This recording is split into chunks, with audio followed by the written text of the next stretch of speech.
Good morning. Welcome to the City of Glendale's CDBG Advisory Committee special meeting of March 4th. First, let me let you know that to help slow the transmission of COVID-19 and protect the health and safety of the community, City Council, as well as board and commission meetings, will continue to be closed to the public for in-person attendance.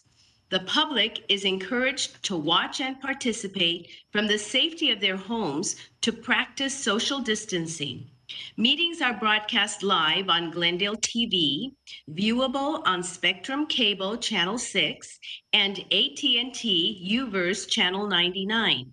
Meetings are also streamed live in high definition on the city's webpage, glendale.gov/live, on youtube.com/myglendale, and on Apple TV, Roku, and Amazon Fire devices using a free app called ScreenWeave and choosing Glendale TV from the menu.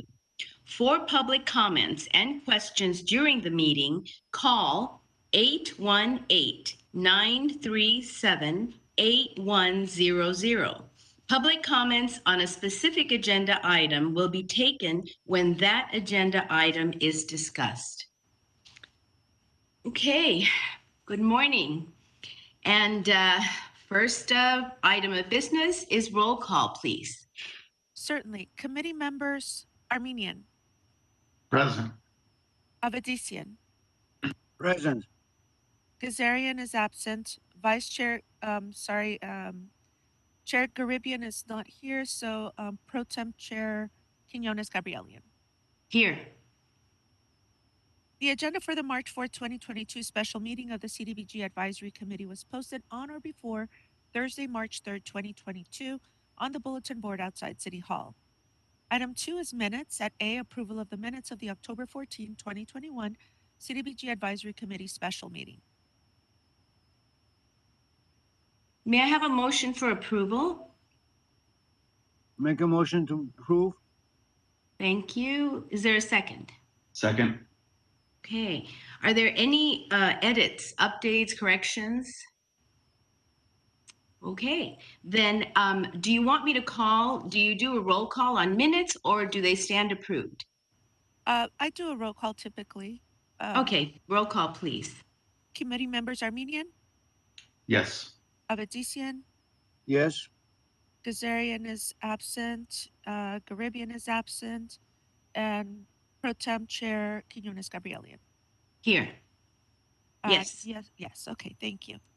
Item 3, reports information only. At A is 2020 Community Development Block Grant, CDBG, Coronavirus Aid, Relief, and Economic Security, CARES Act update. Good morning, Pro Tem, Vice Chair Anita Gabrielian. We have prepared a report for the committee this morning to update you on activities related to the CARES Act, related to CDBG CARES Act in particular. And we have Eric Adamian here who's going to walk you through this PowerPoint presentation to update the committee on the CARES Act. Let me go ahead and share the screen with everyone. Eric? Good morning, everyone. Good Perfect. morning. I can see the screen. Good morning. Okay. Good morning, CDBG Advisory Committee and city staff. I will be presenting the 2020 CDBG Coronavirus Aid, Relief, and Economic Security, better known as CARES Act update. Next slide, please. The Coronavirus Aid, Relief, and Economic Security Act made available a total of $5 billion in CDBG-CB funding to be used to prevent, prepare for, and respond to the coronavirus, and to support additional activities to mitigate the impacts of COVID-19 in general. CDBG-CB funding must be met one of the HUD National Objectives. These include benefit to low and moderate income persons, aid in the prevention or elimination of slums or blight, and or meeting a need having a particular urgency. The public social services cap of 15% was lifted to allow more flexibility to spend more money on funding programs to help address challenges facing the community related to the pandemic. In total, the city of Glendale received $2,790,000 in CDBG CV funds through the U.S. Department of Housing and Urban Development in Round 1 and Round 3. CDBG CV2, or Round 2, was allocated to states and not distributed to cities. Thus, City of Glendale did not get any funds from CDBG CV2. Next slide, please. In June 2020, the City Council and the Housing Authority adopted a motion approving $1,175,000 to fund the following 3 city-sponsored public social services projects. We had the Emergency Rental Assistance Program, which was awarded $572,000, and this program is completed. Next, we had the Small Business Grant Program, which was awarded $572,000. The program is complete, and there was a return funding of $257,000. Lastly, the Senior Nutrition Services Program was awarded $287,000. The program is still in progress, and the Small Business Grant Fund was reprogrammed to serve the Senior Nutrition Services Program. Next slide. Focusing on the CDBG CV1 Small Business Grant, $5,000 was made available to Glendale businesses impacted by COVID hardship. The program was administered through the Community Development Department's Economic Development Division. In total, $315,000 was expended. CDBG CV1 Senior Nutrition Services Program in June 2020, $30,000 was allocated, which has been expended. Purchase cooling fans for seniors and meal equipment for the facility. In January 2022, $257 was allocated to gap funding to serve 59,000 senior meals through June 30th, 2026. LA County funding for the program exhausted mid-year due to increased demand for senior meals. And in addition, the caterer increased per meal rate by 10% effective February 1st, 2022.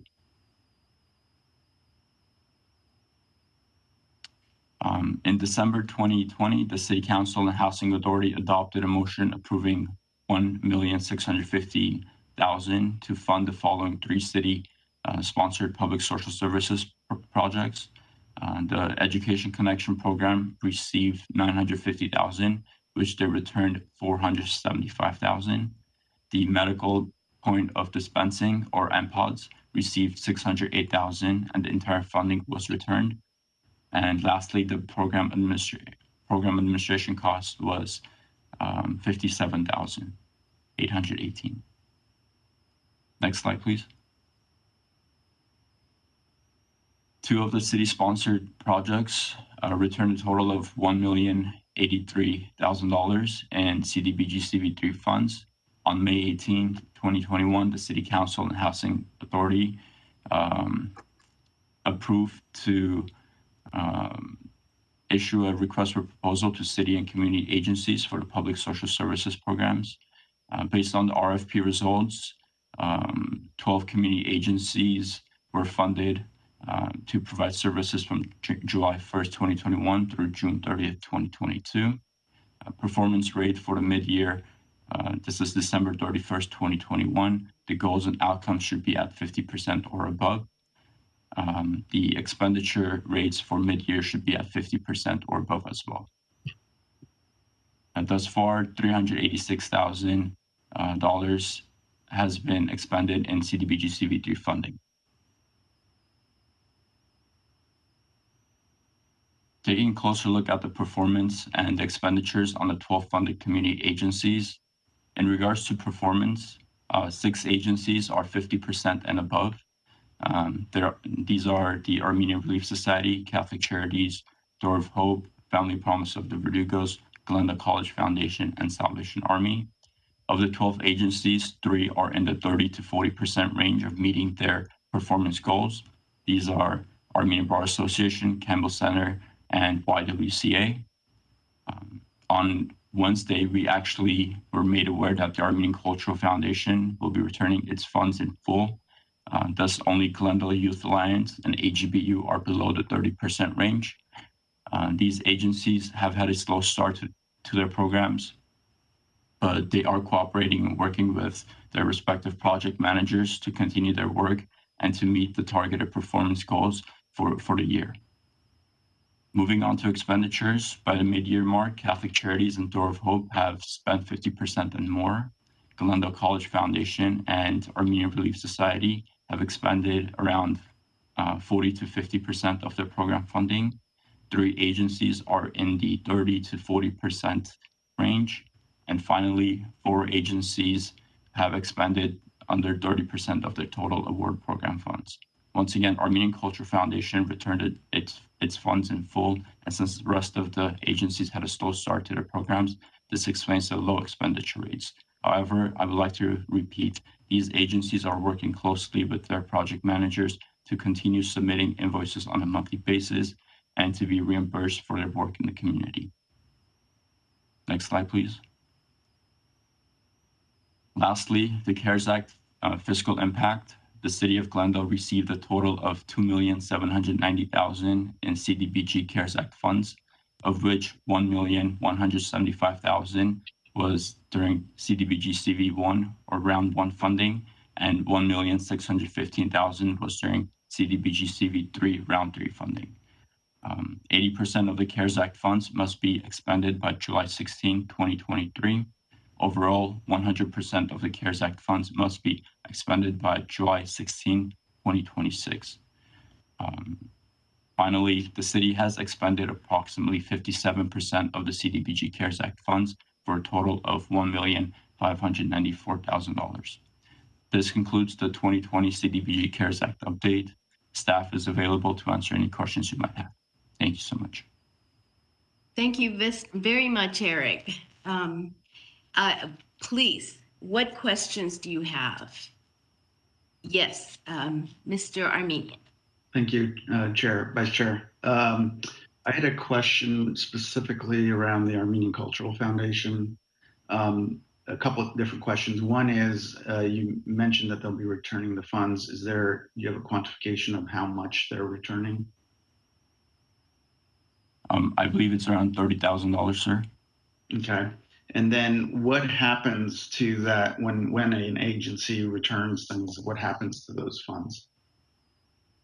I will go ahead and defer your question to Ms. Kavarian. Thank you, Eric. Vice Chair Quinones Gabrielian, committee member Armenian, and committee members. That's a great question because CARES Act funding is a little different from regular entitlement funding. So to clarify that, when we're dealing with CARES Act funding, it could be repurposed for public social services again. And as Eric had mentioned in the PowerPoint, we have until 2026 to spend down that funding. Once we finalize this year's expenditures and we close out this year, if we have funds left over, we will be returning to the committee to let the committee know that there's X number of dollars available in CARES Act funding. The only caveat is it has to have a PPR tieback, prepare, prevent, or respond to coronavirus. Everything else is just like regular CDBG entitlement. Now, we're going to get into the CDBG entitlement next. And again, there's going to be funding that's been returned there as well. And with that, if we don't reprogram, it goes straight to capital improvement projects only. That's the only difference between CARES Act and regular entitlement. I hope that answers. Yeah, leads to a different question, but thank you for that answer. If COVID does not, it continues at this pace of kind of declining in terms of its impact, then I'm assuming from what you said that there would not be a valid use of the funds for which to program things. Am I understanding that correctly? That is correct, but if you look at the PPR tieback, a response to coronavirus can also be the long-term effects of the pandemic on the economic conditions of our Glendale residents. For instance, food pantries are totally acceptable programs that we could fund. That would be a good example. People trying to get back into the workforce, that would be another example of a response to the pandemic. So there are programs that we can fund into 2026. Okay. My last question goes back to Armenian Cultural Foundation. Is there a reason they gave as to why they were not able to put those funds to use? Like, what is that, a performance problem, or what was the issue? That's a very good question. With CARES Act funding, and we've experienced that not just with the Armenian Cultural Foundation, with the city projects that have returned funding. When you have a brand new program that you have to create rather than an ongoing program, usually there's going to be roadblocks. And with this, it was going to be a pandemic prevention education type program that they had created. Unfortunately, there wasn't too much excitement about that, and they were having technical difficulties. They did try to do a couple of workshops, didn't have much success with that.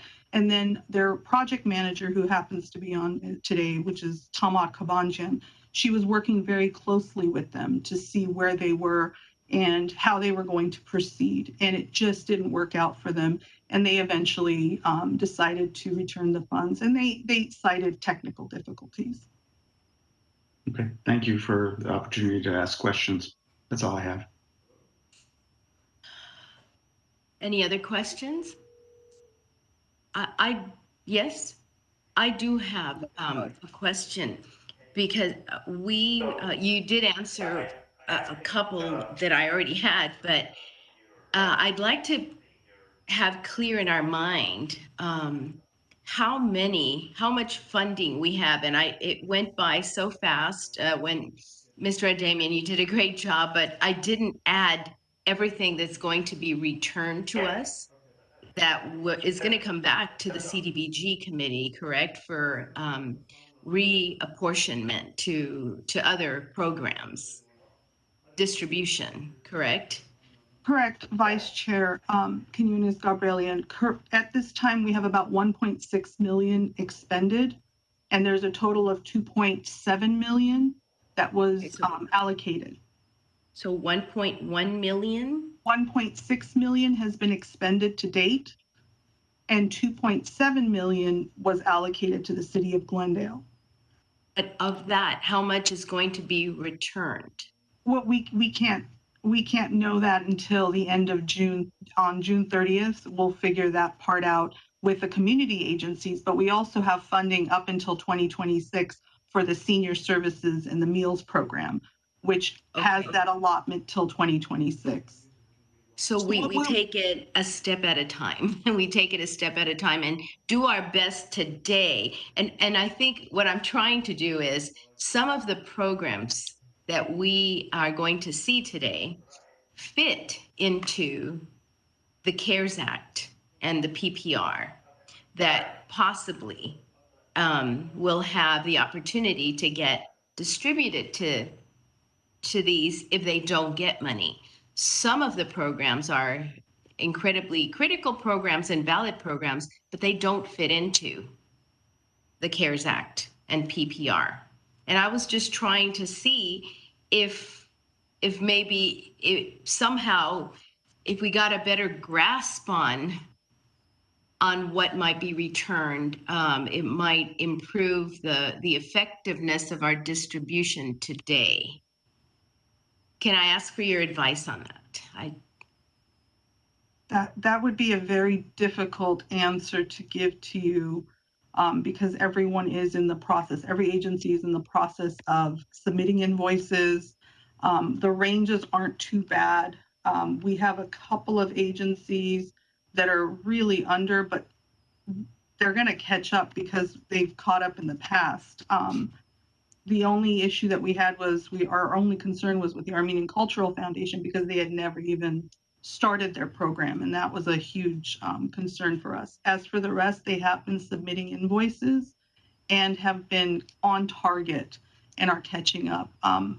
It might be a good question to ask the agencies. Many of the agencies are applying for regular entitlement funds. It could be a question that the committee might want to ask and get engaged through them. But at this time, we can't until we close out the year and return back in August to the committee and give you those numbers. Okay, I understand it. It's difficult, and that's a good suggestion. The $5,000 that were given to the business, it was the businesses affected by COVID. It just strikes me as such a small amount, and I wondered what it was used for. How do you remember? So a good question. Economic development basically issued a lottery type system in 3 rounds to small businesses that were not essential businesses. And we did review a lot of those applications in-house in the CDBG section. And they tended to be more of the barbershops, nail salons, small business owners. And what they paid for was either just their rent for a few months, back pay. It just depended. Every business had a different reason, but mainly they were paying for their pay and their rent. But the problem with this particular program was there's so many restrictions on it. When you're dealing with federal funds, you can't have a duplication of benefits, and many larger businesses were getting PPP, and they were getting other federal funding from small business loans, and you can't have both. So it was either one or the other, and that's why they weren't as successful in expending all that funding. I hope that explains why we had It does. Very good. Thank you so much. Yes, we have a question from Mr. Avedisian. Going back to the question of the businesses and the monies that basically that we have left over, 200 some odd $1,000. Is that part also gonna come back to us to reprogramming down the road, or that goes separately, completely separate? Committee member Avedisian, in the update, that funding was allocated or repurposed for the senior nutrition program. We had to go directly to City Council for that. That was definitely a PPR tieback. We had noticed that the senior nutrition program the requests had gone up over 200%, and the costs had gone up, and we had gone to council to request that funding be reallocated to that program. So that's really not something that the community agencies are going to have as an option for. It's more likely they're going to have the option of return funds to use once we close out the year and we find out how much that is. I see. Is that the same with the $600, $8,000 refund also? Same situation? Right. That $608,000 is part of the 12 community agencies that receive funding. So the return funds from them and from our Education Connection program, they returned $475,000. All of that was repurposed for our 12 community agencies this year to provide services for the CARES Act. Through the CARES Act. Okay. Thank you. Thank you. Yes, another question, Mr. Armenian. Thank you, Vice Chair Quinones Gabrielian. 2 questions. I just wanted to clarify based on an answer you gave to the Vice Chair. So the unused or returned funds will come back to this committee in terms of reprogramming opportunities next year. Is that the time frame that I heard? That's a good question. In August, we meet and we will give you once we close out the year, we will bring to you a report stating what is left over. And that is when you can make a decision on if you'd like to reprogram the funds, and we can take that to the City Council in November and start a next cycle with the funding so we can spend it down. We do need to spend the funding down by 2026, but we would prefer to spend it down sooner. and Right. close out the year. Yeah, which is where Vice Chair Quinones Gabrielian was going with her comments. And I would agree with her that, the impacts are now. So the sooner we use that to help the organizations and the community, the better. So we would basically, between today's regular funding cycle and next year's regular funding cycle, we would have some opportunity to also disperse some funds that are CARES Act related, somewhere in between, is what I'm understanding. Okay. Exactly. And then just a small question for maybe Ms. Kabanjan. Who at Armenian Cultural Foundation were you dealing with, just out of curiosity? It was Jack Jabarian, and also they had a new employee, Elvin. Okay. And they're the ones that were not able to, or felt they weren't able to get their program off the ground. Is that what? Yes, they tried it for 3 times, and ACF paid for everything. They didn't submit any invoices, but the community just was not encouraged to get vaccinated, and that was their goal, to get as many people vaccinated as they can. Okay, thank you. Thank you. Next, please. Next item. I just wanted to let you know that the record will show that Chair Caribbean joined the meeting at 8:40 a.m. We welcome him. Excellent. Thank you. Thank you. Item Mr. 3B. Caribbean. Good morning, everyone. Sorry for the delay, and thank you so much for Vice Chair Gabrielian for taking over and handled it very nicely until now. So what's the next, Iris? Thank you. 3B is second quarter performance report for fiscal year 2021-2022 social services programs. Good morning, Chair Garibian, committee members. This is the mid-year public social services report that looks at progress made by our social services agencies for 2021 of July through December 31st of 2021. Again, this is the regular entitlement midway point. I'm going to go ahead and turn this over to Tamar Kabanjan, and she will present the report. Good morning, Chair Garapian. Thank you for joining us, CDBG committee members and staff.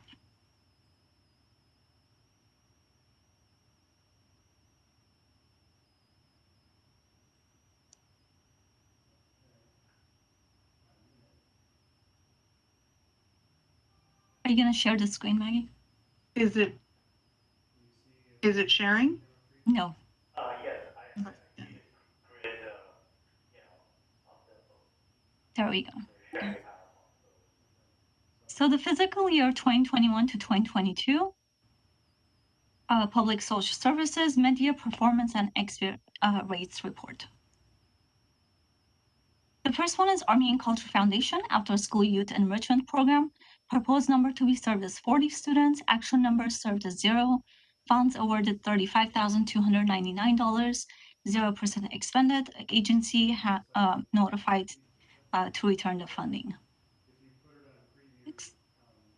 Next is Catholic Charities of Los Angeles, Glendale Community Center Louis and Fishes Program. Proposed number to be served as 60 households.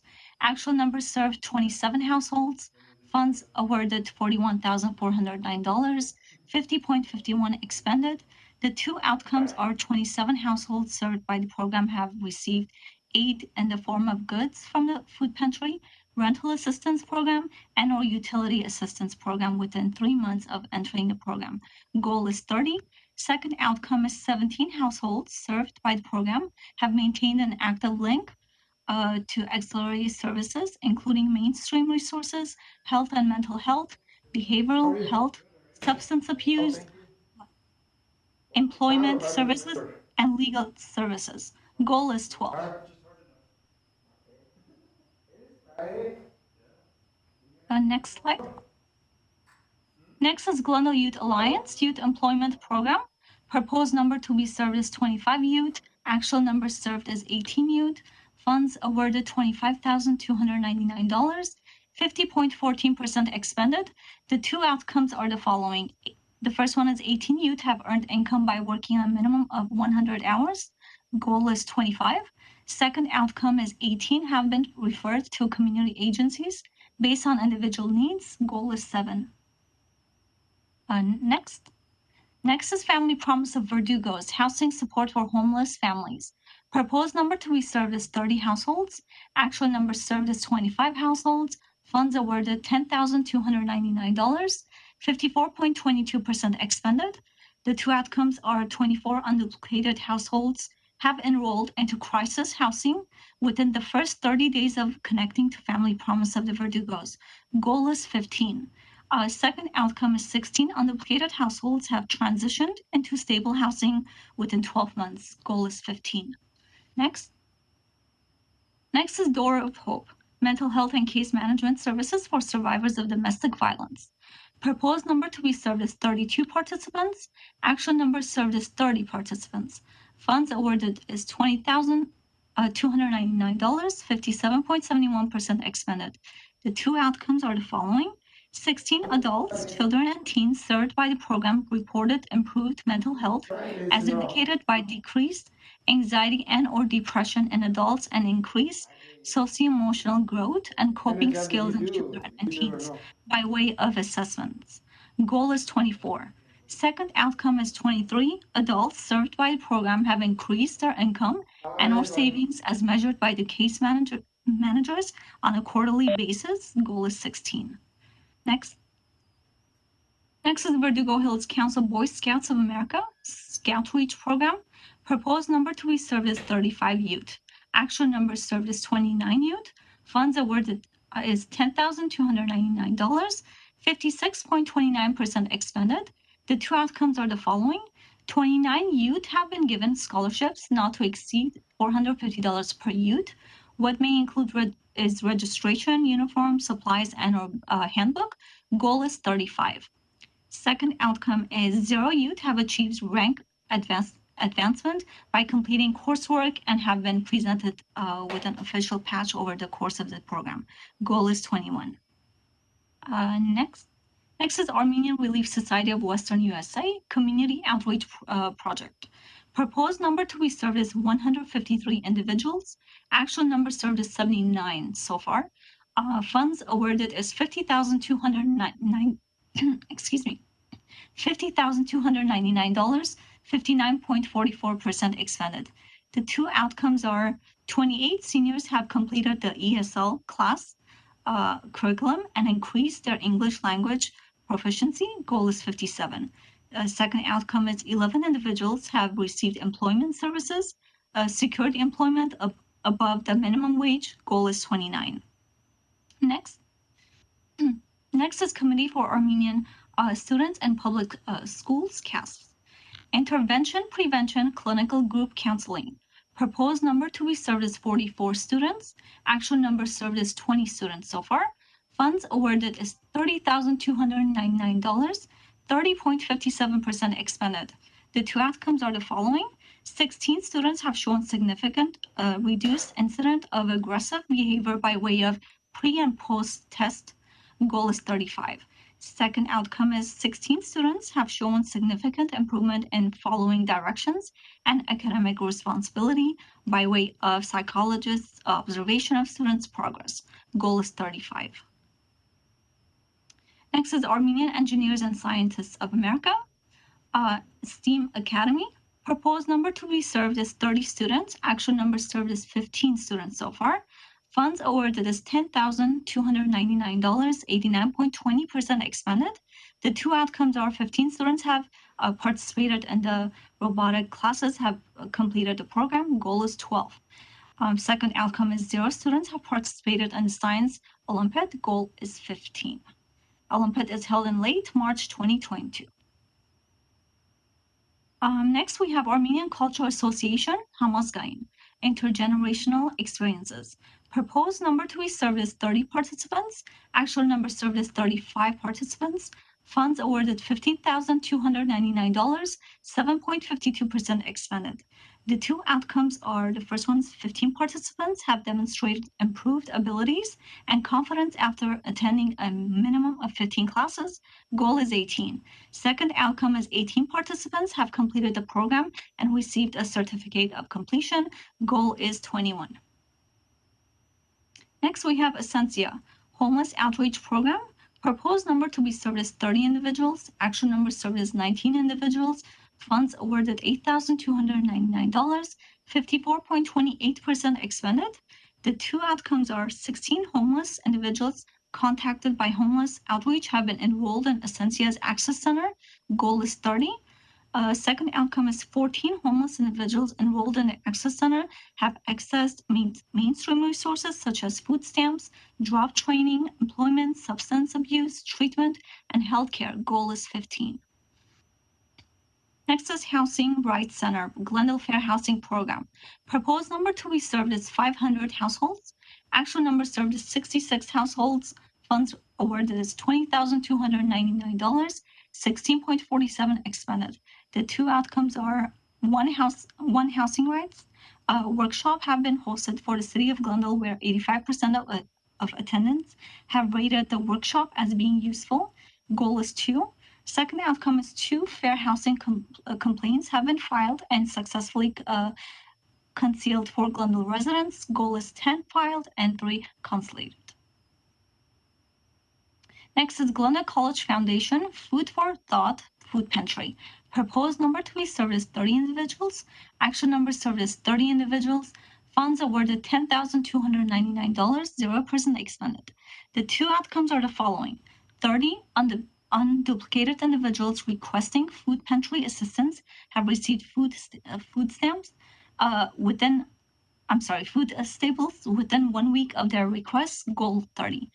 The second outcome is 30 unduplicated individuals have received assistance with CalFresh benefits application and or received hygiene products within 30 days of their first visit. Goal is 27. Next is Children's Burn Foundation, LA Troop Fire and Burn Prevention Education for elementary school age children. Proposed number to be served is 70 individuals. Actual number served is 0 individuals. Funds awarded $10,299, and this is one of the agencies that returned their funding back to the city. If you have any questions, please let us know.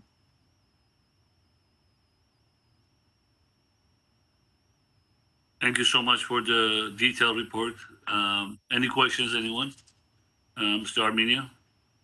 Thank you, Chair Garibian. A couple of questions. So I know the staff had put into the report that the Burn Foundation was returning funds, which we will be dealing with in a subsequent agenda item today. But I saw in this report that the Armenian Cultural Foundation has returned these regular CDBG funds as well, as from what I can tell, or is going to be. Is that when is the reprogramming for that going to happen? That is a very good question, Committee Member Armenian. They came to us on Wednesday, just a few days ago, to inform us that they were returning both their CARES Act funding and their regular entitlement funding. That being said, it would be very difficult at this time we couldn't write a report at that point because everything had been submitted a week in advance.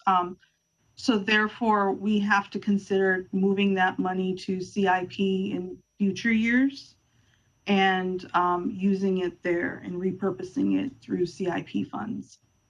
Staff does not think, I know we talked about this regarding the CARES, additional CARES funding available, that we would deal in that maybe in the August timeframe. You don't think that we could consider dealing with this issue then as well, as opposed to the CIP? With regular with regular public social services entitlement funds, there's a 15% cap, and we can't go over that cap in future years. So that wouldn't be an option. And due to the fact that they had $35,299 returned on Wednesday, that is a lot of money to reprogram and try to repurpose within a 3-month period for any agency to take on.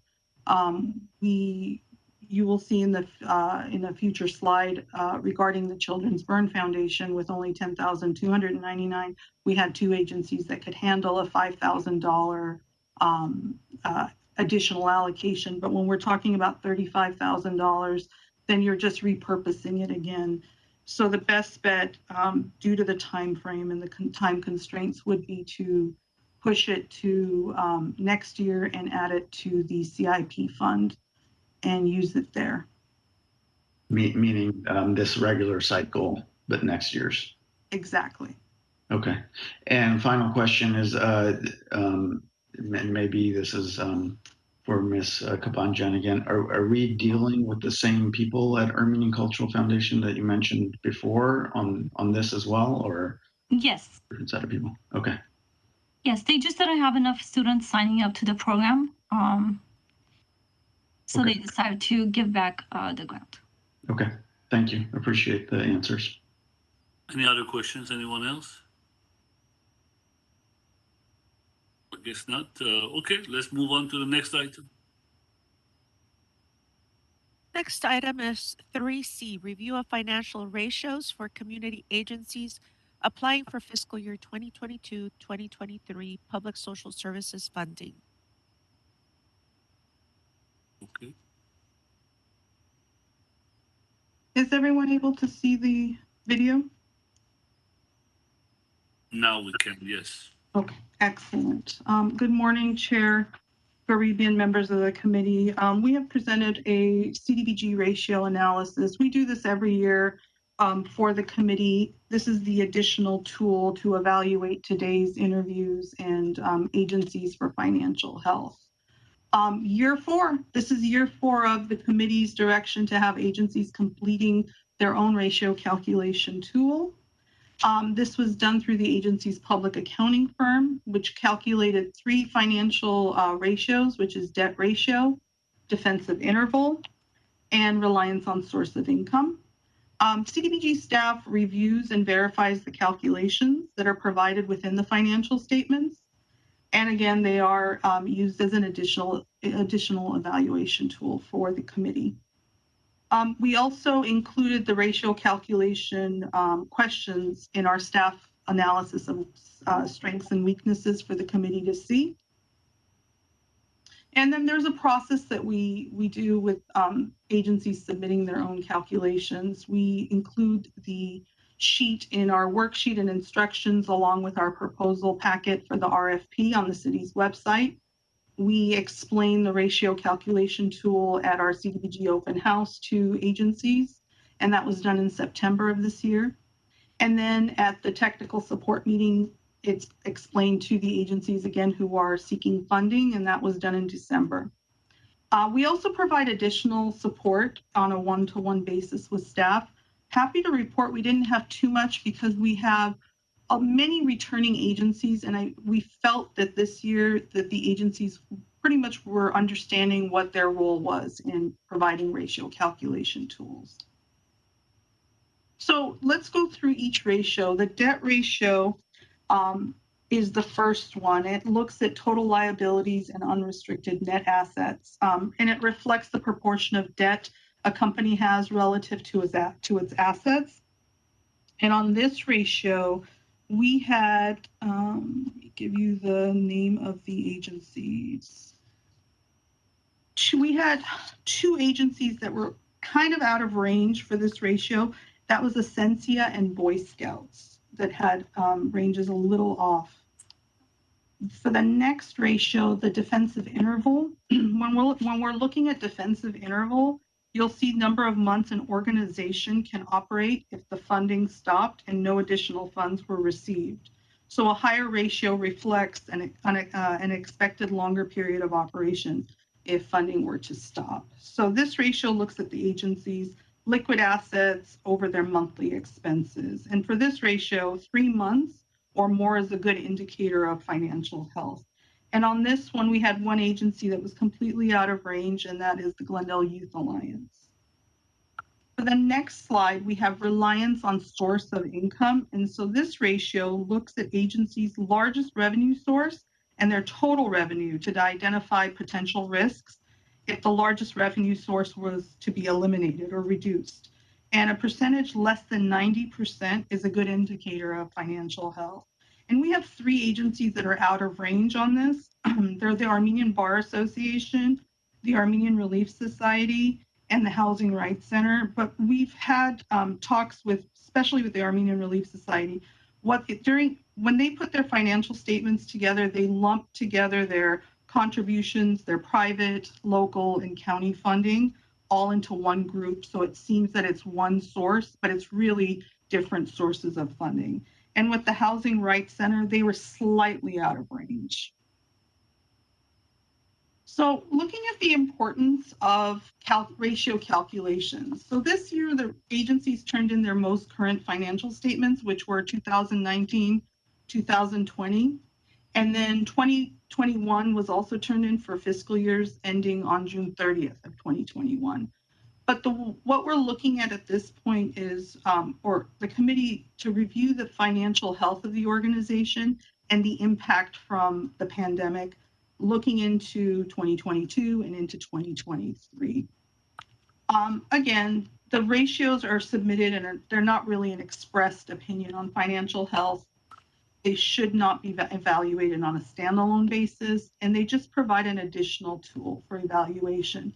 We do ask that if during the interviews, if there are concerns with numbers that are out of range, we have informed the agencies that their numbers were out of range, and maybe they could explain to the committee, if the committee chooses to ask that question, why their numbers were out of range.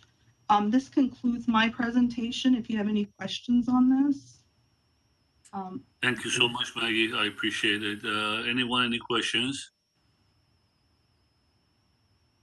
No questions? I have a couple of just minor on the report, Maggie. Just some of them that is not applicable. That's because the year of 21 is not allocated. So again, we're using this as a tool, but not necessarily those not applicable ones could be off that, but we just don't know. Is that correct?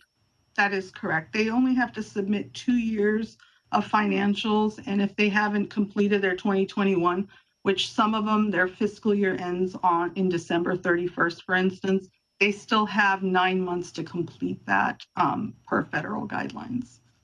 Okay, so again, we're using this as a tool. I love this chart. It's great. I know we went over it year over year and how much we emphasize, even our committee members and the staff, that how important this is, again, as a tool to be used. And we do look at it in detail as possible. So if all the agencies, as you mentioned, some of them, the way they're reporting, for example, the Armenian Relief Society, those could be confusing, as long as all the committee members do consider every one of them how they report. That's what's important. Thank you so much. Let's move on to the next item, Iris. Certainly. Item 4, action items. 4A is reprogramming returned fiscal year 2021-2022 LA Troop Fire Burn Prevention Education for elementary school children program funds from Children's Burn Foundation.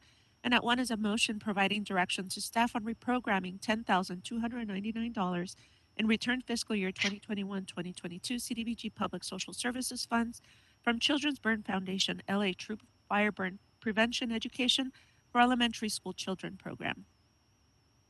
Thank you. Thank you, Iris.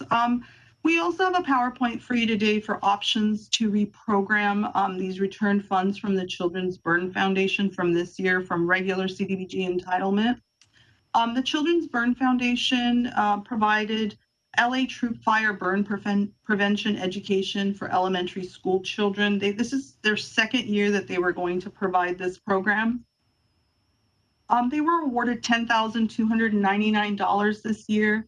It's a program that it's an assembly performance with 100 elementary school children in Glendale Unified School District, teaches burn prevention, life-saving skills, and then they also create a home fire escape plan.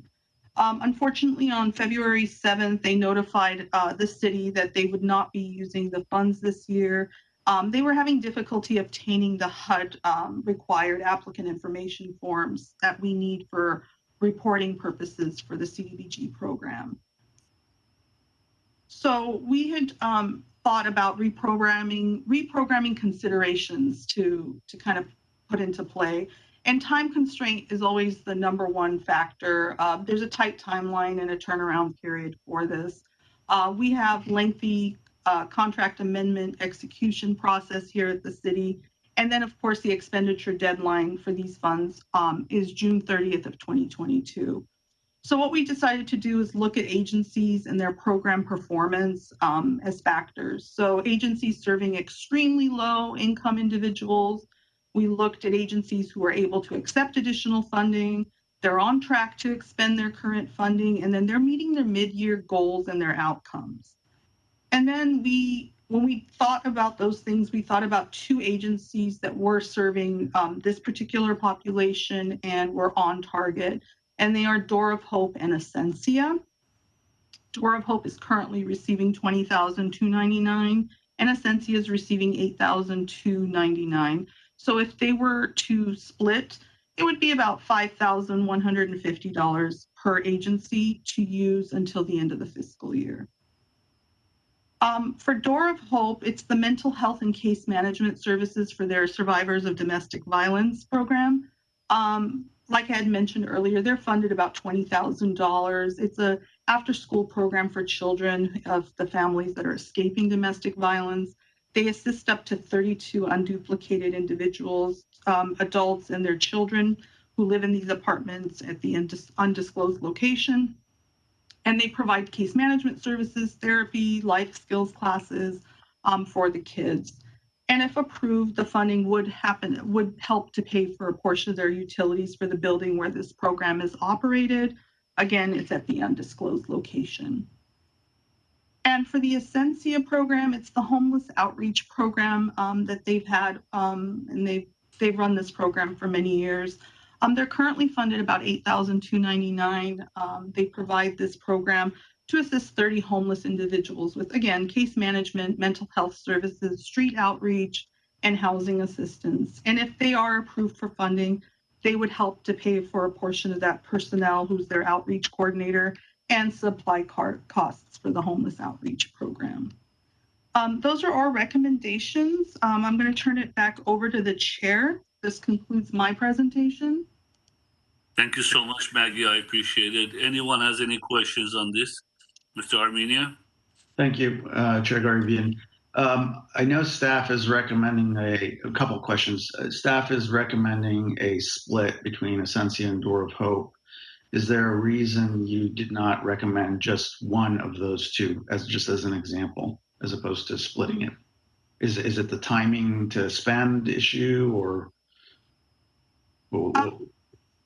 Well, going back, Chair Garibien, members of the committee, committee member Armenian, we really looked at the reprogramming considerations, and we felt that both agencies were equally able to spend that funding down.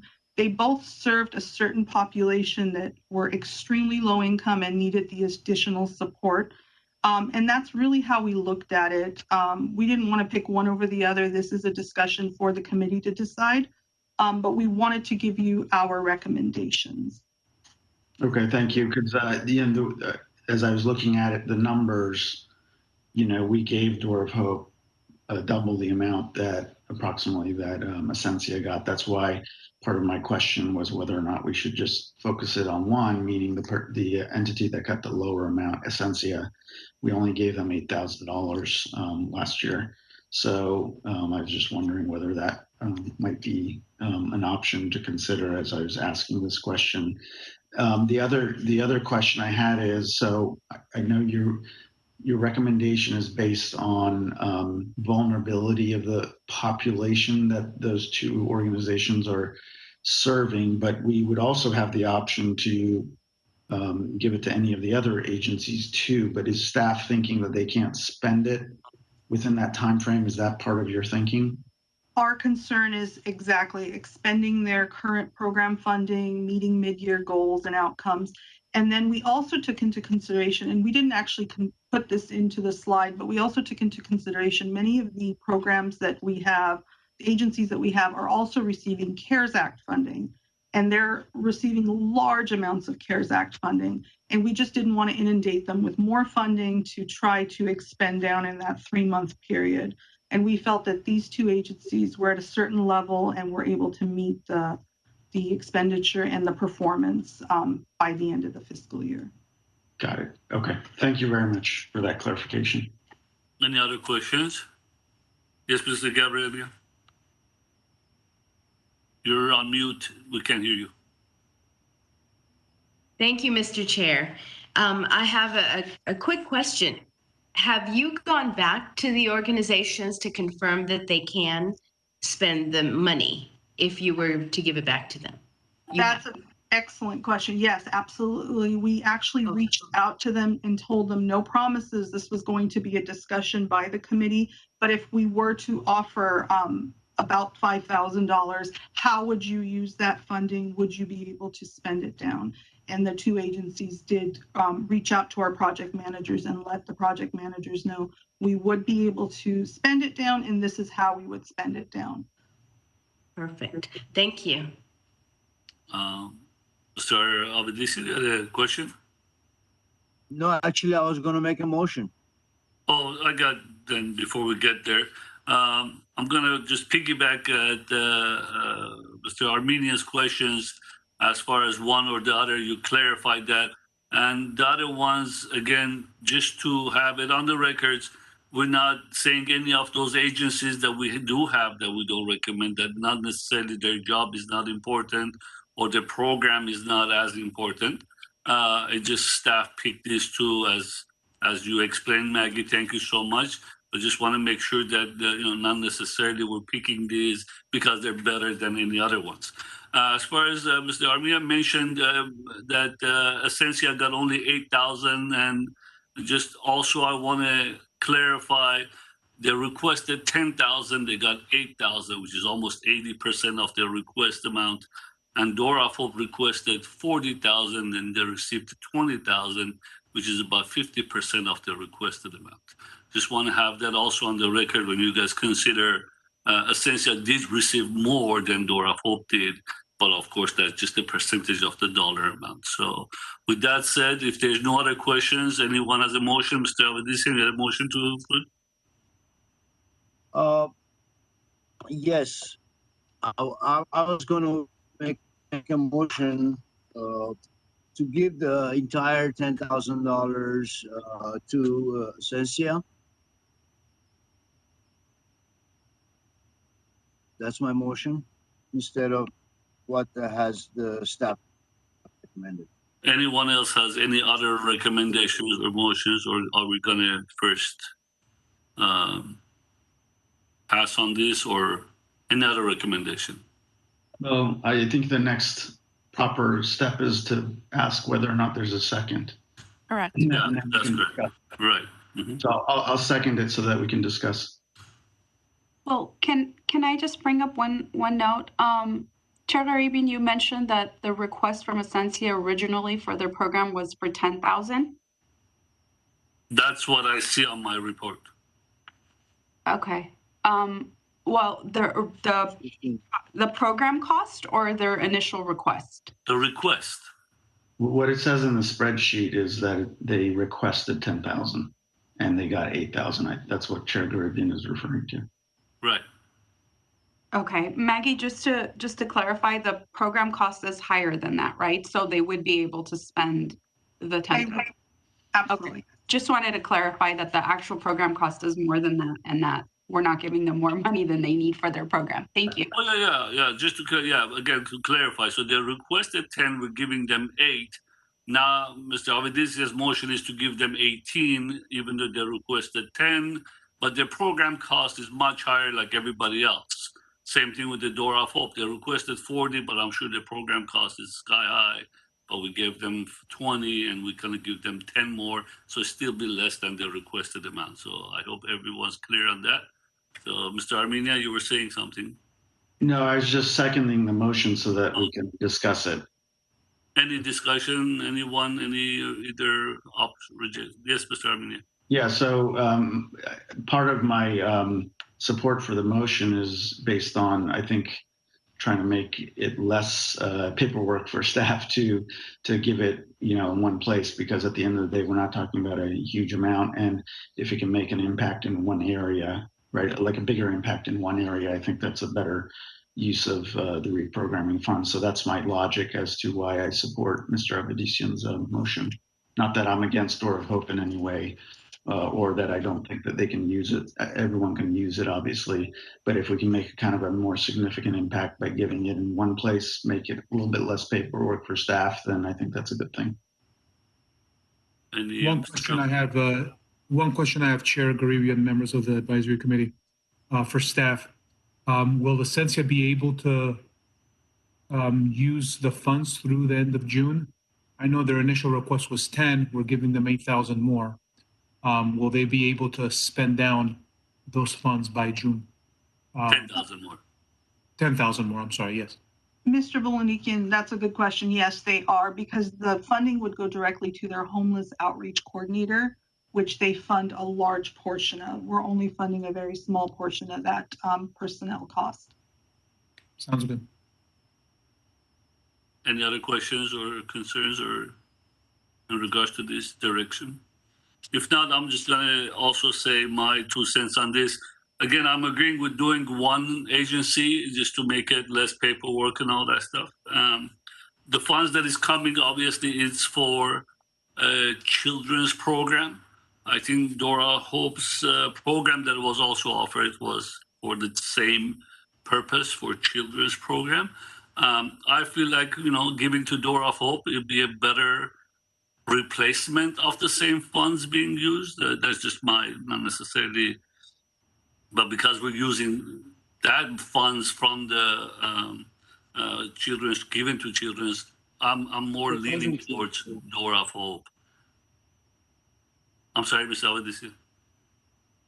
I think, I don't know, what I'm reading and what I remember, it wasn't a children's program specifically. It was domestic violence and the case management, what they had requested for last year. The mental health, case management, and domestic violence. That's what they asked the funds for, the $20,000. You talk about Door of Hope? I'm okay with either or, but I just, like everything else, I think putting the funding in one place will make a better impact, and the dollars spent will go in a longer distance than breaking it down in smaller amounts, and less of a work for the staff, obviously. So since we have a motion and seconded, we can have another motion, or how do we? No, we need to take a vote, and if this one fails, if it doesn't pass, then we can entertain any other motions. All right. Then if there's no other discussion or changes, let's move forward with that. Okay, I'll take roll call. Committee members, Armenian, Yes. Avedisian, Yes. Gazarian is absent, Vice Chair Quinones Gabrielian, Yes. and Chair Garibian. I guess yes, it is. Okay, and motion carries. All right, let's go to the next item. Next is 4B, funding recommendations for fiscal year 2022-2023 public social services. At one is conduct interviews with social services applicants, deliberate, and making funding recommendations. Chair Garibian, members of the advisory committee, we are getting closer to our interviews, and we wanted to just give you a bit of the schedule and the evaluation process for today's interviews. We have 14 interviews that are scheduled today.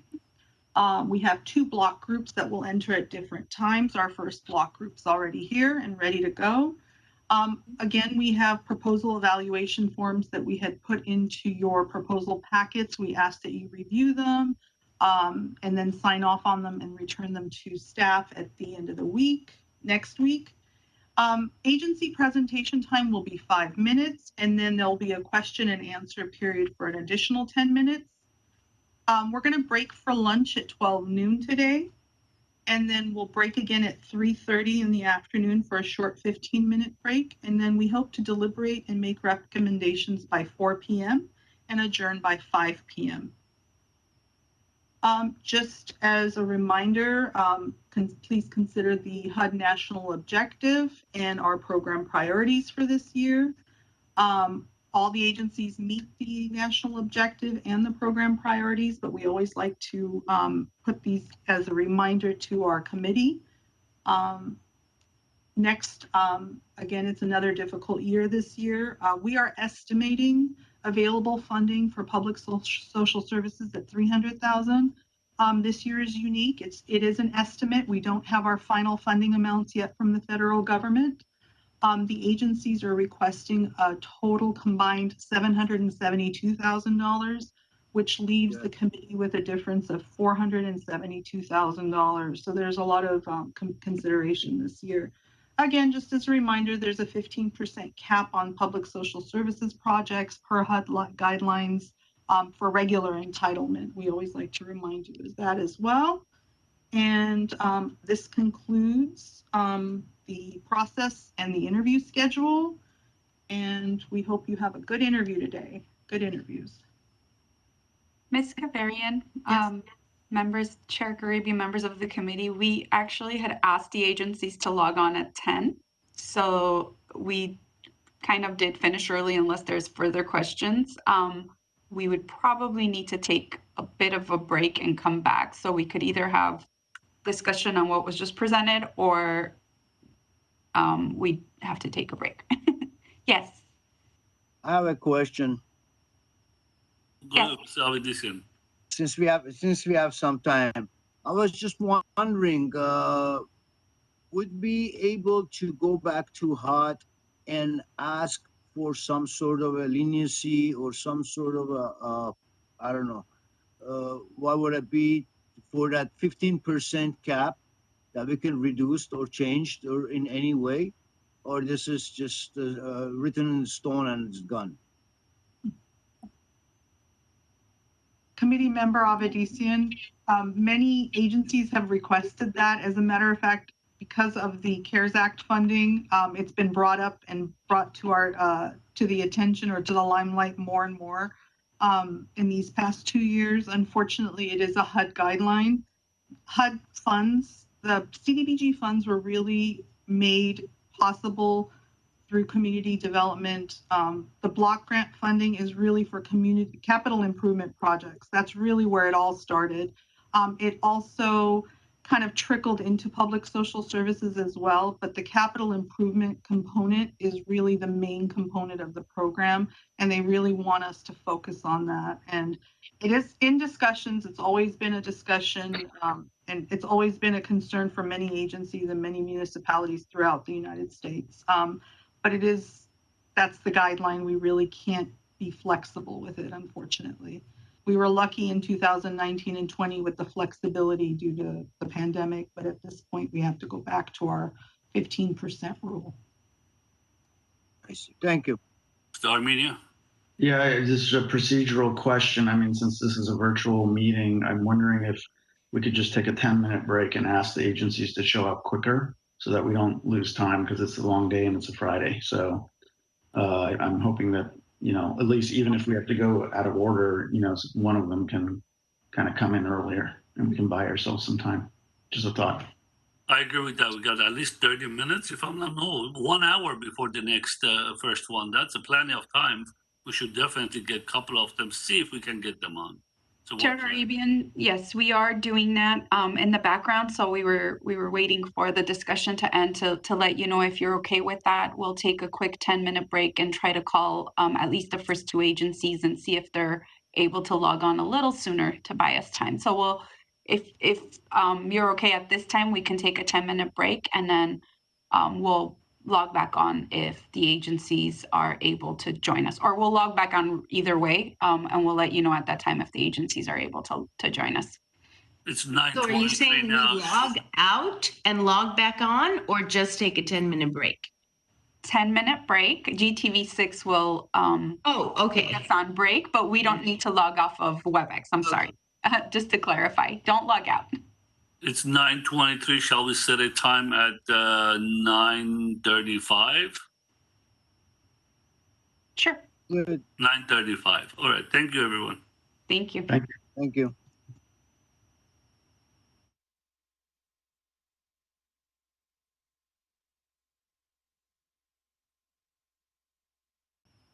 They haven't logged in yet, right? Mhm. I think they are going to log in now. Not yet. We're live. Chair Caribbean, we are now back on from our recess.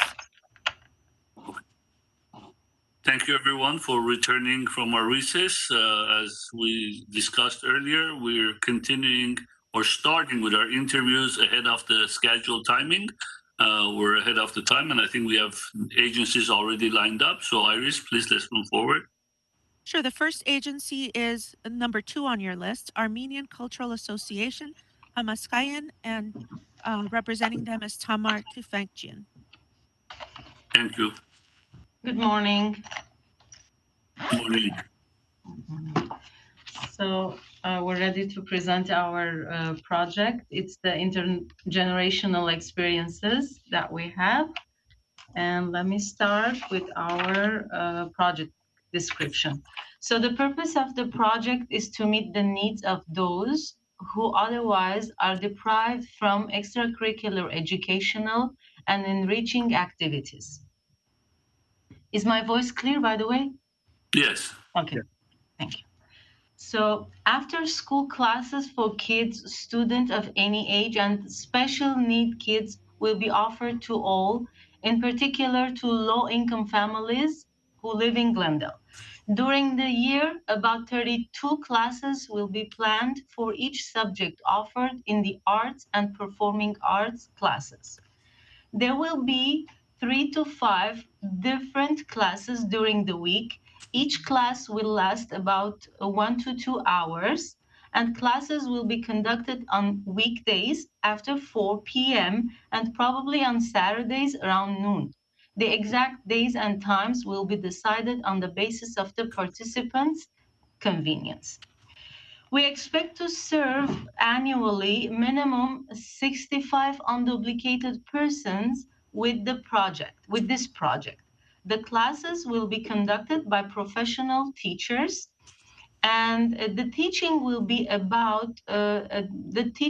be about singing and in choir, theater workshops, dance, painting, drawing, design, sewing, artifacts, and embroidery. We started the program in September of 2019 on a smaller scale, of course. Our purpose is to serve the individuals in the community who have the desire and the need to be involved in such activities which otherwise will not be able to experience due to their difficult financial, family, or physical conditions. And to show the beauty and the importance of the art in general, which is an essential factor needed for a fulfilling life. To teach and spread the very important knowledge of the arts that gives a positive perspective of life. To give the participants a chance to explore and reveal their talents. To give the participants a chance of positive experience and divert them away from daily pressures and robotic life due to technology and non-creative games and entertainment. And to teach and to give and teach a sense of creativity, collaboration, group work, sharing, helping, and learning from each other.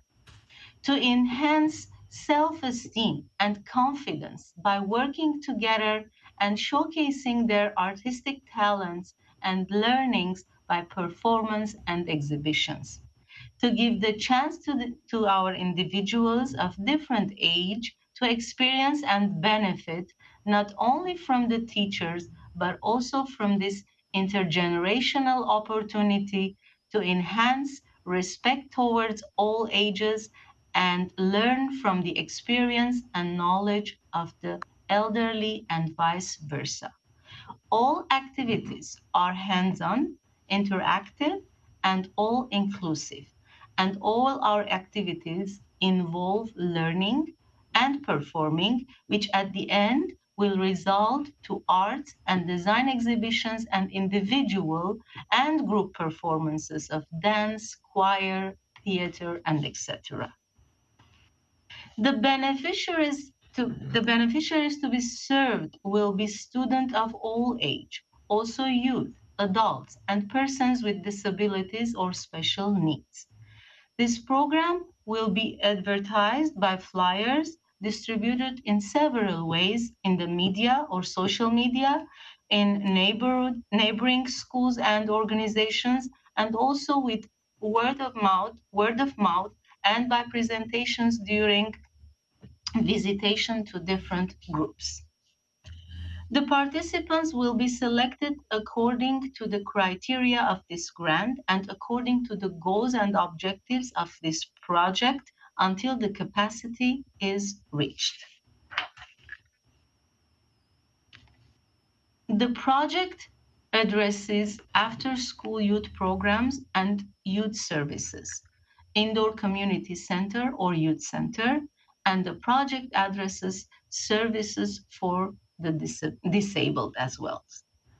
Starting January of 2022, we started already interviewing candidates to conduct the classes, and we'll finalize the courses, programs, or the subjects of instruction and tentative schedules of our class sessions. Starting February of 2022, we started already that as well, spreading the word about this project to all the members of our organization.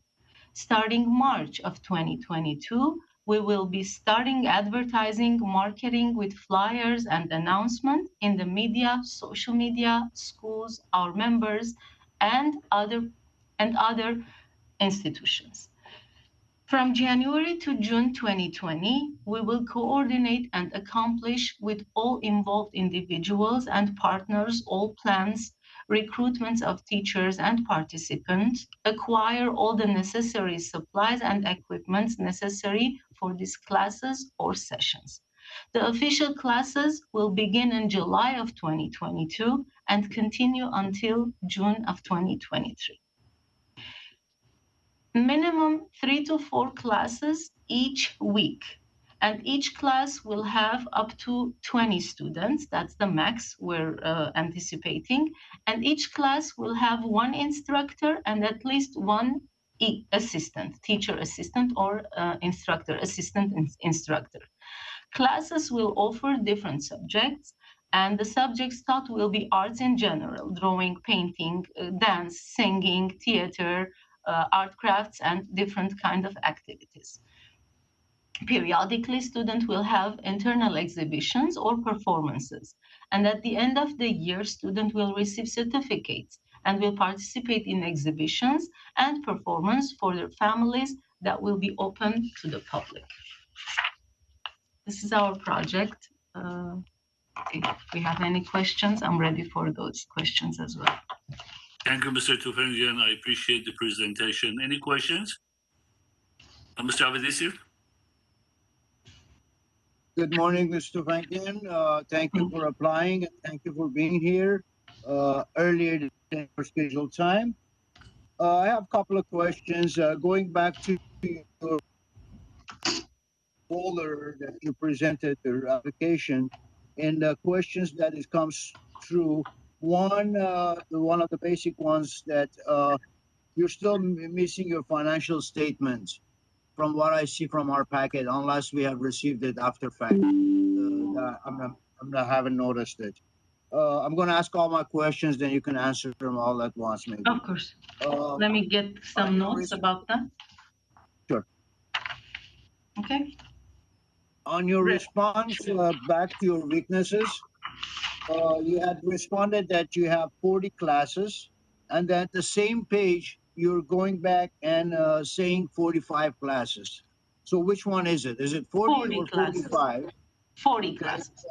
Yeah. Okay. It has both of them in the file and the application. So it's a little bit confusing for me which one it is. Will these classes be virtual or be in person? Should I answer, or you will go ahead with your? Oh, yeah. Let me finish up, I guess. Also, do you anticipate to have a lot of or few special needs students or handicapped students? And do you have the expertise to handle those students? I know they need a lot different services or different caring in that sense. Uh, and most of your classes of the students, are they returning students from the last years or year before, or these are all going to be brand new students? These are some of my questions for now. Thank you for your questions, Mr. Avedisian. So for the classes, there are 40 classes that we're serving or we're presenting. Regarding the virtual or in person, during COVID, we usually did most of the classes virtually. But things have been changed and we're planning to get back to in-person classes. And regarding the special needs students, yes, we will have, I mean, we have couple and with our trained assistant teachers or the conductors, we're serving them and they have the professional approach. They are professionals in that sense as well. We hired those type of people that can handle special needs students or cases. And regarding the students that are they returning student or brand new students, I can tell that at this point we have 75 to 80% students that are returning from the previous year's program, but we're also anticipating some more to come, and especially in April and May we will have new candidates for our classes. If I answered your questions. Yes. One more question, then I think I should stop. In your location, if you're going to do in-person classes, in your location, do you have the capacity of having two, three classes at a time, at the same time? Or because if you're doing all in the afternoon classes, limited time frame, so how are you planning to conduct those classes all at two, three That's a classes, good a different question. subject? That's a very good question. Thank you. So we're dividing the classes into different days and times in order to not, of course, have too many kids or students at the same time. 20 to 30, of course, our capacity is more than that, but we're not going more than 20, 25 in order to keep it safe and stuff, because we don't know what's going on, what will happen next. But we took all the precautions to be in a safe environment and serve the student as needed and in the best way. So you do have capacity of having two different classes or Yes. three different classes Yes. at a time? Yes, two different classes, definitely we have that, yes. I see. Because you're saying three, for each subject, you're going to have three classes per subject per week, correct? Yes. And each class has 20 students or potentially 20 students. So if you're dividing it and you're not running it 7 days a week, you're only running it No. 5 days a Yeah. week. Yes. So that's why my concern is that how your timing is going to manage, going to be able to manage three classes a day in 5 days and having 40 classes a week. So basically, there are different, of course, time zone from 4 to 8 and 9, sometimes up to 9 o'clock. So we have the 5-hour time frame, and we will divide it accordingly. Okay, thank you.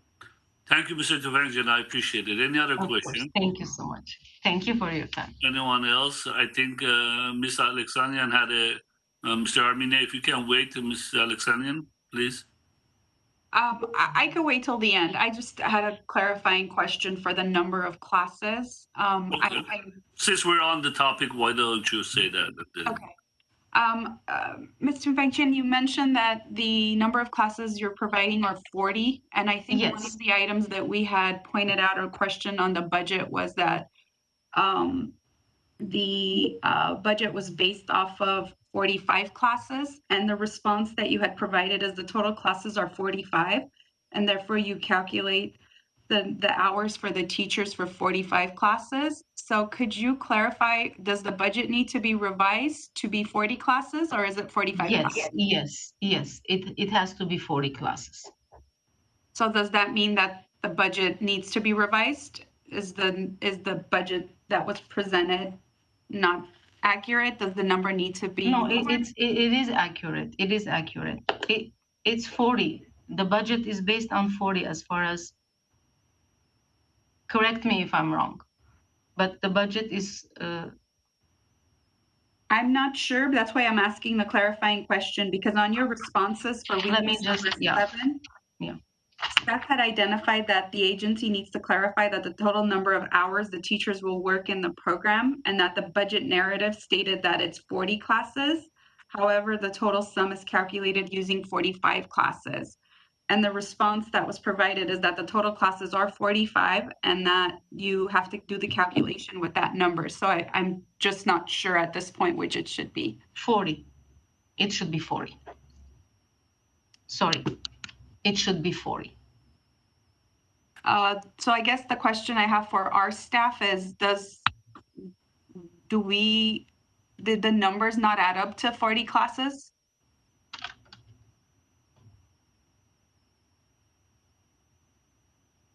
First, let me clarify for everyone else, who just in case somebody got lost during the conversation. So they on the document shows 45 classes with this budget. We asked, and Mr. Tufangjian is saying no, the budget is correct. It's a type error of 40 versus 45. Now we just need the staff to clarify that. If it's something that needs more time, we can move on and then come back to this later on this details of these numbers. May I just point out, and I know that if you look at that sheet just before the budget, you're correct. I mean, when they're calculating the number of hours for each teacher, it's based on 45 hours, 45 classes times 2 teachers. 90 hours of work for each teacher. So all of that is done under 45. And then it just continues on using the 90 hours. And you've got that, instead of 80, it's calculated all the way through using 90 instead of 80. So yeah, it is not correct. That's exactly what was my question and concern. Okay, do we want Mr. Tufangjian to go back and do more details and corrections, whatever necessary, and come back to us? We can even push it towards the end of the meeting, or I think it's a staff question. Chair Arabian, I think we do need to clarify the actual program budget at this point because the numbers do not add up. If it's 40 classes, they are being calculated at 45 classes. So we can bring Ms. Tufangjian back. Obviously, I'd like for you to continue asking your questions, but it seems like the budget might need to be revised, which may impact your decision on how much to fund the program. So if go ahead. I'm so sorry. I have lost. It was not a good time for me today, but anyways, it's 45 class. The budget is right. I checked all my notes right now. What I was told, I mean, what I had prepared, it's for 45 classes and all the classes are right and the budget is correct. My mistake, sorry, because in this response page also, there are 45 classes and we calculated all our budget and all the classes upon that. We have 2 hours, 45 classes, 2 teachers, 45 classes with 90 hours. That's the right calculation and the budget is right. Okay, so then you're providing 45 classes. Yes. And our teachers are, we did the program upon that with the 45 classes. Sorry about the. I have one more question, Chair Ghaiban, if I may. Yes. Sure, Mr. Adesian, go for it. Budget narrative page that you filled out and the numbers and the hours and everything in calculation and the pay structure per teacher that you've presented, you are saying the hourly rate for each teacher is about $100. So is about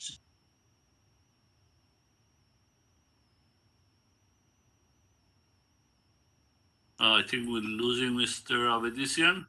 You're Yeah. frozen. If you can hear us, Mr. Avedisian. Can you hear us? We lost you. I think he's back. Mr. Avedisian, you're back? did you hear me? No, we Oh. lost you. So start the here. question again, please. Oh, okay. Sorry. Okay, on your budget narrative,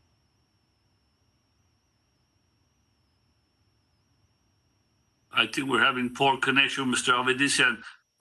Anyone else has any questions until we get it? Mr. Zanku, Armenia, go ahead and you still go ahead with your question. Yeah, I have a couple of questions. So, of course, I'm always for anything that promotes arts with kids. We never have enough of that kind of programming. But my question specifically with your program is, what's the breakdown, or how are you attracting participants across the spectrum in Glendale, and not just Armenian American students, so to speak? How do you make sure that your program is made available to everyone? That's it. Do you have another question? So, or I'll answer one. No, go ahead and answer that, because the other Okay. topic, a different topic. So the flyers that we distribute to the schools, that's the main way of getting us the students, and also word of mouth. We're having students that come. Let's say this year we had many students that came when their friends are participating in the program. They would like to come and participate, and we're getting those students as well. So they're not just Armenian of Armenian background, correct? I mean, we didn't specify the Armenian background, but there's, whoever we have, yes, they are. Students you've been attracting, there's been a good diversity of students? That's my question. Our program is diverse, but till now we had Armenian students, and we're open for all students, of course. Okay. Well, I would encourage you to make special efforts to diversify the participants, because the program needs to be available to everyone, in terms of the sort of funding being provided. So we want to make sure that it's made available and communicated widely, across the entire Glendale community is one point I would make. The second thing is, how do you measure impact of your program in terms of achieving your objectives? So basically, we have our performances and exhibitions, and those are type of the assessment measurement that we use, the tools that we use for our students, and also with every class. After every class, the teacher usually gives the chance for the students to ask a couple of questions or to express themselves. How do they feel? How are they feeling? And we can see the progress almost not every class, but every often we do that. And that's one of the assessment measurements that we do for our classes. Okay, thank you. And my final question has to do with a slightly different topic. I've noticed that you do not have written standards in terms of conflict of interest policies. In your answer to staff, it says that you are going to be writing one up. I'd like to know when you expect that you would have that sort of standards on conflict of interest in place for your organization. Honestly, we're working on that. Thank you for that question, Mr. Armenian. We're working on that, and by the end of September, we're anticipating to get one fully done with the conflict of interest for our organization. Okay. Is there end of September of 2020? Okay. Is there a reason you haven't had one in place up until now? We have drafts, but we didn't finalize it yet. Okay, I would encourage you to put that in place because it's really important in terms of governance for all our organizations. So that's why we ask for it from all the organizations that we fund. That's why it's a specific call out to make sure that there's that sort of standard applied across the board. Thank you. Thank you so much. Thank you. Vice Chair Caprillion, go ahead. Thank you very much. First of all, Ms. Tufeng-Chen, thank you so much for your presentation today and for what you do. I had two questions. The first is, how do you assess financial need of the clients that you serve? Okay. And the second one, or should I answer and then you? Yeah, that's fine. Please answer. Okay, so basically the assessment is going or it's being through the tax return of the individual's family that they're participating. That's our assessment way. Okay. And then the second is earlier today, we received a report from our staff on the second quarter performance for the social service programs that were provided in 21-22. And I just wondered if you could please tell us how you're doing up to now. Are you fulfilling the money that was given to you for the last fiscal year? Thank you so much for that question. Basically, up until end of December, we already used the money that was given by the grant, and it's going to be managed, of course, but up until the end of December and January as well, mostly we used whatever it was granted from the CDBG.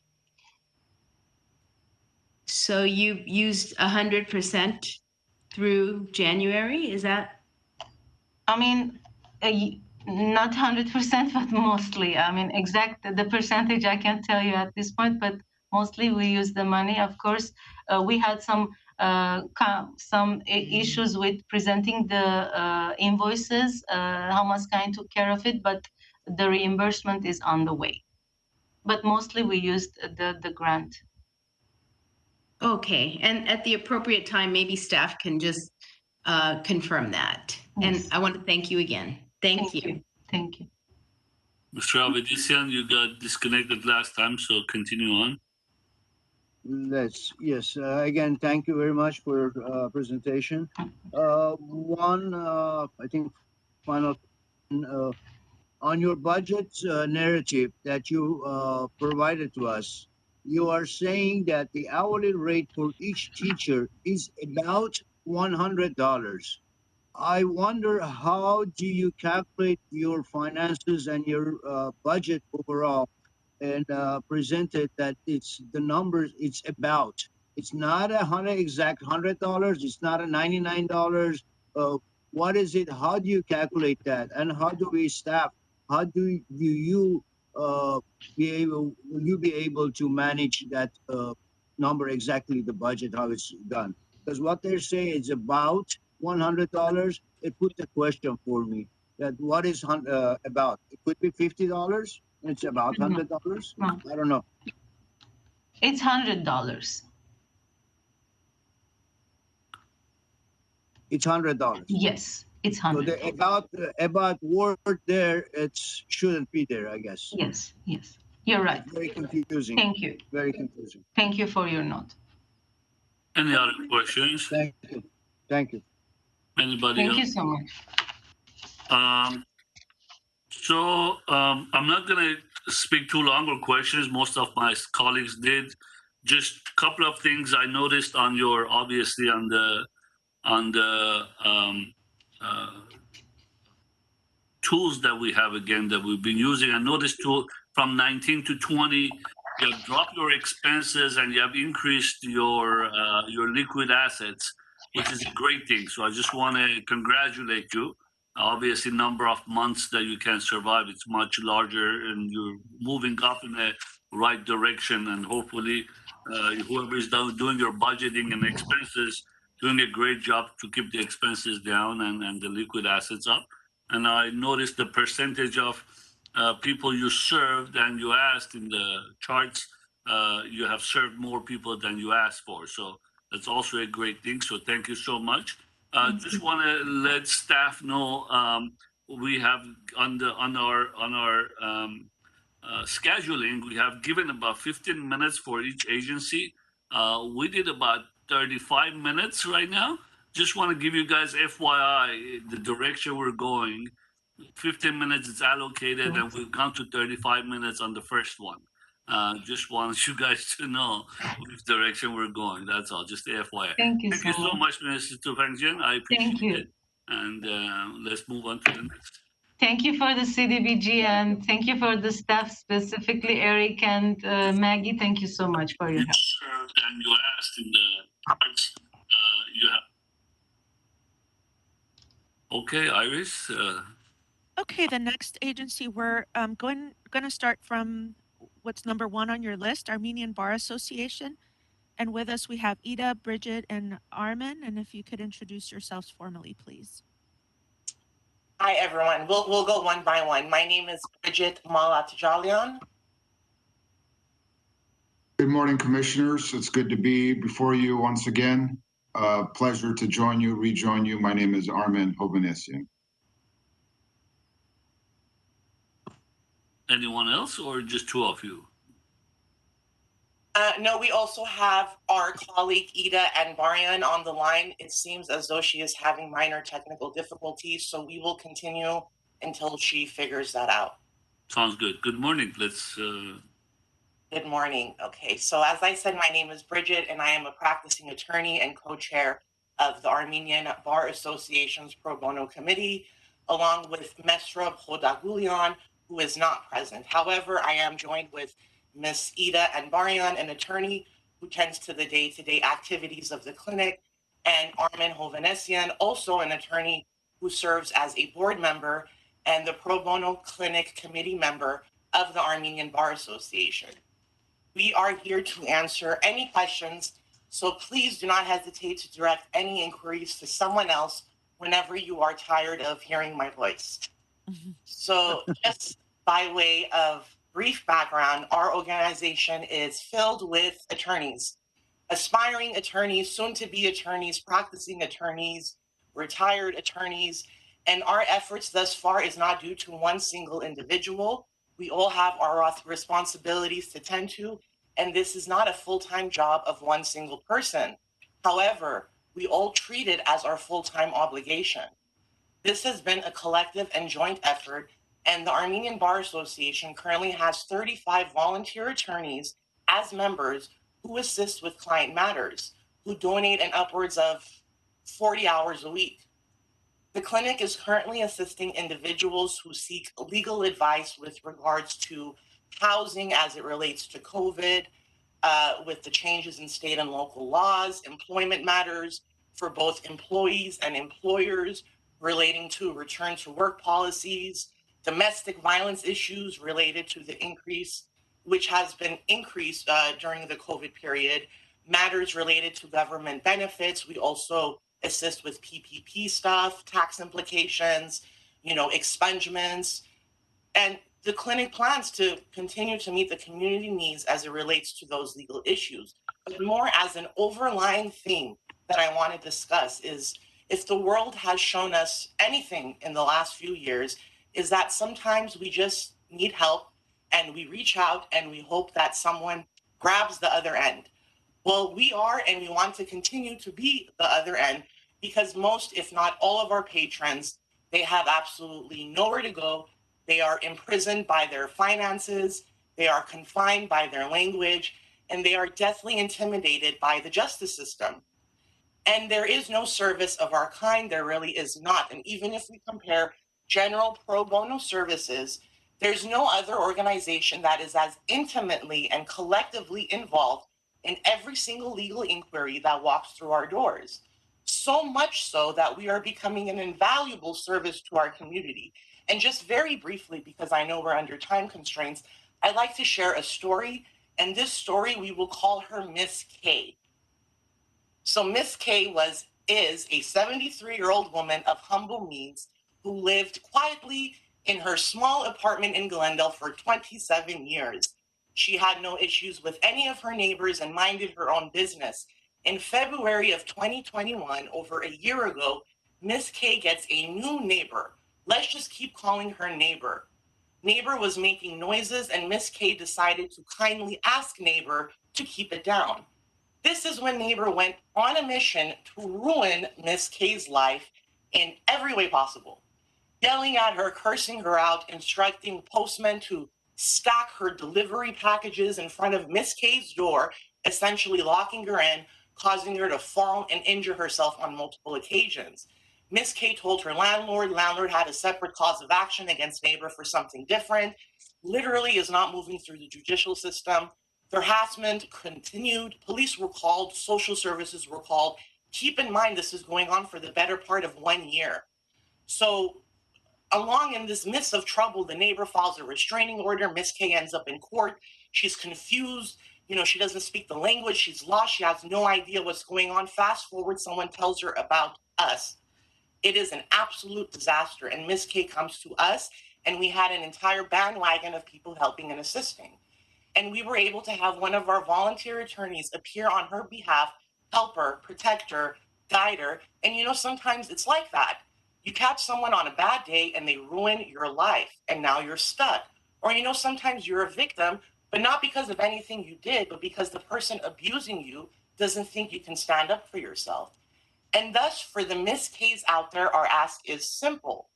We are naturally expanding based on the demonstrated needs of the clinic. The clinic hours originally were once a week. It increased to 3 times a week. And the increase in clientele was largely through word of mouth and with no direct promotion of the clinic. And thus, our projected budget for the next fiscal year is $48,840. And this will include continuing to pay for our part-time non-attorney legal professional who primarily staffs the clinic hours during the office hours, and to retain a licensed attorney to oversee the entirety of the program, which is currently done by volunteer attorneys. We have not applied for, nor have we been approved for any other funding. And in the interest of time, I will stop myself, but we are all readily available for whatever questions that you may have. Thank you. Anyone else gonna speak, or you're done? We're gonna go to staff. Are you guys done for presentation? We are done with our presentation. My colleagues are available to answer any follow-up questions. Thank you so much. Any questions, anyone? Mr. Armenian. Thank you for your presentation, and thank you for the important services that the ABA provides to our community. I have a question, a specific question, which is, I noticed in the application you talk about, dealing with COVID protections, issues having to do with COVID protections. If you can expand a little bit upon that in terms of, pre-COVID versus this last few years of COVID period, what are the types of cases that you've seen an increase on? Just like, what are the trends in that arena that you've been dealing with specifically? Sure, and unless Armin or Ida would like to comment, I can. Some of those trends, Commissioner Armenian, are especially in housing and especially in employment. With the housing, with the moratoria that have been in place, they've been extended, they've been retracted, there's been a compression, and then there's an elongation. People are confused, and they're in the clouds about what their rights are, mostly from the consumer perspective. And so the COVID, because there's been a change in the measurements of the playing field of rights and responsibilities and entitlements, that in housing has been a moving target. In employment, return to work, the world has changed in the last 2 years. And not only have habits and patterns changed, but laws and regulations requiring one to return, and under what circumstances, that too. So there's that. And then there are offshoots of that, Commissioner Armenian. There's children. Some parents come in and say, do I have to send my kids to school? There's COVID going on. Life as we know it, as we all know, changed 2 years ago, just about to, I mean, my own work went out March 16th of 2020. So that's, it's mostly employment and housing groups and branches. Thank you for that answer. And just as a follow-up, so we also have an applicant that we've funded over the years, the Housing Rights Center, which I'm sure you're familiar with. Do you collaborate with them on housing related issues? The collaboration so far that we've enjoyed and we continue to cultivate is with Neighborhood Legal Services. And so even though the main thrust and focus of that conjoinment with them is for expungement clinics, we also are in conversations with them on how to help the consumer, the public person in need on housing issues. So is Neighborhood Legal Services the primary feeder, if you will, of people in need, or you have, like, give us a sense of kind of where you draw from in terms of finding those who need your services?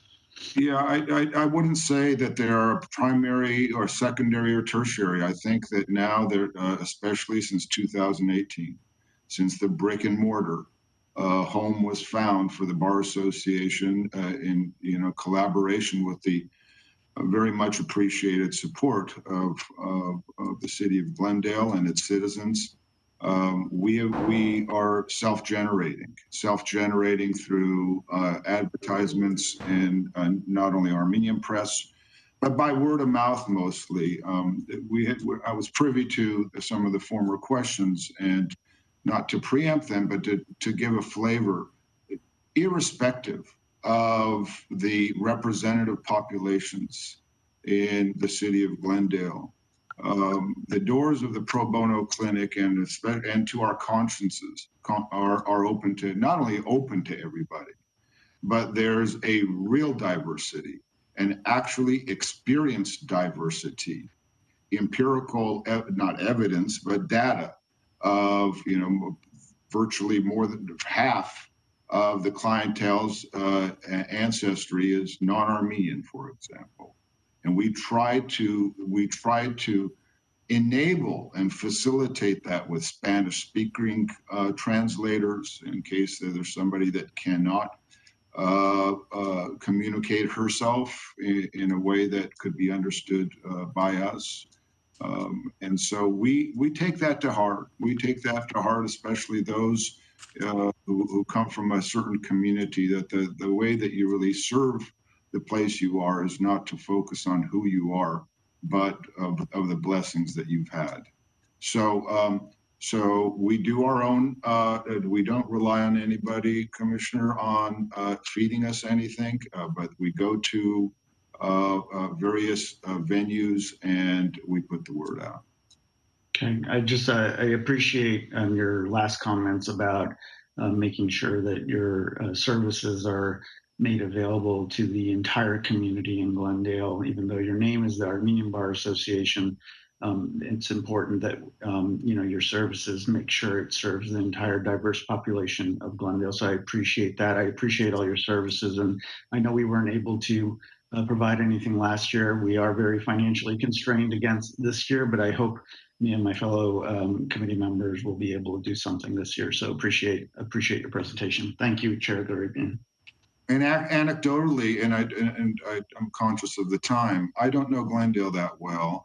I don't live in Glendale personally, but Eda and I went to, I think it was called Maple Park in the Adams something area of Glendale, when one have thought that most of the clients to be would have been Armenian who walked through the gym doors, but one after another, after another, after another, we looked at each other. There were no, I'm pleasantly surprised, but there were no Armenians among the clientele that day. Thanks. So any other questions?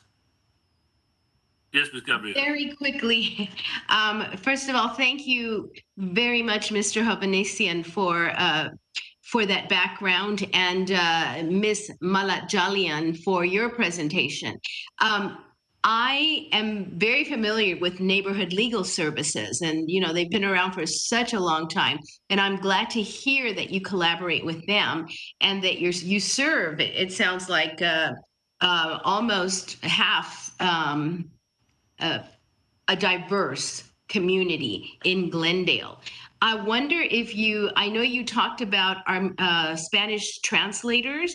Do you have any Spanish-speaking or Spanish-speaking attorneys on your staff or volunteers? And if not, do you send them over to the neighborhood legal services?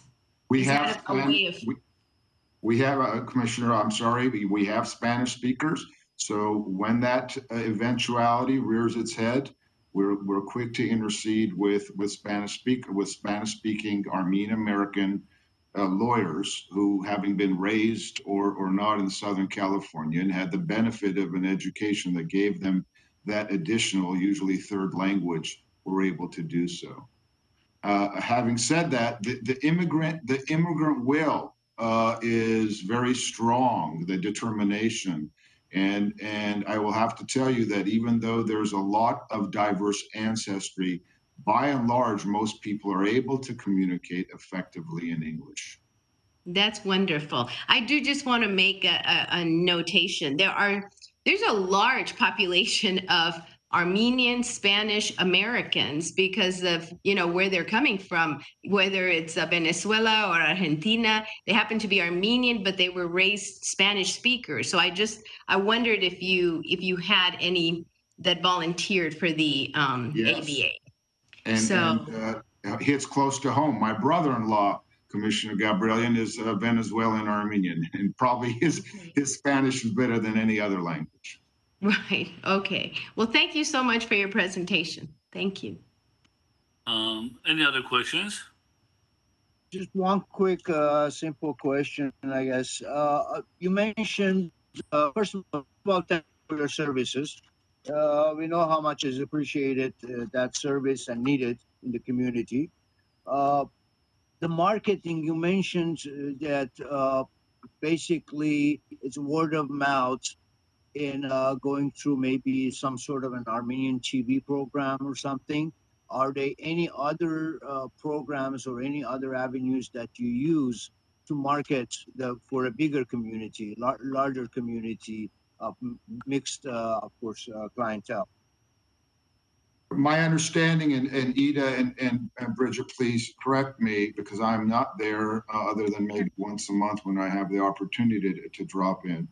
The hub of our activity is the adult recreation center.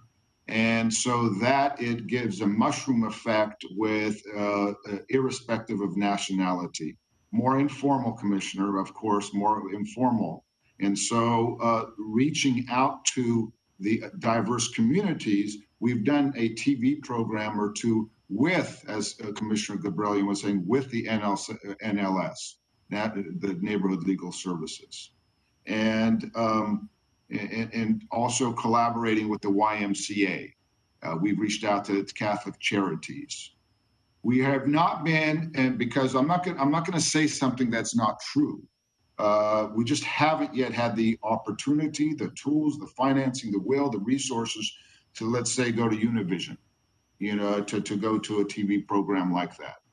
First of all, I don't think that our staff is made up. We'd probably be asking for 10 times that amount because all of a sudden Univision, that La Opinion has a wider circulation than the Los Angeles Times is. But so we're working on it. We're doing our best. I think that through our collaboration informally and somewhat formally with NLS and other social services, we're getting the word out, Commissioner Avedisian, beyond the confines, if there are confines, to the Armenian American community in Glendale. And just as an additional comment, even currently we have an expungement clinic on calendar for next Saturday. In our efforts to promote the clinic, I have been advertising on social media to various, Facebook groups.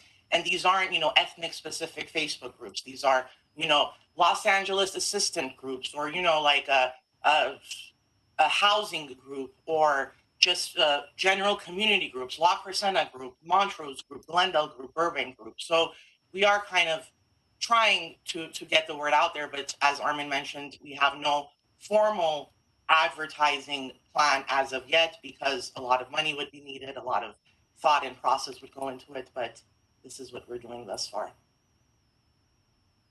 Thank you very much for those answers. I have one more quick question. Sorry.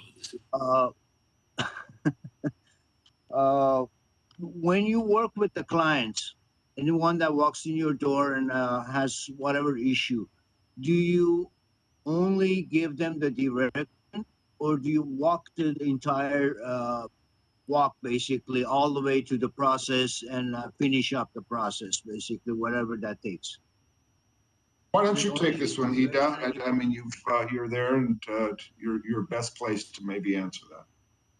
Absolutely. I'm so sorry. Could you repeat your question, please? The question is that when you meet your clients, they come into your door and have whatever issue, do you only give them directions of the process and what to do and what not to do? Or do you actually hold their hand and walk through the process and get them to the final result, whatever that may be? To the extent that we are capable, we really hold their hands and walk them through. As Bridget mentioned, one of our clients who walked in, she was completely lost. She has no understanding of the judicial system. And part of our role, and I think part of the most important role that we play, is that we do guide our clients through the judicial system. It's not something that people are aware of. A lot of people need to be educated about it. Our education system tries to supplement that. But of course, every client has their individual needs. So when they walk in, we really try to walk them through it. And based on the client's needs, and based on what we are capable of providing, we provide as much as we can, all the way up to our volunteer attorney who appeared on behalf of our client. And let's be clear about this. From our point of view, we are doing a service to the community. Even if we can't get an expungement of a felony, because you can't a violent felony. You can't do that under California law. So if somebody's walked through our doors and says, hey, can you help me get my armed robbery expunged? We're saying, no, we can't help you. You don't qualify. We consider that doing a service, because this person who would qualify as a low or moderate income person with no direction, the fact that he or she is not qualified to get some type of redress, that educational component has been engaged there. That is more the exception than the rule. We're finding more and more that the rule is that the people that come in are entitled to PPP, as opposed to somebody whose income level would disqualify her. But again, we're going back to this example, and this example crystallizes what can happen and is happening more and more. This person who was the 73-year-old woman, the reason why she was where she was because when she was harassed, she put a Ring camera on her apartment because she was being barricaded. Just imagine, she was being barricaded into her apartment by her annoying neighbor. And as we said, and that neighbor got a temporary restraining order against the 73-year-old senior citizen. They did it on an ex parte basis without giving her notice, and then called the sheriffs or the PD, and they were going to arrest her for violating the temporary restraining order. We said time out, and we right away jumped into action. Went to that same Glendale Superior Court judge and said that you got this all wrong. And when he saw the whole story, he totally canceled out that temporary restraining order. The sad thing is, we also try to find non-legal solutions. We say, Miss Kay, why don't you just move to another apartment in the same building? The owner The owner he'll accommodate you 2 floors down. How do you deal with this, Commissioner? She said, I lived for 27 years in this apartment. My husband just died last year. All of my memories are in this apartment. And then, so we have that type of, that conflict of conscience so. Thank you so much, Mr. Owanesian. I appreciate it. So I'm not gonna, my staff did most of the questions asking. Just a comment on your forms collaboration, just a FYI for the public year, Parks Department, Glendale Police Department, Neighborhood Legal Services, Catholic Charities, Armenian Relief Society, Armenian Youth Federation, and goes on and on, I assume. So the collaboration is most of the individuals and the organizations in Glendale. So I appreciate your work. Thank you for your presentation. And thank you. Let's move on. And we truly want to thank you too for the civil and public service that you undertake every year. I appreciate it. Thank you so much. Thank you, everyone. Thank you. Bye-bye. Okay, Iris, who do we have next? Next is agency number 3 on your list, and that's Armenian Engineers and Scientists of America. And with us is Hasmik and Sona. Hasmik and Sona, if you could please introduce yourself formally, please.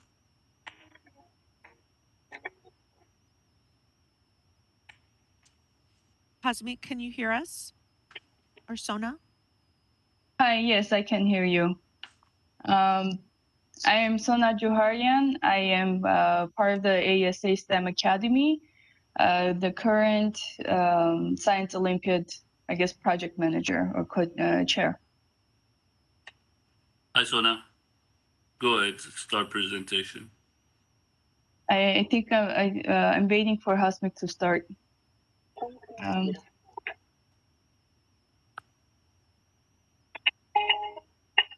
Hasmik, can you hear us? Hi, can you hear me, please? Yes, go ahead, we're listening.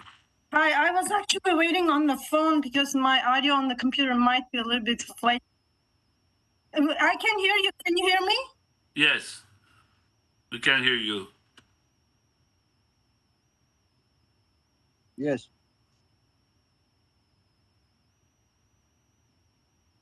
Can you hear us? Yeah, we can hear you. We can hear you. We can hear you. Can you hear me? Yes. Okay, sorry. Yes, we can hear you. Okay, I passed a little bit. Yes, I can hear you. Hi, my name is Hasmik Shakaryan.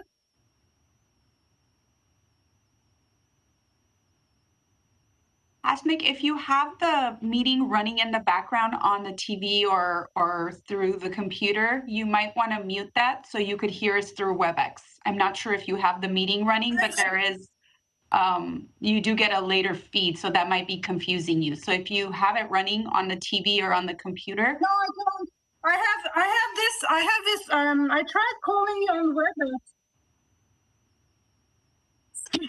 Okay, did you try calling? Are you trying to call in? We can hear you on the computer, so you can go ahead and start the presentation. We hear you just fine. Just to clarify, she is both on video, like through the computer, and also on the phone. So that's how we're able to hear her through her phone, and we can see her through her computer. My voice is coming out late. I'm not sure if you hear me late or. Mona, can you text her, tell her that we can hear her, just start talking? Can you hear me? Yes. We can hear you. You can start your presentation, please. Okay, now I cannot hear you. If you could try disconnecting and then logging back in, I'll let you back in. You can hear me.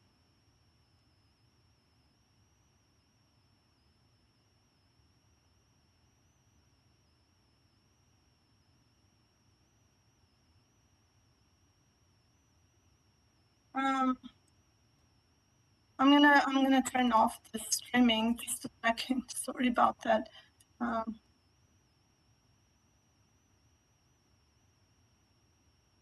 you hear me now? Yes, we can. Sorry, I really apologize. I had on the phone, waiting on the phone. My name is Hasmik Shakaryan. I'm the Academy STEM Academy Director. I'm presenting with Sona Juharian from Armenian Engineers and Scientists. Our organization is a nonprofit organization, and it's established since 1983. Our organization was a hallmark of STEM-related projects since 1983. Through our projects, we are very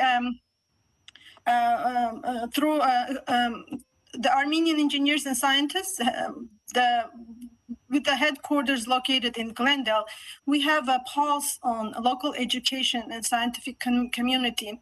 As such, we have been conducting a few youth programs through our STEM Academy, which was established in 2019. With our STEM Academy, we offer several projects, but today I will be presenting our Robotics and Science Olympiad program.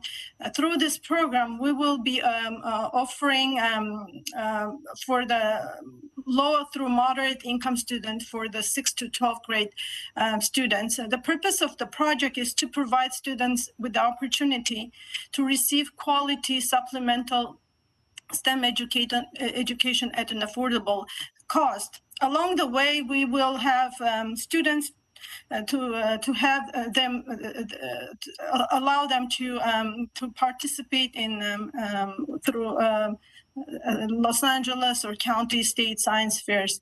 Our robotics programs are 8-week programs from 7 to 12 grade students, and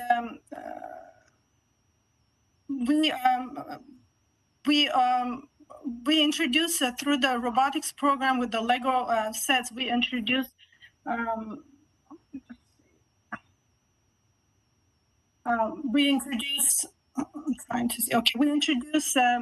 programming concept through the Lego set robots, and we also offer competitions after the program ends, and our program is continuation. We involved industry experts to come and demonstrate all the robots that used in industry, so students can understand how the life is after the robotics. You know, it's not just ending in the class. Our students are very delighted to come, and our doors are open for everybody who wants to come and see our program. Through our Science Olympiad project, we are offering competitions in different categories like chemistry, biology, physics, and through our mentors, we mentor these kids through to prepare them for the Science Olympiad. After the Olympiad, we also follow up with them so they can go and present their projects in Los Angeles County Science Fairs. And we have many participants who have been achieved very high awards through these competitions. Our program, the purpose of the project is to provide students with the opportunity to receive quality supplemental STEM education at an affordable cost. In return, STEM creates critical thinkers, increases science literacy, and enables the next generation innovation. When kids are introduced to science, technology, and engineering and math through our programs, in return, they will come back and contribute to city's economic goal of becoming a tech hub by building a necessary foundation in STEM. And it provides, after all, kids are technology, and kids are our next generation, our future, and we are working really hard to get them to science, technology, engineering, and web through this program. I also like to thank you for your support for the last year, to provide us more opportunity to reach more people through our the students from the Peach Jar, and we had a big response from the students, and we are able to support more kids through your program, and I thank you for that. Due to this grant, we have other projects that are lined up to grow and to get more students into our classes. And tomorrow we actually our classes end for this term, and tomorrow I invited an industry expert with a robot, invited all the parents and their kids. We also invite kids who are not in the program to come and see what's going on, so we can show interest into the kids into this program, so they can come and participate. And knowing that STEM is growing, STEM occupations are growing, I think this is a good opportunity for all the kids to who are interested, or maybe they will show interest in STEM and come and join our program. Thank you so much for presentation. Any questions? Mr. Armenian. Two questions. First of all, thank you for your presentation, and thank you for the program that you run. I am a big believer in the topical area that you're dealing with in terms of this importance for kids. So my question has to do with one, which I've asked all the other agencies, and I'll continue to ask this question today, is how do you ensure that the participants, that there's diversity, that it's, even though you are the Armenian engineers and scientists of America, how do you make sure that you're serving the entire Glendale population? Second part of that question is, I know that you've held this program at Ribbit Academy, which is outside of Glendale. So how are you, in the first year that we funded you, how have you dealt with the issue of this physically being outside of the boundaries of Glendale, getting Glendale? Let me finish my question. Getting the participants from Glendale there. So diversity, the kind of the transportation issue, and also the diversity in the sense of income, making sure we're hitting the right population, meaning disadvantaged students that don't have this kind of programming available to them typically. How are we ensuring that it's hitting that type of audience, which is really what this funding is about? Thank you. Thank you for the question. Yes, we are. Through the CDBG, we find out there is a pitch jar that we could reach to all the schools in Glendale, and we got a really big response on the pitch jar. And we had the flyer, and I personally and other team members, we distributed the flyers all the community service centers in Glendale. And also through the social media and the schools and the word of mouth. Of course, students who come, and they also refer to other kids in their families to come and participate. We make sure that we take like low income, and we take everybody, but through the CDBG, we are able to get the low income students, and we verify that by their income documents that they provide. The Rebay Academy is a very, I know it's outside Glendale, but it's right at the boundary of the Glendale. We didn't have any kid that complained about the location. And since we are getting support from Rebay, our resources are kind of sharing our resources. We're providing our instructors, volunteers, and they're providing the location. It's very convenient for us to actually get more out of the program than getting a space somewhere else and paying for it. It's quite expensive to do this on sponsorship-based project or program. We had a very good response, and everybody's asking for continuation of the program, to go more advanced classes, than the basic, because our program is providing the basic concepts and programming concepts through the robots. We also have workshops that we do for the Science Olympiad. This year we had a few workshops over the Zoom. Normally we do it in person, but because of COVID, we had to conduct it in Zoom. And through that also, we have some kids that just come in and to ask questions and to get familiar with the program. Besides the other kids who are interested in doing some project, then they need some help.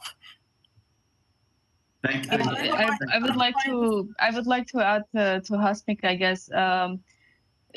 We do send it to the Glendale community, all the parents, Armenian, non-Armenian, doesn't matter, and it's based on their response and their interest in participating.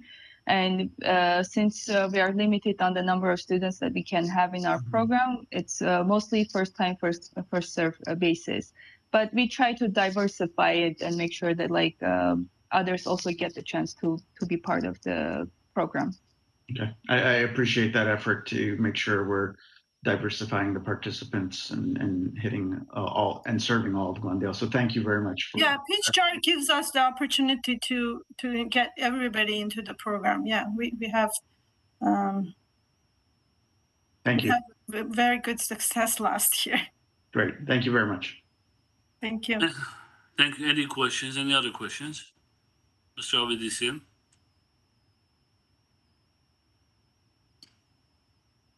Mr. Avedisian, we can't hear you. You're muted.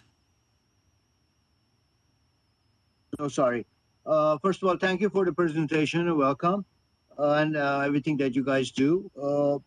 Question, are the students repeat students from the last years or all new students? Every year you start a new program and it are new students. Science Olympiad is, we get students coming back for every year because we support the 6th to 12th grade.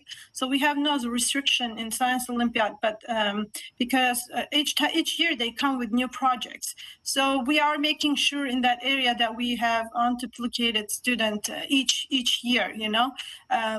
But for the robotics program, we have the same program repeating, and same students cannot come and sit the same class, same curriculum every year. But we have a competition team that after they finish their program, they can participate through the competition team to advance their skills. But we had so many interested students this year that we are thinking of adding another advanced program for them and teaching like other skills. And also we have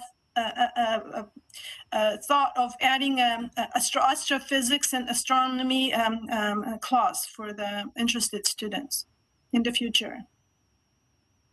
Okay, one more question. What happens to the students that they apply, but however financially they may not qualify? Do you still take them on with the fee? And if it is, what is the fee and how do you evaluate that? Yes, our doors are open for every student because we have to charge them some fee because of our expenses. We take every kid. Our fee is $250 for 8-week course. And our goal is to encourage the students to be to continue in STEM. So we try to encourage them and like support them in any way. If for any reason we see a student who cannot afford it financially, then we will try like other means outside of CDBG to try to like compensate for that. The Science Olympiad is not too expensive. It's $25 just for the to participate in the project. And fortunately this year it's virtually, so some students who we did run out of money through CDBG in order to accept more students through CDBG, but we are still trying to take on more students if they are applying through CDBG programs still. And then I want to add one more thing, that after our robotics classes are over and kids want to participate to competition team, we're not charging them for continuing in the competition team, just for the initial program for the learning robotic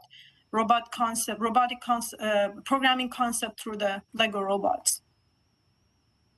Thank you very much. Appreciate it. Thank you. Any other questions? There's no questions. All right. Thank you so much for the presentation.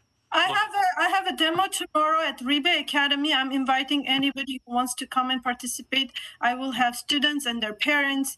So I always invite parents to see their students' work, and they all are excited. It will be at Rebay Academy 10 to 12. Everybody is invited. Sounds good. Thank you so much. I appreciate it. Thanks for the presentation. Thank you for supporting us. Thank you. Bye-bye. Bye-bye. Okay, Iris, who do we have next?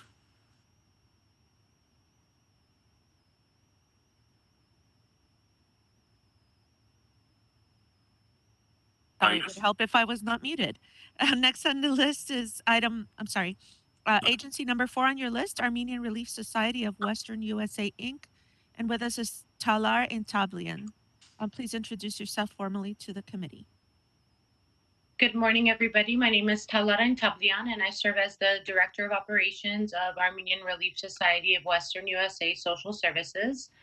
I'm happy to be with you all this morning. Our agency was requesting funding from the City of Glendale CDBG program to help continue our community outreach program through fiscal year 2022-2023 in services that are targeted at servicing low to moderate income residents of the City of Glendale, majority of whom are seniors and disabled adults with limited English capability. The funding request that we've applied for this year is to help serve 100 clients, older adults, in the area of English as a second language life skills classes to help increase their English language proficiency.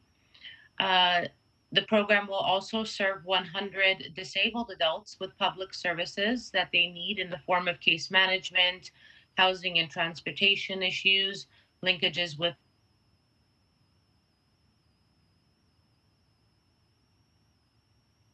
Talar, we're unable to hear you at this time. We lost your voice. We lost you, Talar.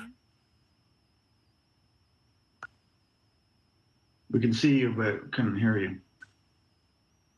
Hello? Yeah, we can hear you now. Yeah, we lost you for. Oh, I apologize. The third component I think I was touching on, I hope I didn't break off before that, is the employment services that will be delivered to 100 clients in the form of job search, referrals, placement, workshop guidance, and more. Alongside these services, our organization intends on continuing to provide general social services throughout the community.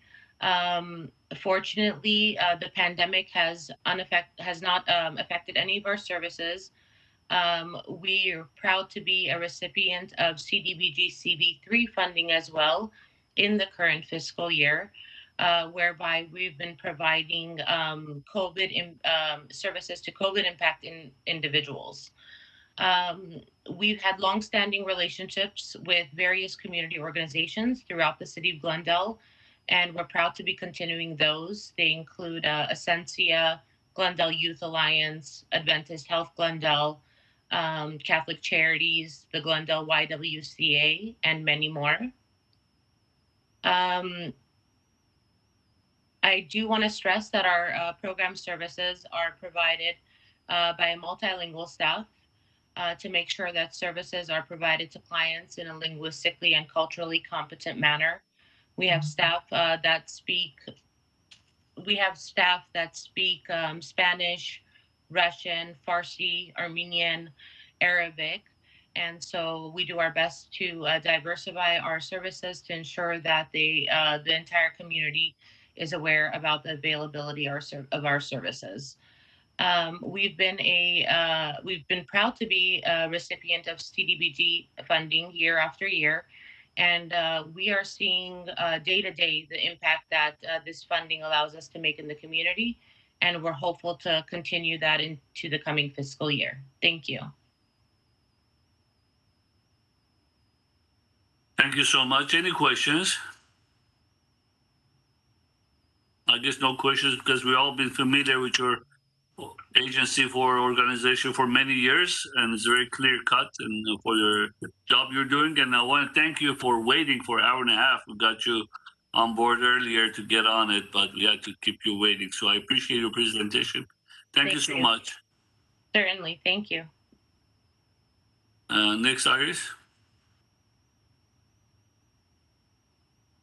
Next, we have agency number 5 on your list, Essentia.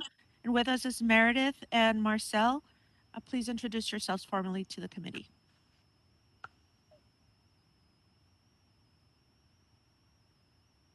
Meredith and Marcel, you may proceed with introducing yourselves and starting your presentation. Hi, my name's Meredith Fleischer, and I'm the Director of Grants and Contracts at Essentia. Hello. Please start your presentation when you're ready.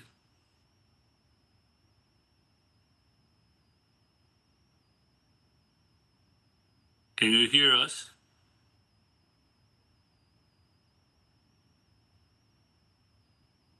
I think we lost her. I see her name. I'm on your list, Essentia. With us is Meredith and Marcel. Yes, I believe Marcel is going to be leading this discussion. Yes. Good morning. I'm Marcel Mitchell. I'm the Director of Programs here at Essentia. If I may, I think one of you might have might be streaming the meeting in the background, and that might get you confused because there's a lapse in time. So if you could please mute that. The audio is very low, whoever was speaking. Marcel and Meredith, if you can make sure that you're not streaming the meeting in the background or you have it on mute, because we are hearing some feedback and it's also going to confuse you. And you may proceed with the presentation when you're ready, Marcel. Good morning. Can you hear me? We can hear you. Okay, great. Thank you. Good morning. My name is Marcel Mitchell. I'm the Director of Programs here at Essentia, and we're requesting funding to continue our street outreach program. And this program is vital to the city of Glendale, in which we provide outreach services to, the most vulnerable clients that are highly visible on the streets. We connect our case managers. They go out to the pardon me, they go out in the community of Glendale and assist these individuals where they're at, including all areas of Glendale, for which we can get them assisted and connected to homeless services with the ultimate goal to try to get those clients removed from the streets and placed into either shelters or into permanent housing. So that's our goal. And just recently here this week, we had a very good success story where an 80-year-old veteran who was living on the streets in Glendale, he was currently housed this week. So with this program, that's one of the success stories that this program offers, and we continue to want to have those success stories with this funding. Thank you. Are you done, Marcel, with the presentation? Yes. Well, thank you so much. Any questions, or is Ms. Fisher, are you going to add something, or are you just going to be on the standby for questions? Yes, I'm just here to answer any questions you might have. Okay, thank you. Any questions? Mr. Armenia. Thank you for your presentation. Thanks for everything Essentia does for Glendale. I have a few questions, so if you could bear with me. One is I want to make sure that with the funding that you are asking for, that will be focused strictly on Glendale and not. And I know the problem that we're trying to solve for doesn't recognize borders necessarily, but it will be focused in terms of providing the assistance within Glendale, correct? Yes, this is 100% for the city of Glendale. Our dedicated outreach team is strictly for the city of Glendale. Okay, thank you for that. And my second question is, can you give a sense of, based upon your experience on the ground, where are we in terms of latest homeless count and situation within Glendale? So just this issue. Yeah, so just this past Friday, the actual homeless count was conducted. So those numbers probably won't be out probably for a few more weeks. But overall, we've seen a reduction in the past couple of years of homelessness here in the city of Glendale. Our numbers have, for the past two homeless counts, the numbers have been reduced significantly. And our street outreach team are seeing less and less individuals on the streets because of the resources that were available, especially the project room keys, the shelters. But now as more of those resources are going away, we are expecting an uptake in more homeless people that's on the streets. Could you give it just a general number? I won't hold you to it. I just want to get a sense of the kind of the magnitude of the issue for us. So when you say it's gone down, like just give some, if you could throw some numbers against it, that would be very helpful. Yes. So we've seen a reduction from anywhere from 20 to 40% of the homeless individuals on the streets of Glendale coming through our programs. Now, once we get the official homeless count numbers, we'll have a better picture of what those numbers look like overall for the city. But what about, is that 400? Is it 1,000? What is it? In the previous years, it was, I believe, around 150 unduplicated homeless individuals. So I'm pretty sure that number will be reduced. Okay, that helps. Then next question I had is, I noticed in the report that the city of Burbank had stopped funding you, is what it says. Could you, that was effective January 1st, 2021. Could you provide some further information as to why they stopped funding your program? Yeah, so we had an outreach program contractor with the city of Burbank. They brought in another contractor that they were working with, so our services were no longer needed. So that contract kind of ended there, and they went with a different service provider that they wanted to work with. Is there a reason they switched? I don't know what the reason was. It was just their own, they didn't inform us what the reason was. Okay.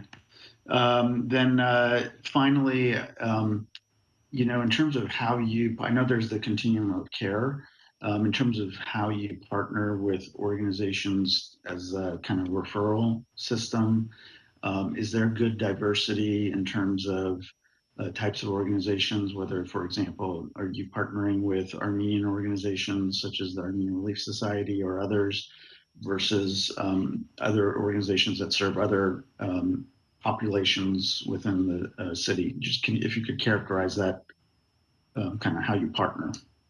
Yeah, so pretty much we partner with all of the organizations in the continuum of care.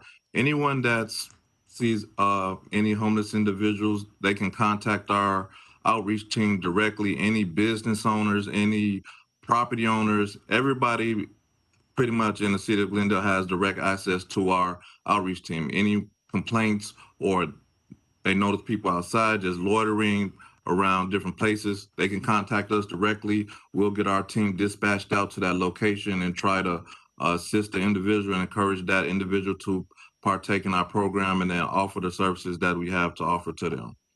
Yeah, and I guess the question I'm getting at is, I noticed in the report it didn't mention any Armenian American organizations, but I do know in the previous presentation, the Armenian Relief Society was speaking, and I think they mentioned that they do work with you. And each population, immigrant population, might have slightly different characteristics to it. There's cultural issues and cultural barriers that also come into play. So I just wanted to get an understanding and an assurance that there's that sort of collaboration going on so that, it can maximize your effectiveness in the area that you're an expert in. Yes, there definitely is. And recently here in the last couple of months, we hired a community resource specialist that is stationed at the Glendale Library. She is Armenian. So any persons that we can connect on the street, we can also direct them directly to the library as well to get assistance as well. So we pretty much try to work with everybody in continuum and meet them wherever they're at and whatever capabilities that they have. Okay, great. Well, previous to this, I'm sure you were watching, we were able to reprogram some return funds to you separate from this particular proposal, but hopefully that helps as well in terms of everything you do. So thank you for everything that you're doing for the city of Glendale. I know this is a extremely challenging area to work in. We see it in our neighboring areas when you drive outside the boundaries of Glendale. So I attribute that success in tackling this difficult issue directly to organizations such as Essentia. So thank you. Thank you so much. Chair Garibian, members of the committee, can I add something, please? Absolutely. Thank you. So the question of the homeless count numbers, Chair, Committee Member Armenian, the numbers are being looked at and tallied. The count was conducted last Friday night. We had a count during the day and as well as Friday night, and staff is compiling all that data. We should have the numbers within the next month or so.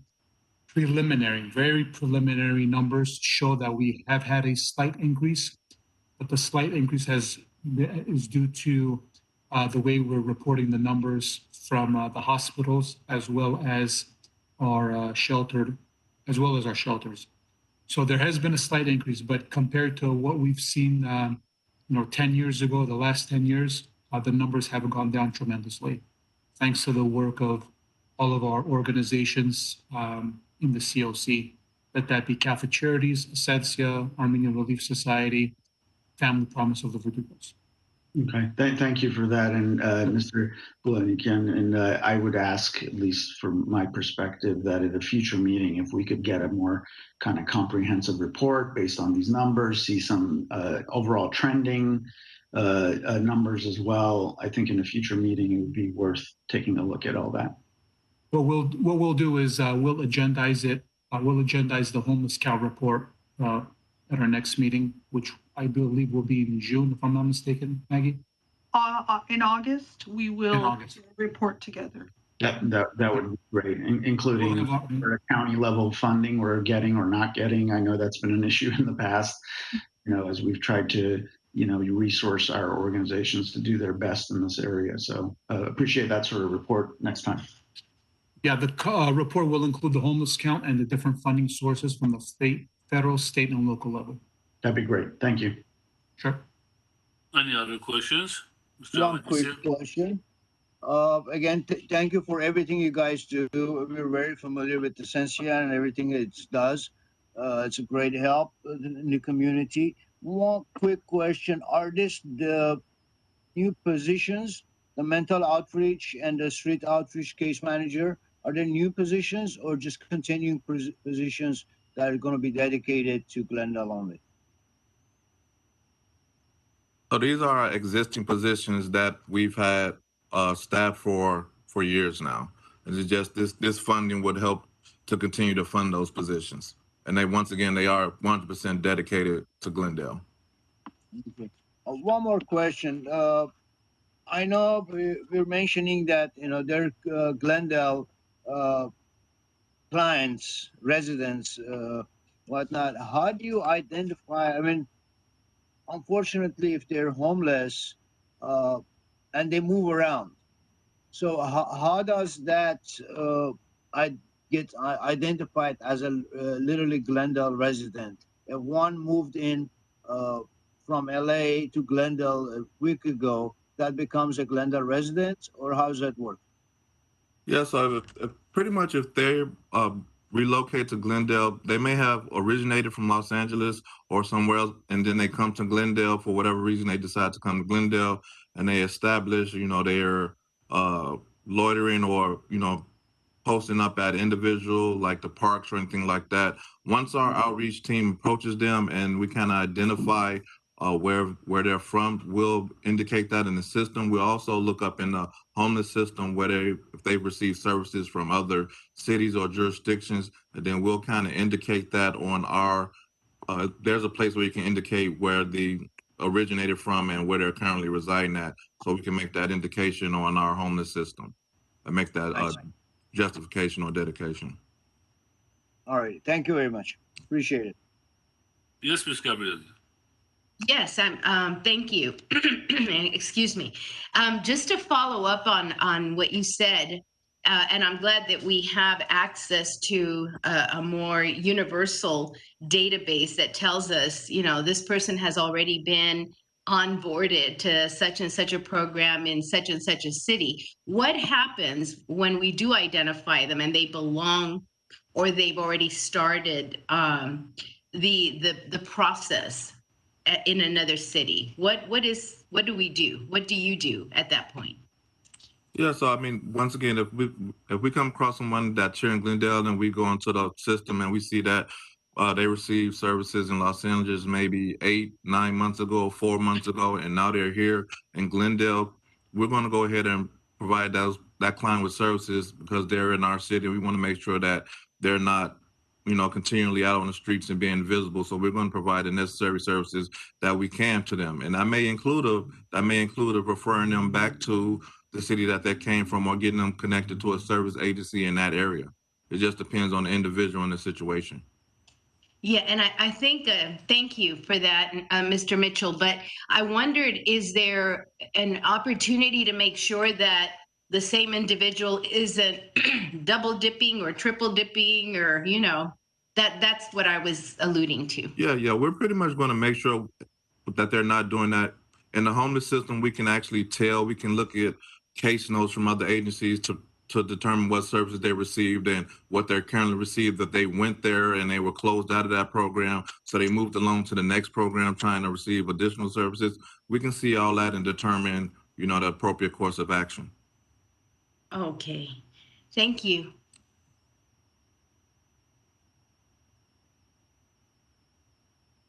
And again, let me add my thank yous to everything that Essentia does. This is a vital, vital service for our community. Thank you. Thank you.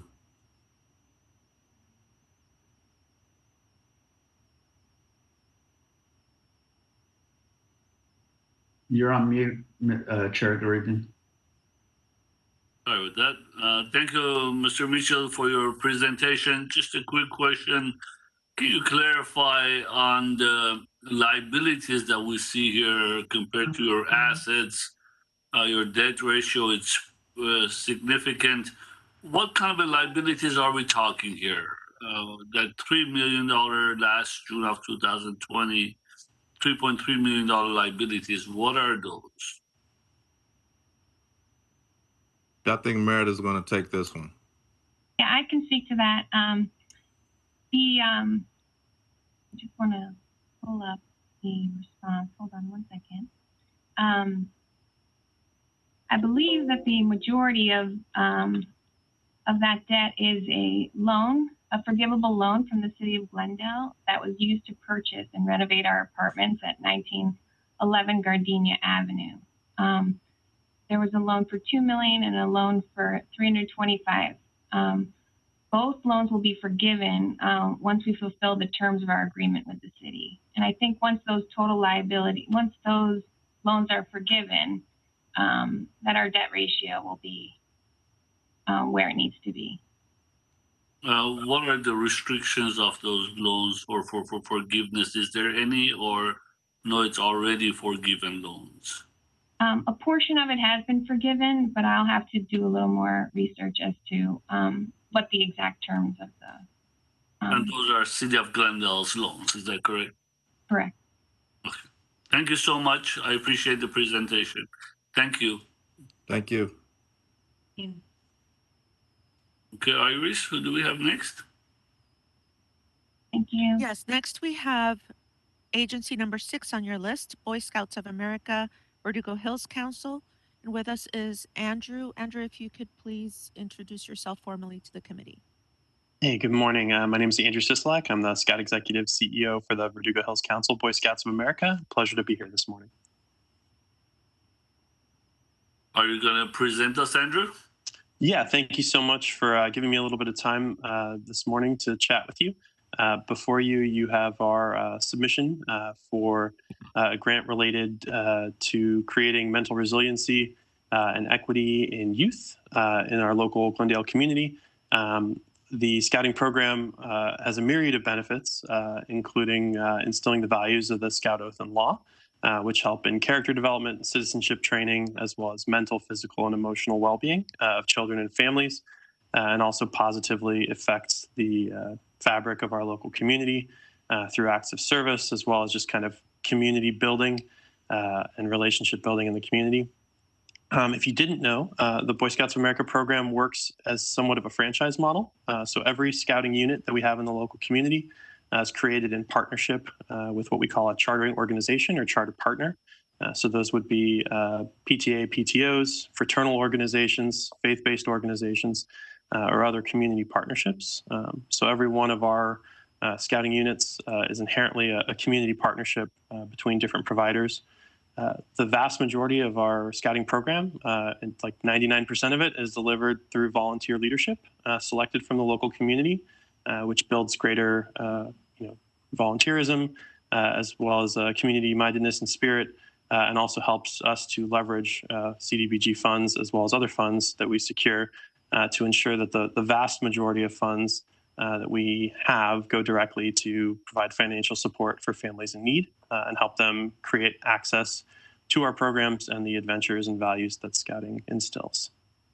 So that was kind of the short summary, but happy to be here today and chat with you and answer any questions you might have about our grant. Thank you. Any questions? Mr. Abedisian. Good morning and welcome, and thank you for applying. We all know how Scouts work. I was on Scouts for a very long time. Fantastic. So I know Scouts and how it works. So my basic question, I was just looking at the numbers and going back with the project budget form. I'm a little bit confused. I see two numbers on the budget form, and they don't match with the application, and they don't match with the correspondence return information that it was returned. One shows a different number of requesting on one application, one form, and the other one shows a different number on the basically district associate and district directors requests. So could you explain that? Sure. So as part of the kind of the interactive process after staff did a review, part of our initial submission, we hadn't made an error in calculating staff time, which was just my naivete when filling out the form. So the only portion of funds related to staffing that we're requesting is a very, very small portion, which is just administering the particular grant. It's not as though those employees' full-time job relates specifically to CDBG grant funds, if that makes sense. So whatever numbers you have, it would be the smaller of the two on the budget worksheet. So we have two of them. One is a 4,629, and the other one is 2,300. So 2,300 is the correct number. That's correct, sir. Yes. All right. Thank you. Any other questions? Can I clarify that? Can I clarify that? Because the updated budget that's attached to the response is the one that has the 4,629. So then apologies. So you have two different positions. One is our district associate that does more of the in-person interaction and time related to membership growth and enrolling families in the program. And then there was a small amount for our district director who does more of the paperwork facilitation and management. So it is both roles, and I apologize for confusing the matter further by being unclear. That's okay. So the correct budget worksheet is the one that reflects $4,629 request from CDBG for personnel, correct? Correct. Yes, ma'am. Okay. Thank you so much. Sorry. Thank you. Any other questions, Mr. Armenia?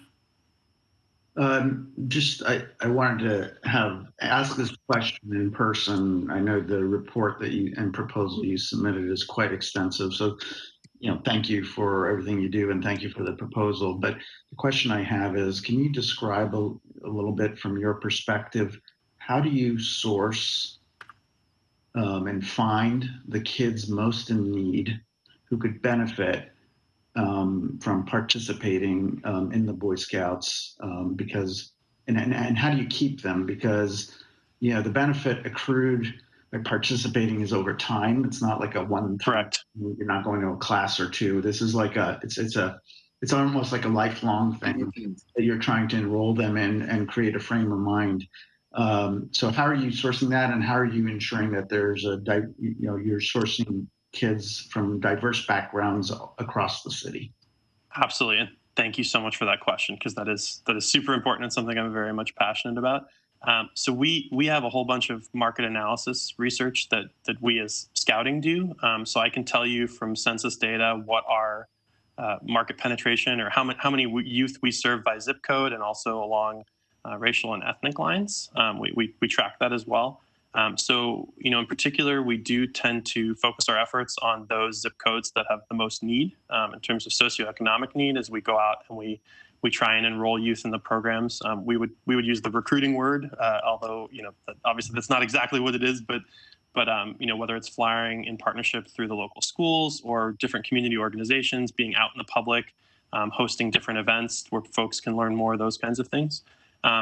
For me, I'm all about the concept of sustainability. So our goal is not to recruit families and then if there is a genuine need, obviously they can reapply for funds on an annual basis to continue their participation. But what we try to do as we get youth into the programs after they've joined is we have different mechanisms for youth to help pay their own way. One of the values of the Scout law is that a Scout is thrifty.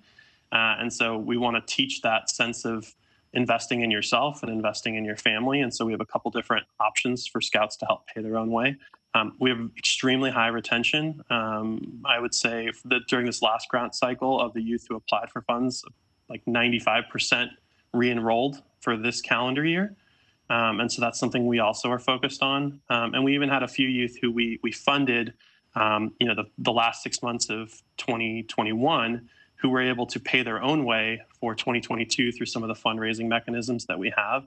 But it was really a benefit to have the CDBG funds available to kind of do the startup capital, to get the family enrolled, to ensure that cost wasn't a barrier. And so in my mind, that helps us with that equity piece, right? Trying to ensure that the socioeconomic factor is not a barrier to accessing the program and Scouting's values and learning opportunities.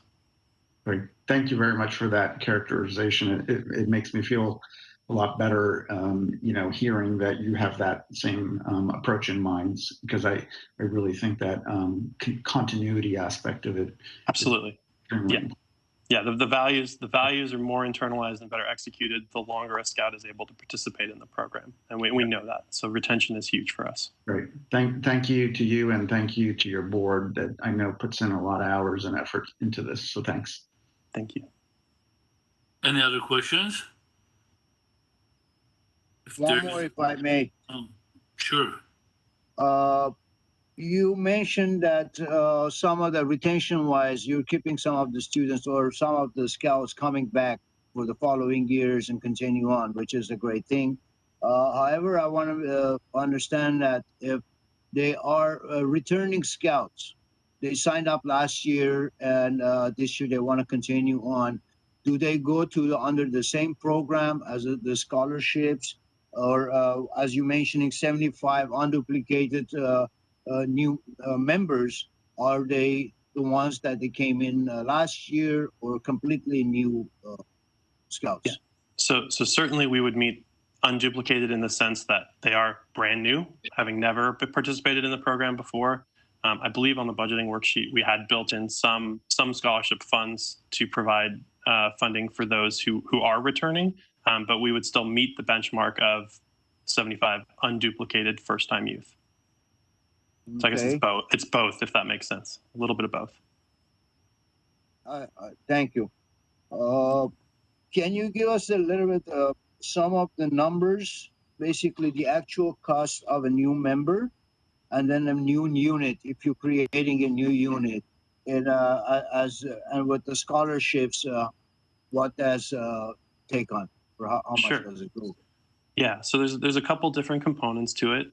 We have a national fee that each youth and adult pays to the National Scouting Organization to be a member. That's anywhere from $72 per year for a youth to $45 for an adult. Obviously, we're not providing scholarships to adults as part of the CDBG program. We have a smaller local council program fee that helps sustain us as an organization, which is about $45.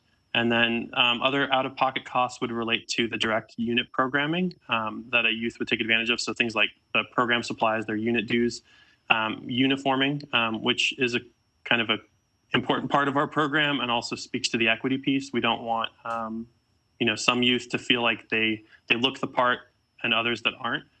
So we provide some financial assistance with getting the Scout uniform and having that available. And then the last component is attending our different camping programs or opportunities. We maintain and operate a camp facility in Castaic called Camp Verdugo Oaks, which is on Forest Service property. And so we have a myriad of different resident camping programs, which is overnight camping, weekend camping, family camping. And then we also run a day camp program more locally in town. That's a week-long program targeting youth that are K through 5th, doing scouting activities, but on they just come for the day and then return the following day. Thank you. One last question. Sure. Location-wise, where do activities happen? We know that you've sold the property, your offices, your building, and I didn't see it on the report that I said there's multiple locations or that kind of thing. How do you work on that? Yeah. So just to clarify, we are still housed at the Grandview address in Glendale, where our office property is. So we're currently doing a lease back for a portion of the square footage from the new building owner. In terms of program delivery, as I mentioned, our chartering organization relationships, most of those charter partners provide a meeting location. So it would be a local place of worship or a school site, a community center, or a fraternal organization's meeting place. And so that's kind of our program delivery model. So most of the weekly meetings that scouts are participating in are at one of those locations. And then obviously a lot of our service projects happen in the local community, day hikes, camping activities, those happen at county or regional parks. And then of course we have our camp facility as well. Okay. Thank you. Appreciate your work, appreciate applying, and keep on doing what you do best. Thank you so much. Can I end with one quick observation if we're okay on time? Andrew, could you wait? Let me ask you a couple of questions too before we do that. So just quickly in here, again, back to your assets and liabilities and so on. I see here it shows you have liquid assets of $3,719,000 as of end of 2021. Is that correct? So we have proceeds from the sale of the office building that was alluded to. Those are actually reserved in our council endowment fund. So they're invested, and we're working very diligently not to touch the principal from the sale of that property. A portion of those proceeds, if I'm being truly transparent, are also set aside for a potential contribution to the Boy Scouts national bankruptcy that is going and is underway. We've reserved funds for that purpose. So that it won't impact our ongoing operations. Okay. So now that you mentioned that, because last year, or was it the year before, I was told that portion of the bankruptcy not going to reflect you because that's regional versus local. So is it or is not? And if it does, how would it affect you? Yeah. So obviously the process has been ongoing over the last 3 years or so. So we as a local council are going to be making a contribution to kind of a local council aggregate settlement amount. I don't know that I want to disclose what that exact amount is, but right. we're prepared to make it, and we do have an obligation as a local council to contribute. Got it. So we as a corporation, as a local council, are not in bankruptcy. Right. We're what's called a third-party debtor to the national bankruptcy. Okay, good. But earlier I see that you had, I know portion of it is from the sales of the property. But before that, was it like about 700,000 range? That's pretty much the number you have. So with that, I see your debt ratio. It's almost 3.6%. If I take out the property sales, and that's pretty high. Your assets compared to your liabilities. What are those liabilities? What do you have? I mean, no real estate. So what is? Sure. So we did do, and I think we explained this again as part of a staff response earlier this week, but we went through a reclassification process of our asset base. And a lot of it had to do with donor restrictions on our endowment and whether funds were donor restricted or unrestricted. So as part of our auditing process, we worked with the auditors and we reclassified a significant amount of our endowment funds as donor restricted, which changed that ratio. Our only current debt is part of an EIDL loan that we took out during COVID and is repayable. And perhaps I think some of the PPP funds who haven't officially been granted forgiveness yet, even though we've applied for it, would factor in there as well. But outside of that, we have no other debt. All right, and going back to 20 to 21, in 12 months period, you went from $15 million down to $700,000. What happened to the $14 million? I would have to go back and look. I apologize. I don't have the worksheet open in front of me to see exactly what you're looking at. So, I mean, I don't know if that total liabilities of $15 million in 2020 and then down to 700, but your assets remain the same. So I don't know what happened in 1 year of liabilities went down by 14 million. But that's fine. I appreciate it. Thank you. You can do your closing statement. Yeah, so I guess the only other component, I know we've applied for more funding than we received in the prior year, and so I kind of wanted to speak to why that is. As a board, we've committed to significantly grow Scouting's membership in the community over the next 3 to 4 years. So kind of our marching mantra is 2,500 youth by 2025, which represents about a 100% growth in our Scouting membership locally. This year alone, we're committed to enrolling 500 additional new youth into Scouting programs. And so we've made significant progress on that already as we started the year. But we anticipate, because of that aspirational and kind of significant growth, that we're going to have families, we're going to interact with more families in need who would like support in order to participate. And so that fed into our desire to request additional funds this year. We think we're positioned well to make good use of them and keep these scouts over the long term. So I just wanted to share that with you all, and thank you for your time this morning. Thank you so much. I appreciate it. Thank you. Ms. Gabriel, and I think has something to say. I just have a quick question, and I forgot I had a note here. Why? Thank you very much, first of all, Mr. Sisolak or Sisolak, yes, ma'am. Sisolak. Thank you for your presentation and for what you do for our community and our young men. And women too, ma'am. And women. Okay, thank you. Young men and women.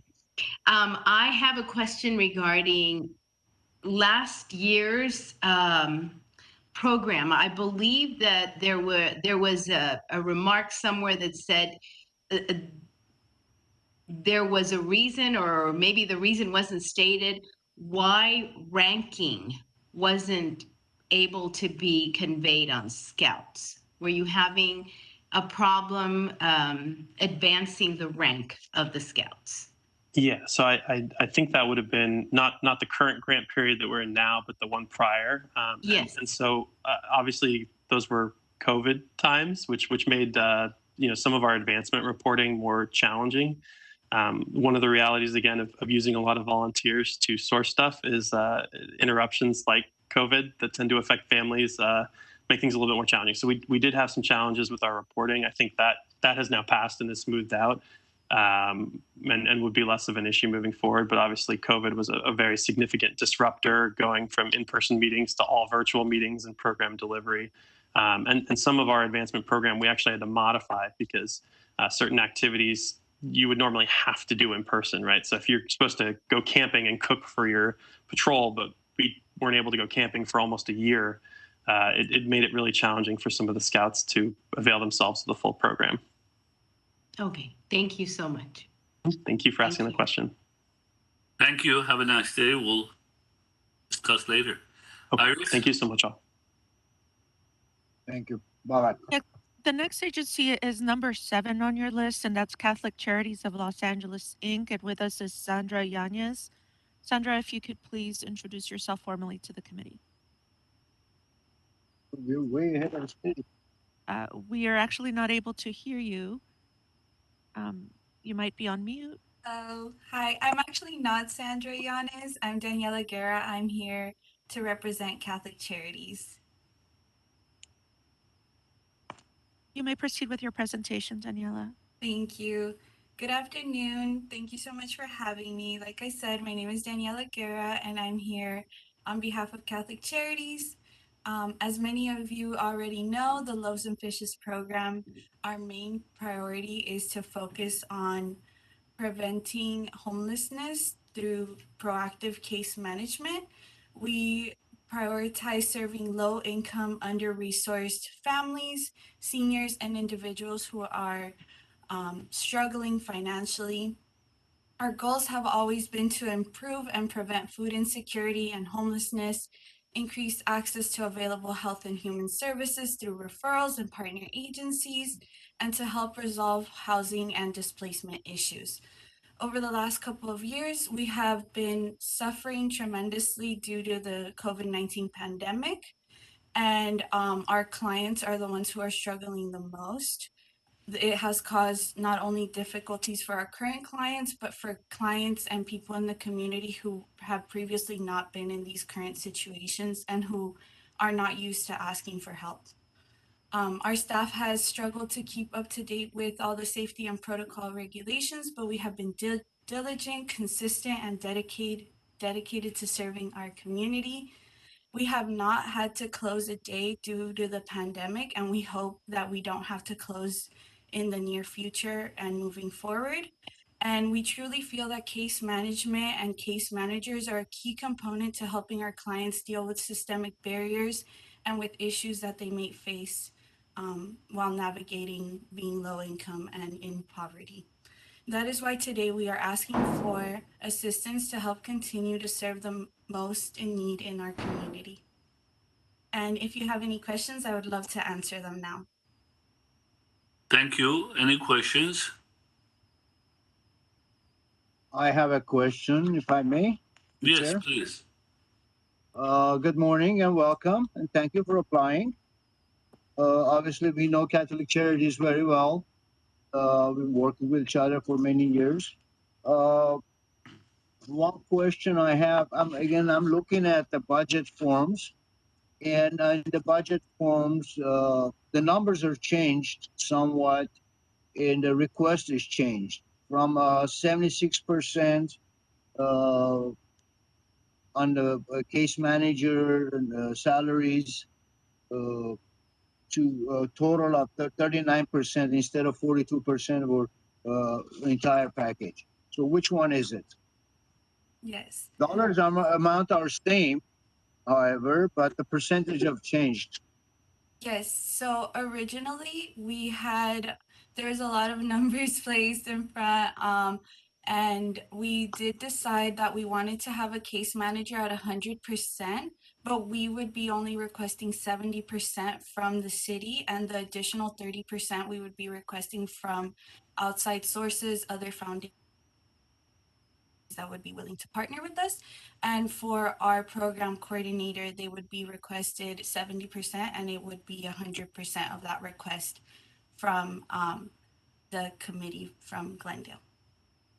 Okay, so the form that it says a total of 39% requesting is the correct form. I believe it would be the one that says 42%. 42%. Yes, because the leverage that we were showing previous with the 30% of the program coordinator was incorrect. It should be 0 for them. Okay. Okay, thank you. Yes. Any other questions? Mr. Armenian. Mr. Armenian? Sorry, trying to get off mute. We are very challenged, as we are in most years, but especially this year in terms of amount of money available. Yes. And I know you have said under your minimum is 50,000, which is a significant chunk of less than 250,000, 300,000 that we have. So my question is, how hard of an amount is that if we are not able to fund it? The funding is below 50. Yeah, so after reviewing other requests for other organizations who also have very important asks, we realized that we are able to adjust, and the minimum that we would be asking would be $30,000. We hope that that amount would allow us to continue our services and not have to cut too many of our clients or different resources that we would have. So $30,000 would still be a sustainable amount for our program. Okay, thank you for that and your understanding. Of course, I appreciate that. That helps us understand. Thank you. Thank you so much. Any other questions? No questions? Thank you so much for your presentation. I appreciate it. Thank you for your time. Thank you. Okay, who do we have next? Chair. Oh, please go ahead, Maggie. Oh, no, it's okay, Iris. You go ahead. At this time, we don't have any other agencies waiting because we did ask them to join us at 1 p.m. For an audio-visual check. So next on the agenda would be a lunch break until 1:30 p.m. is what we have on the agenda. Okay, why don't we just do the same as we did earlier? If we can contact them to join us earlier, if everyone's okay. What is today now? The time is 11:47. I don't know. Is 12:30 okay for everybody to come back from lunch? If you guys are up to it.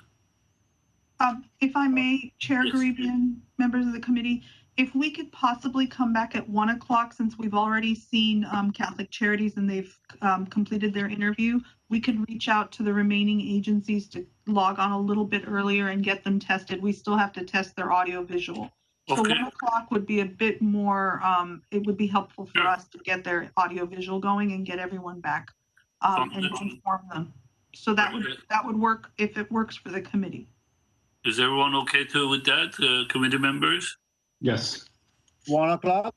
1 o'clock? Okay, 1 o'clock it is. Sounds good. Thank you. Thank you. I appreciate it. Bye-bye.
Okay, Chair Garibian, we are back on the air.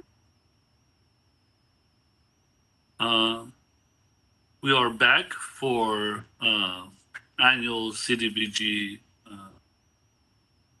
Grant Advisory Board, second half after lunch break, and we're continuing our interviews. And who do we have first online, Iris? Sure. Now we have agency number 9 on your list, which is Door of Hope, and with us we have Griffin and Regina. Please introduce yourselves formally to the committee. Regina, would you like to start?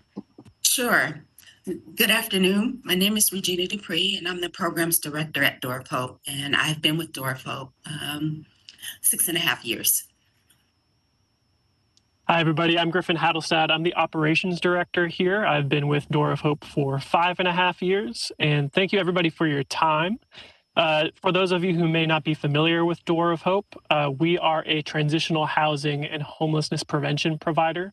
And we've been in existence since 1985. I believe we've been in Glendale since 2008 or 2009. So about 13 years in the city itself. And today we're presenting a request for $100,000 for an existing program that is our Domestic Violence Services Program, which is operated out of our transitional housing site in Glendale. And with that, I will hand it over to Regina for a description of some of the programs there. Yes, thanks, Griffin. Yeah, so we provide transitional housing and trauma-informed care for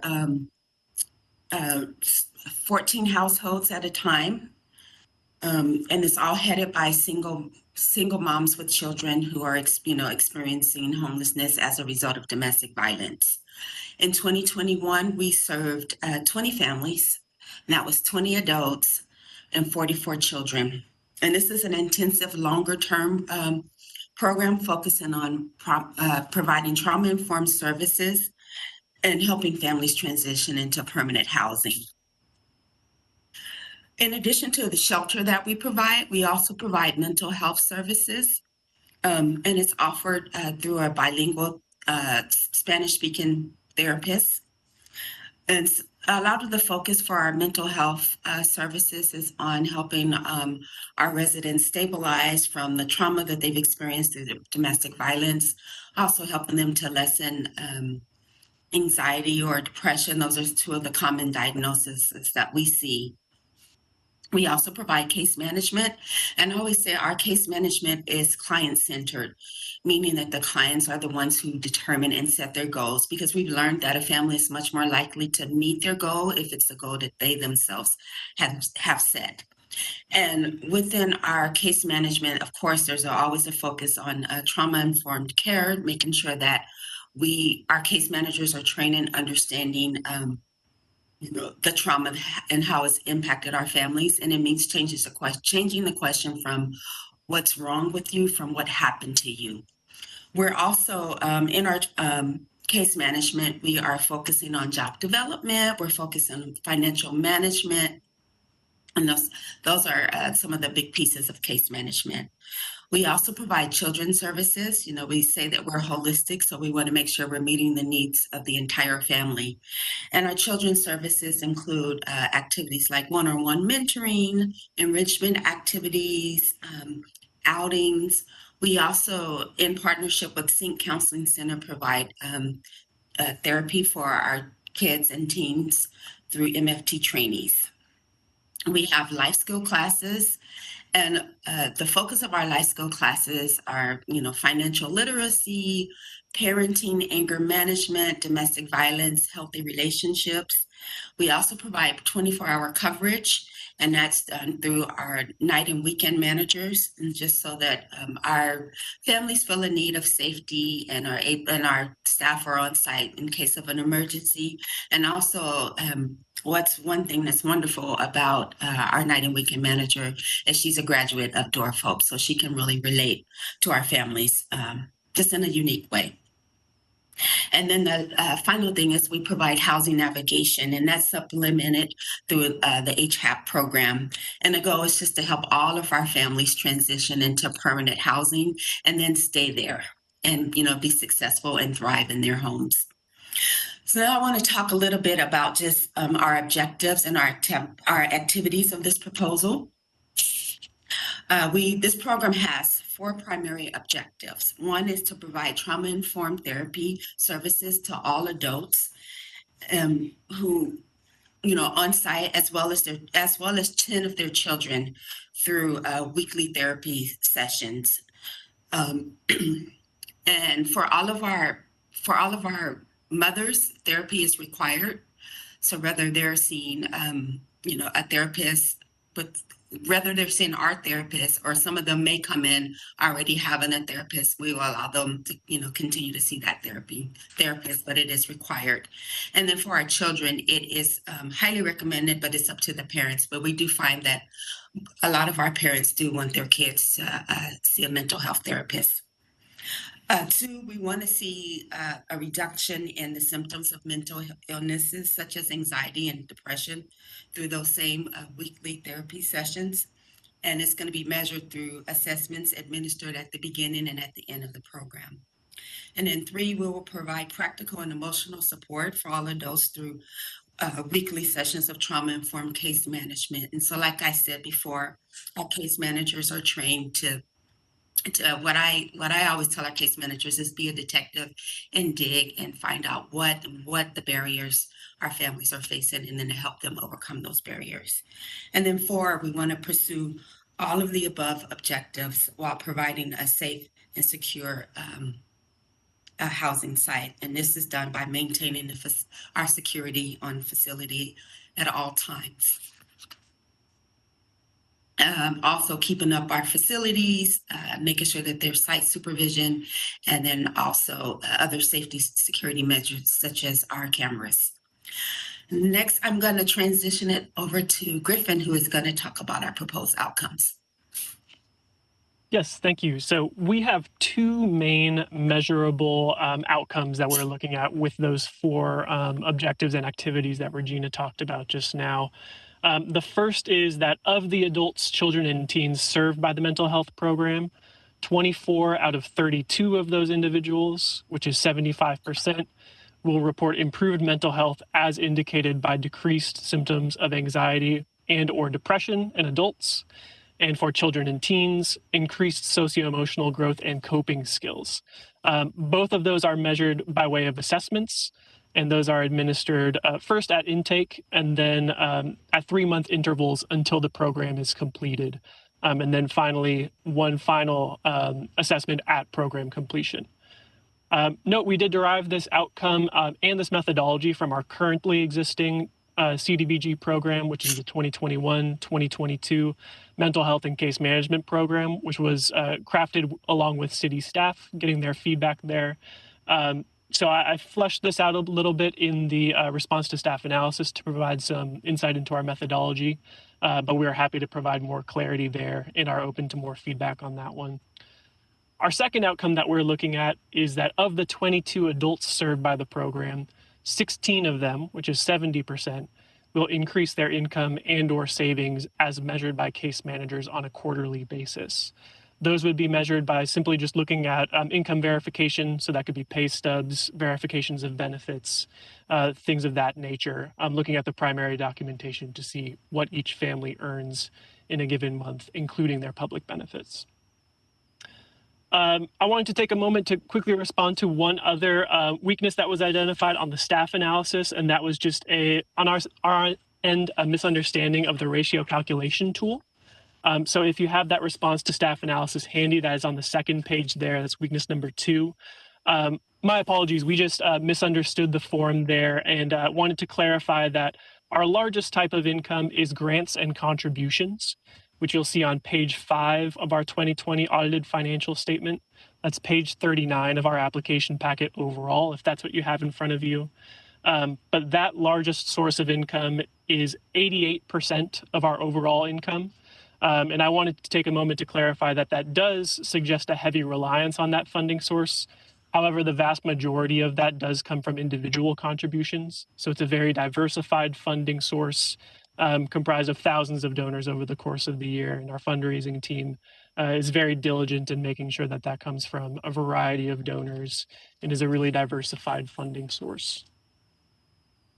So finally, before I open it up to questions, wanted to just give a quick overview of our budget. which I will do briefly. As I mentioned at the beginning, we are proposing $100,000 for this funding, or for this project. The minimum that we would be able to accept without considering cuts to other programs is $80,000. But of that $100,000 proposal, we have about half of that paying for staffing for our 2 on-site case managers. That's about $48,000 of the proposal. They are the primary staff who are delivering case management services. They are located on site and meet with the residents at minimum of weekly, but quite often more than weekly. Just as they are on site, more organic conversation can happen that way. We also have almost $19,000 budgeted for our night manager. We actually call that our night and weekend manager. They stay on site at night over the weekends just to ensure that there is 24-hour coverage of that transitional housing site, and that sense of safety can be provided. This is that staff member that Regina mentioned with lived experience. She's a graduate of the program, so is really able to connect with the clients there. We also have $19,432 budgeted for our program manager. She oversees not only the 2 case managers who I've mentioned here, the night manager who I've mentioned, but also the therapist who I'll mention in a moment. She's basically the primary supervisor and manager of that site. She's devoted 65% of her time to this program. She does manage 2 sites, the other one being in Los Angeles.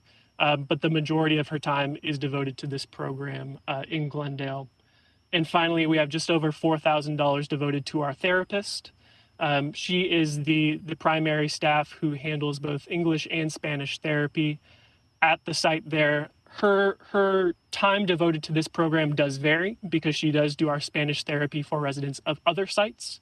But this site in Glendale is her primary responsibility, so is the majority of her time as well. So that all adds up to $90,000 of staffing for direct services through this program. The only non-staffing cost that we're requesting funding for here is $10,000 for food assistance, which would be administered by way of grocery gift cards.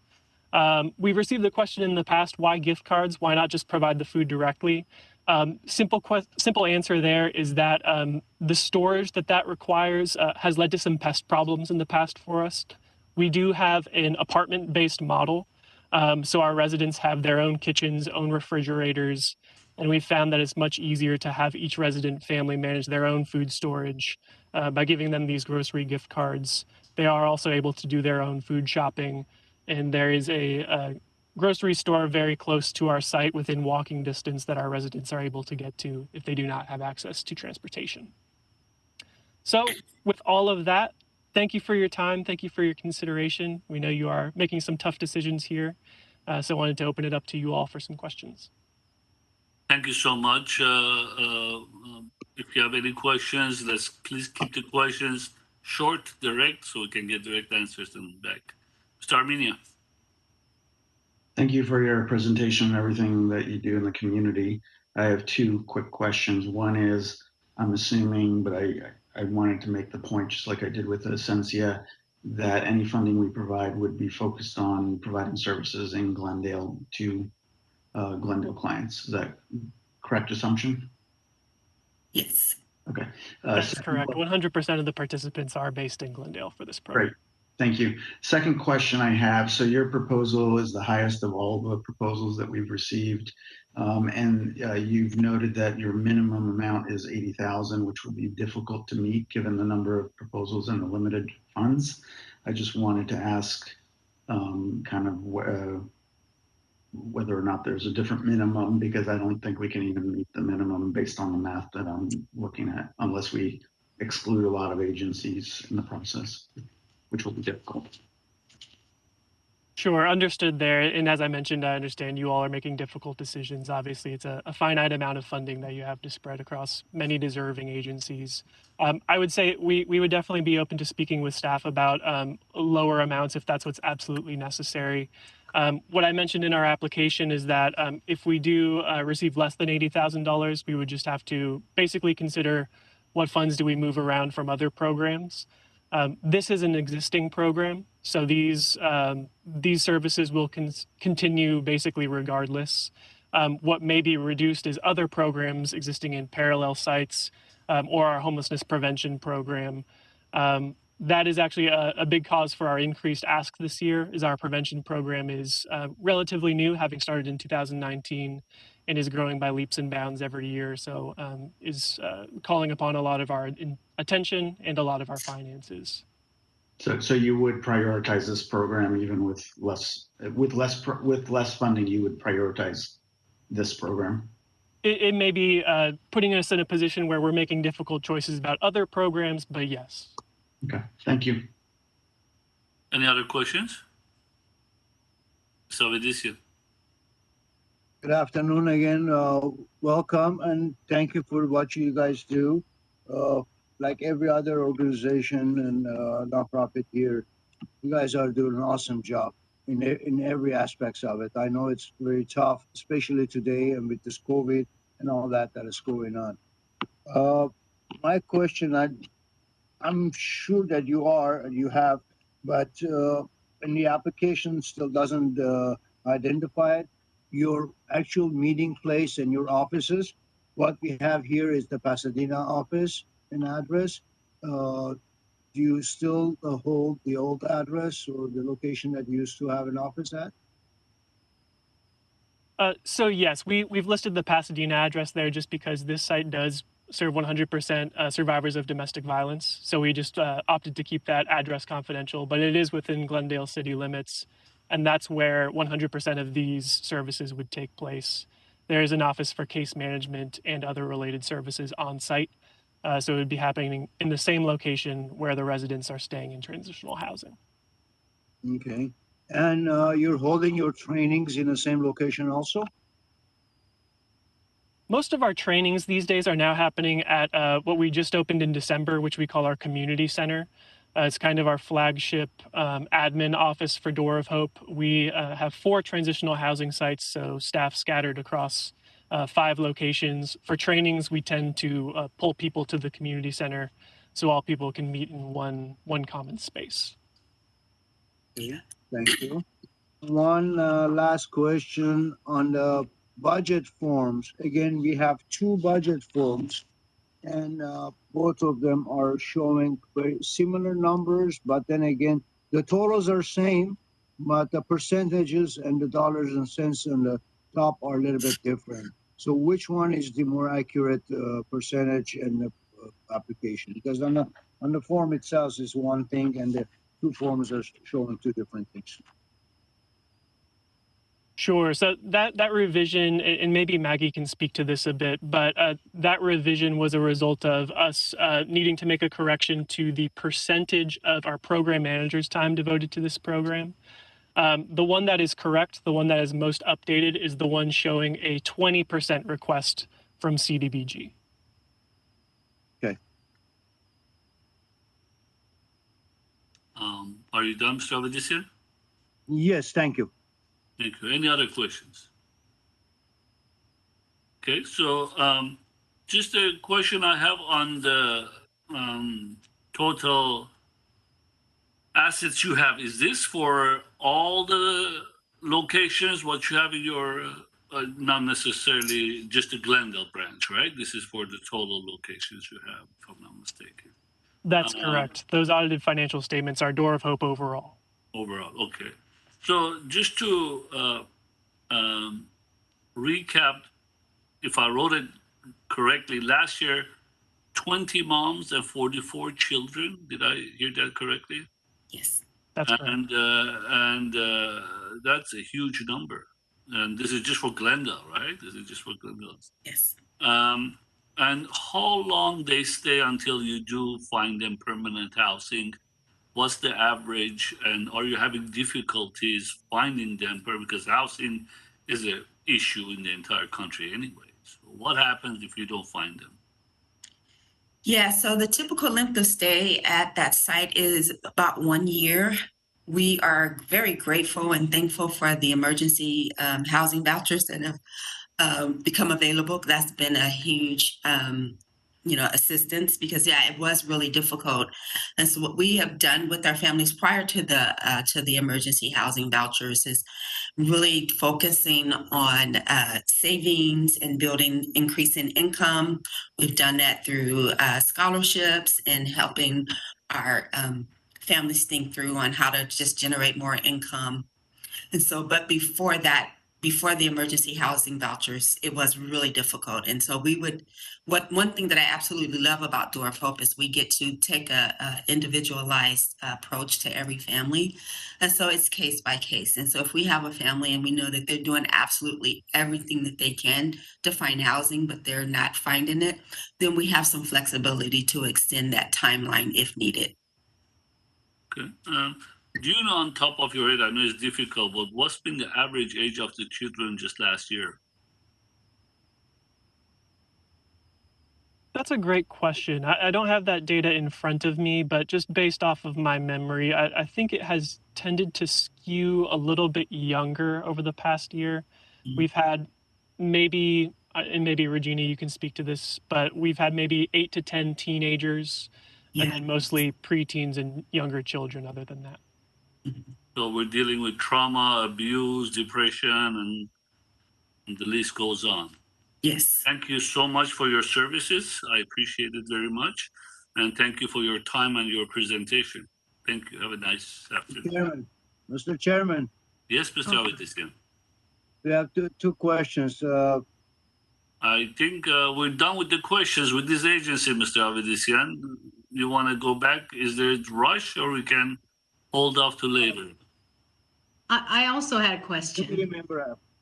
Sure, let's go ahead, Sorry, Mr. Avedisian. I'll make it as quickly as possible. I know that thank you so much. You said that this was a priority program compared to other difficult decisions. And I just wondered, did you see an increase in physical violence, mental health, et cetera, as a result of the pandemic?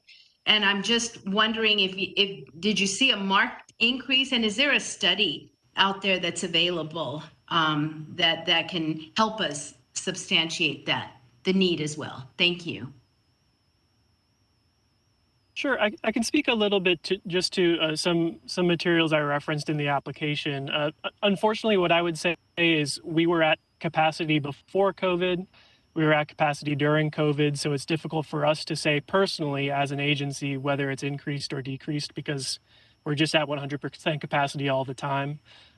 One thing that I did reference in the application is that there were some indications just from radiology departments across the country that there was an increase in injuries that were consistent with domestic violence since the beginning of COVID. That is cited in the application, I believe, if you'd like to read more about that. But that is a study from the beginning end of the pandemic. I don't know if you have anything to add there, Regina. No, and I think the biggest impact that we've seen within our transitional program is more related to just the loss of employment, loss of wages. And so we definitely had to extend timelines as a result. Thank you very much. Mr. Avedisian, you had a question? That's fine. That's fine.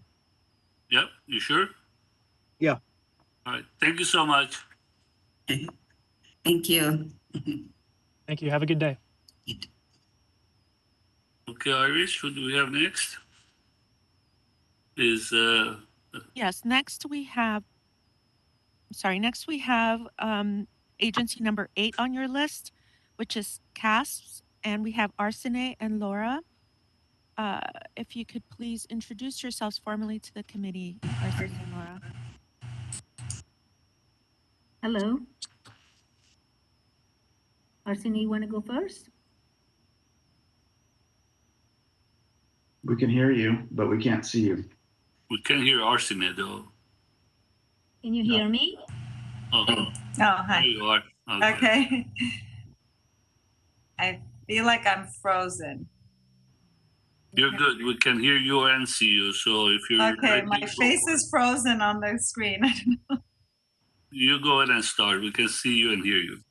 Okay. Thank you to the CDBG Advisory Committee for once again listening to us and hearing our proposal. We're very happy and fortunate that we're here again, and year after year we're able to provide this very important service to the students of Glendale. And we're hoping that we can continue and offer the services again in the next school year. And I believe that most of you are familiar with our program. It is called the Intervention Prevention Clinical Group Counseling Program. And what we do is we pull students out during the day at elementary schools to offer play art therapy for one school period once a week. And the therapists work with the students on different issues, antisocial issues, we're dealing with students who are exhibiting at-risk behavior and who need to redirect their behavior and their attitude and hopefully do better, perform better in school, both socially and academically. And we've had pretty good results for the last few years, and it is definitely a much needed program. We are very fortunate that we were even able to provide the program during COVID and during the shutdown by Zoom. And now we're very happy that we're back on the school site, with the students physically. And I'm happy Laura Toyan is also joining me. And we're happy to answer any questions that you may have regarding our program. Thank you. Any questions? Mr. Armenian.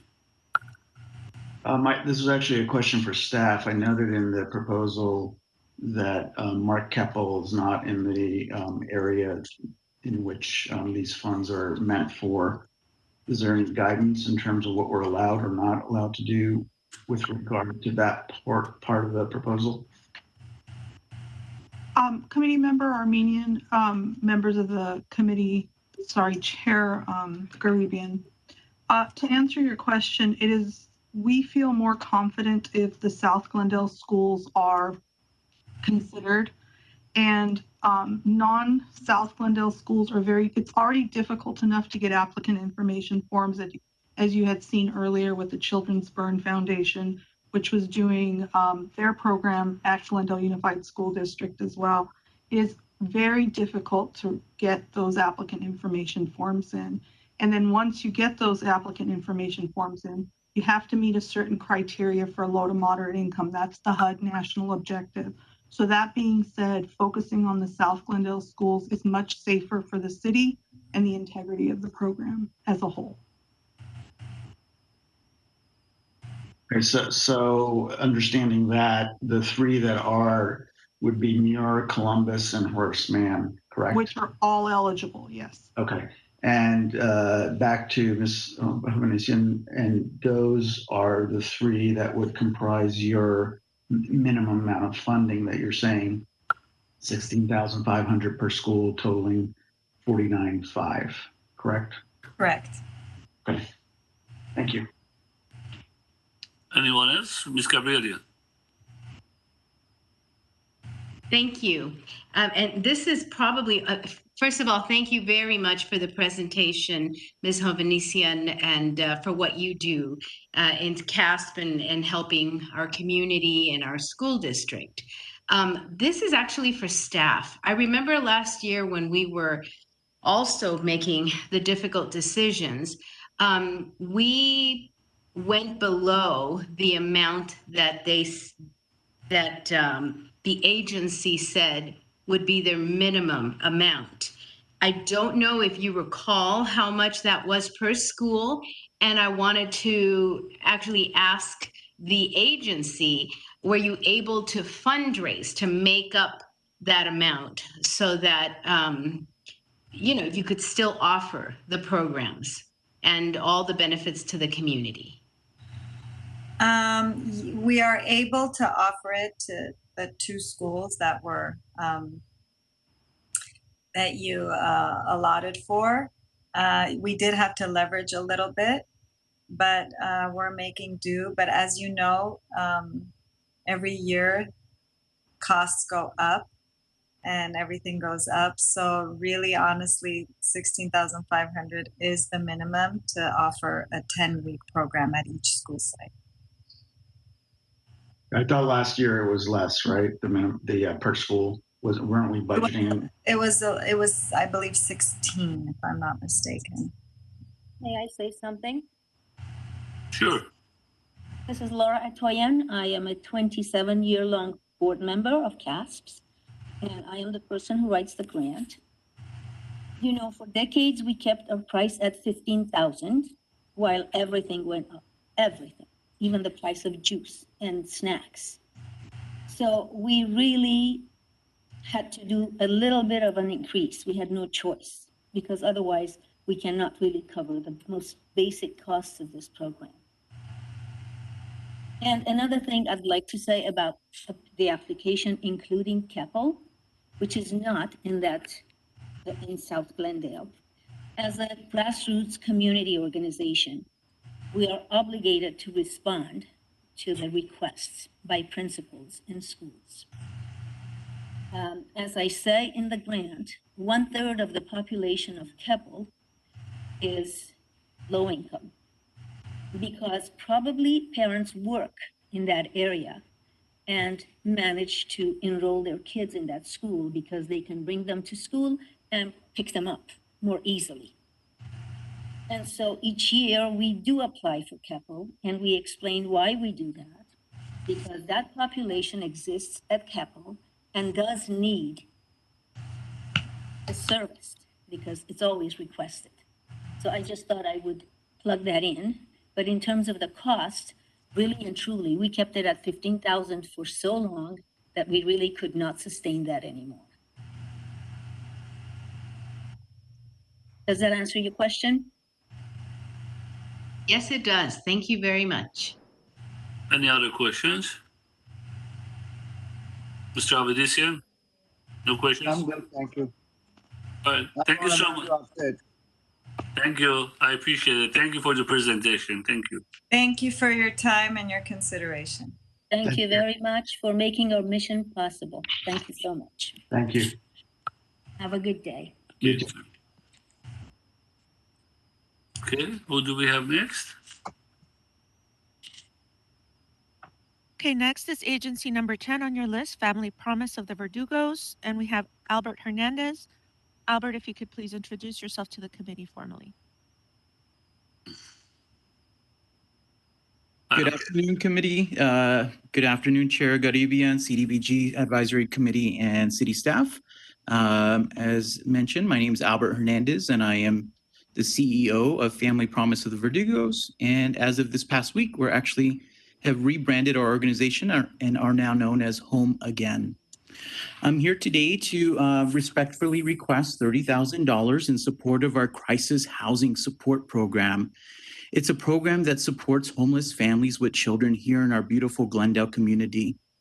We're respectfully requesting these funds so that we can help fund a position entitled the Intake Specialist.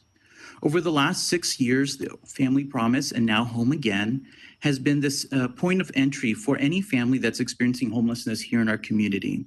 That simply means any organization, nonprofit, city department, or Glendale Unified, or even our hospitals in our community are required to refer families that are experiencing homelessness to our organization so that we can successfully provide them the supportive services that they need to get back into permanent housing. Over the last 4 years, we've been very blessed to receive CDBG funding, and I'm very honored to be able to say that each year we utilize all of our funds to the maximum amount, and we have exceeded the projected outcome numbers that we have given to each and every one of you year after year. You know, now that we're entering our second year or now third year of the pandemic, you know, we definitely are seeing families with children that are experiencing homelessness increase, unfortunately. So many families are calling into our organization seeking support so that we can help them get back into housing. Since the eviction moratorium was lifted September 30th of last year, we've unfortunately seen many families that have had to relocate into their vehicles or double up with other families or even move into motels so that they can get the supported services that will lead back into housing. What we're looking for is funding that'll support our intake specialists. The intake specialist is the individual on our team that's dedicated just to Glendale population, no other community, that focuses on helping families fill out the proper documentation in order to transition into housing, and make sure that they've got all the appropriate documentation such as IDs, social security cards, and any other documents that are required to move back into housing and to successfully acquire government assistance. I'm looking for $30,000 out of a program that requires about $140,000, $150,000. So I'm looking about 20% from this committee to support us. And what I'd like to say is truly, you know, I never come to this committee looking for 50% or more, because I know it's the organization's requirement to try to leverage other funds, whether fundraising or identifying other sort of foundations to support the projects. I'm looking to this committee to really support us with 20% and to be able to fund this program so that we can be able to successfully serve these families. Last year alone in 2021, we actually helped over 634 families with our services, both helping families relocate back into housing and also help families maintain their housing.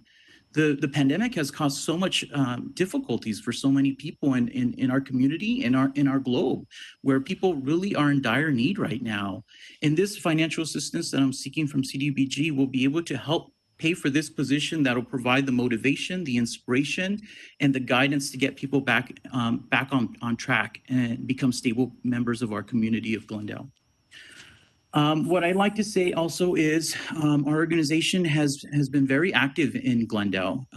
We've been very fortunate to partner with these community services and parks department for the last 5 or 6 years in offering other various programs of rapid rehousing and security deposits and other needs that our families need to get back into housing. And you know, I think this organization has done a wonderful job, as has our staff, and we get excited about working with each and every one of you so that we can better the lives of so many people in our community. And with that, I definitely would entertain any questions.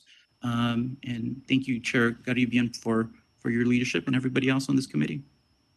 Thank you, Mr. Hernandez. Any questions, anyone? Yes, Mr. Armenian. Just want to reiterate, and hopefully you would agree that all funds that we provide would be focused on services for Glendale, right? Not going beyond that, since I don't know where you're going with the rebranding and all that. I kind of like the name Verdugo's because it makes it local, but I imagine there are reasons for your rebranding. But that aside, all your services have traditionally been very Glendale focused, and I assume that will continue to be the case, right? Thank you for that question, Committee Member Armenian. Yes, we have a dedicated team of 5 individuals that help Glendale families, and any funding, if fortunate enough to receive today, we will focus strictly on Glendale families, yes. Thank you. And thanks for everything you're doing. Thank you. Any other questions? I think we lost Mr. Avedisian. Oh, there he is. Oh. All right, so you're back. Quick question. Yes. Thank you for coming in and applying and doing everything that you guys do. I know it's heartbreaking and seeing all these families, that so much of a need that's out there. This position, so you mentioned that this is a brand new position, correct? Committee Member Avedisian, no, this is not a new position. This is a position that has been in operations for the last 4 years. Oh, I misunderstood. Sorry. Okay, that's it. Thank you. Anything else? Anyone else? No? Thank you so much for your presentation, your time. We appreciate it. Thank you. Okay, Iris, who do we have next? Next, we have agency number 11 on your list, Glendale Youth Alliance, and we have Karina Gregorian representing. Karina, if you could please introduce yourself formally to, okay, sorry. Karina, if you could please introduce yourself formally to the committee. You are now on. Iris, is it me? Yes, Karina, I'm sorry. Okay, sorry, I couldn't hear the first part. Good afternoon, Karina Gregorian with the Glendale Youth Alliance. Go ahead, Karina, with your presentation. Wonderful. Good afternoon. As you may know, the Glendale Youth Alliance has been around for almost the past 30 years, 29 years to be exact.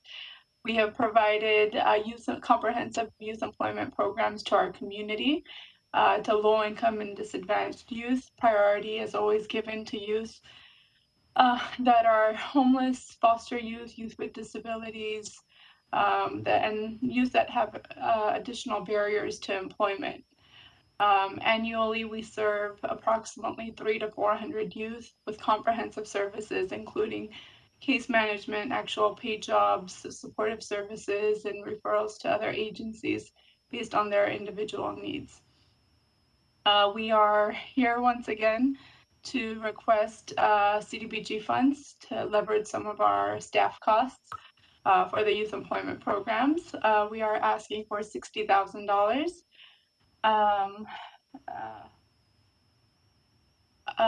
If you have any questions, I'm happy to answer it. I don't know what else to share. I think you're all pretty familiar with our programs.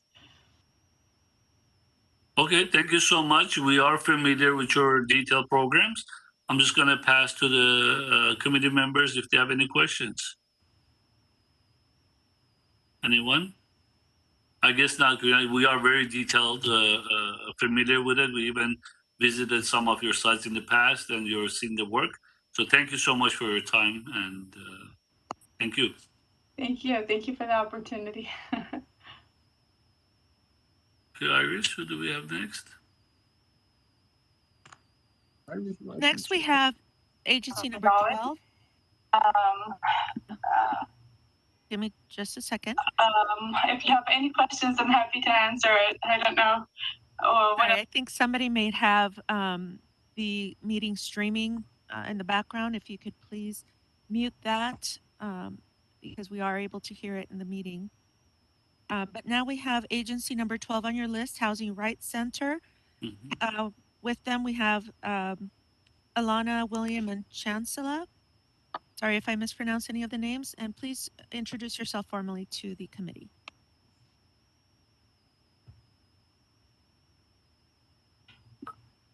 Housing Rights Center staff, if you could please introduce yourself to the committee.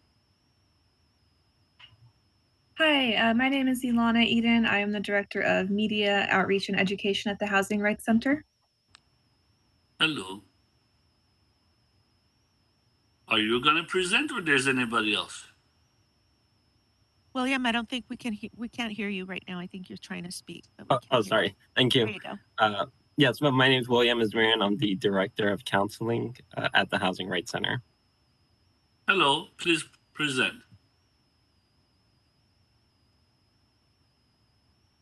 Go ahead. I believe our Executive Director, Chancellor Al-Mansour, is also on the call. I'm not sure if she's having any trouble connecting, but I can get us started just in case. So the Housing Rights Center, as I think many of you may know, is the fair housing organization that's contracted typically with the city of Glendale to provide free services to residents. We do serve both tenants and landlords with free services, and our services include housing counseling, which essentially means providing information on legal issues in rental housing, on tenants' rights, on obligations, and different possible next steps or solutions to problems that people may have in their housing. And here's Chancellor, who was able to get on. Chancellor, I was just introducing our services, and I had just talked about housing counseling. Do you want to take it from here, or I'm happy to keep going as well? Oh, okay, I will keep going. I think she's going to call in. Okay. So housing counseling is one of probably our most popular service. Many people don't understand their housing rights and don't know what to do if they get a rent increase or an eviction, or if they have to move. I mean, people are in very desperate situations, especially right now, as you can imagine. So that is a big service that we provide to people. But we are also able to do a little more than that in discrimination cases. We have a team that investigates discrimination both proactively and also in response to specific complaints from residents.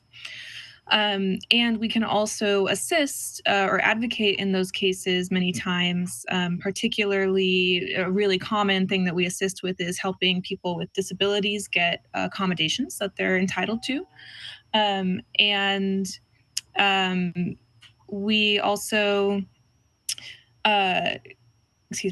we also can litigate in cases where we're not able to find a resolution and where discrimination is still occurring and other forms of intervention are not doing the trick. We do have an in-house litigation team that can actually combat those cases in court and defend people's rights. And of course, outreach and education, my own department. So we hold workshops for the public, both tenants and landlords. We do 2 every year, and we have been doing those virtually recently, but that has also enabled us to provide more interpretation. And we've been doing our workshops trilingually in English, Spanish, and Armenian, which I think is fairly unusual. And something that we're very happy to be able to do.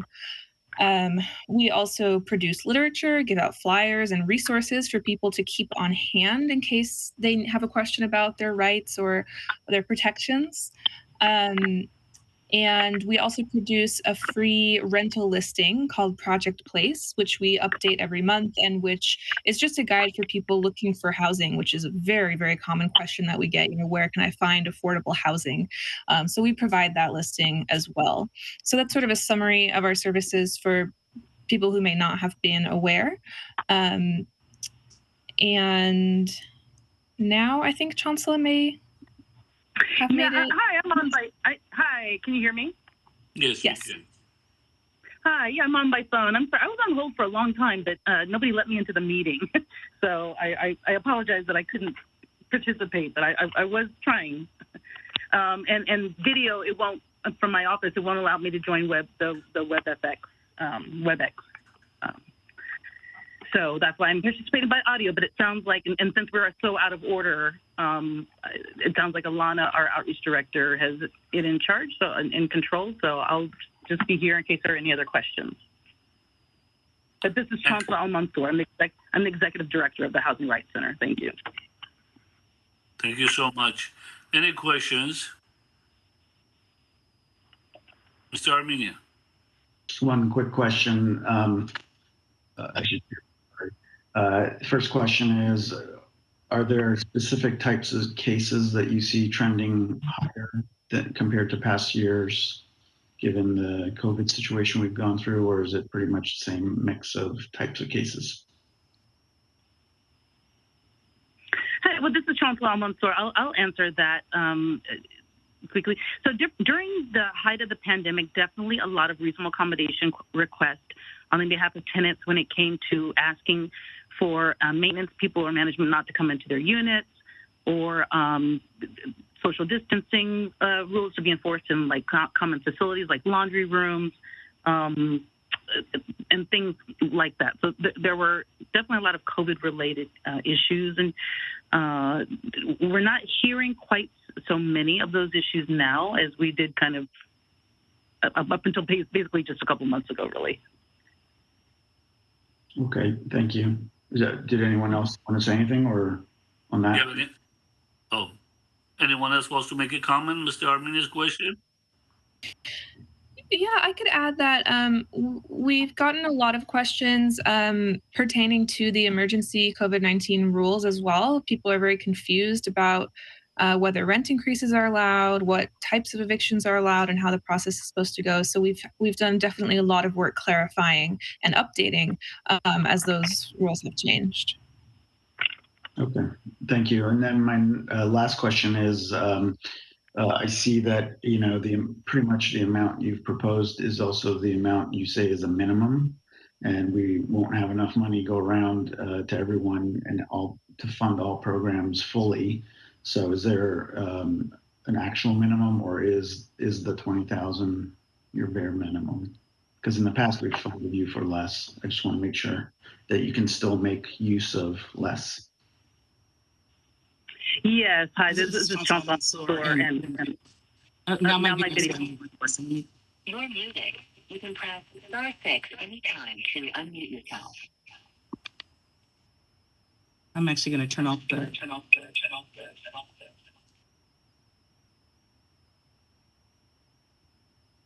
Okay, you're gone on the second one.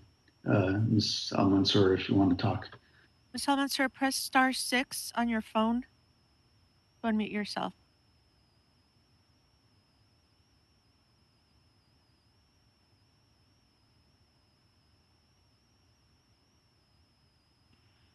Okay, I think. I think I'm unmuted. Great. Okay, I'm sorry about that. So it's probably been at least 10 years that we've been receiving the same amount, about 20,000.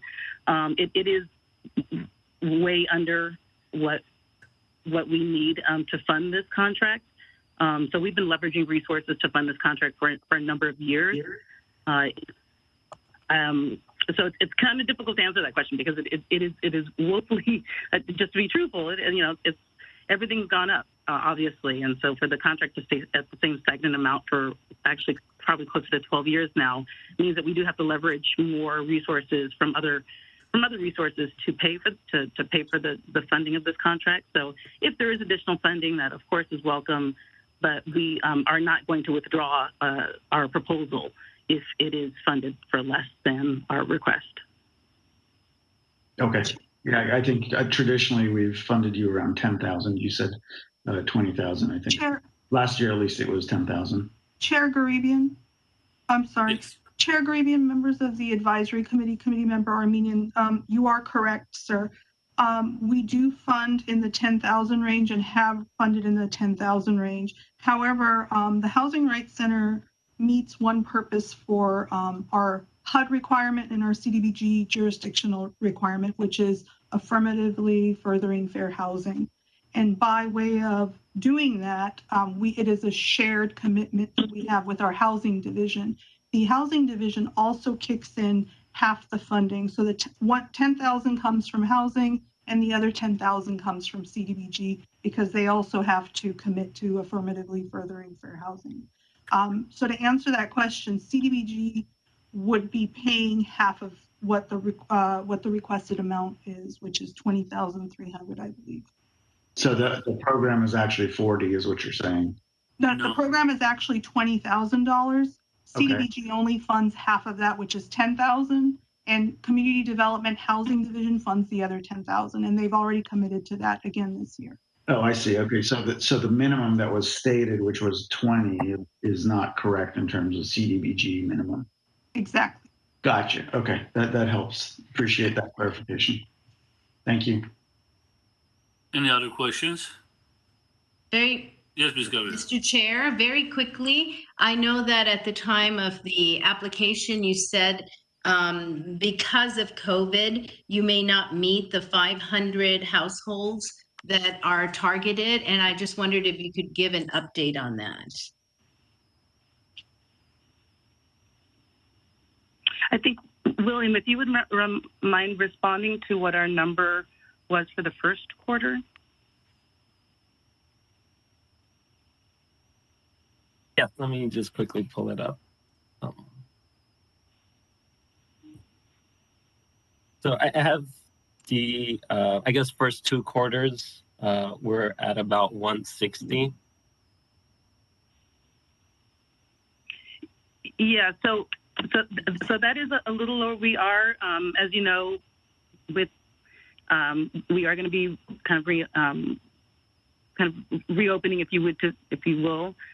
So we do anticipate that with more opportunities to attend workshops and booths and the ways in which we are able to serve Glendale residents in person, that number will increase. Okay, thank you very much, Ms. Al-Mansour. Thank you. Yeah, thank you. Any other questions? Just quickly, I know earlier you mentioned you're having workshops. Was it 2 workshops? I wasn't sure the number. And how else do you get the news out or introduce yourself in details you can or just the samples of last 3 or 4 of them to notify the Glendale residents of your existence? I can answer that. Yeah. Perfect. Yeah. So yes, we do at a minimum 2 workshops per year. We do one focused on tenants and one focused on landlords. And actually, our next one for tenants is coming up on April 27th. Again, that will be trilingual. And the other things that we do, we connect with other organizations and provide our literature to distribute to people directly. We do the same thing for city locations and facilities. We also have our online presence, which includes an email list that we send weekly updates on our activities, which of course includes people from Glendale as well as our other service areas. We have our website, we have social media, and again, just there's both the online and the sort of print or in person. We do advertisements in newspapers, including multiple languages and ethnic outlets serving this area. If I can think of a recent example, well, actually, one of the organizations that is here today, the Glendale Youth Alliance, we connected with them, and they're actually going to send families receiving rental assistance to our tenant workshop. So that's a really great partnership that I'm excited about, and that connects with the work that's going on in the city elsewhere as well. So you say you advertise on TV. You say where? Like, do you have where locally? Who in Glendale gets to see you on TV advertising, or newspaper? Which Glendale newspaper are you advertising? Let me see. Chair Grievin, if you don't mind, I would like to step in. Since I directly work with the Housing Rights Center, I work with the agency to pass their advertising material through City of Glendale's channels. So we do advertise on our own department social media and through social media outlets throughout the City of Glendale as well. So mainly heavily focused on social media, online and all that, or through city. But all the agencies, for example, we have 14 of them on our list. I'm sure you can work with all these agencies to be able to get them. But right now, mainly you're focused on social media. No, I wouldn't say Glendale speaking.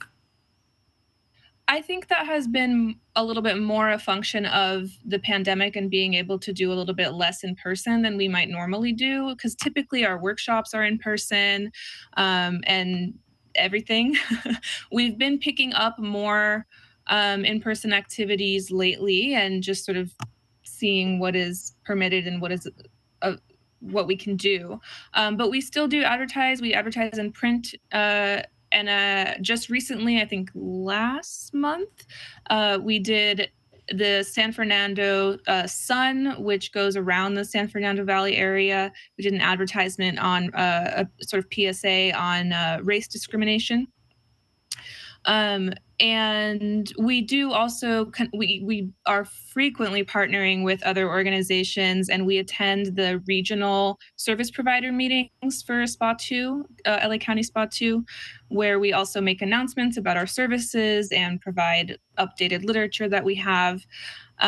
So yes, we've done more online this year than in the past because of the pandemic, but we still definitely continue to do print and in-person activities as well whenever we can. Thank you so much. I appreciate it. Yeah.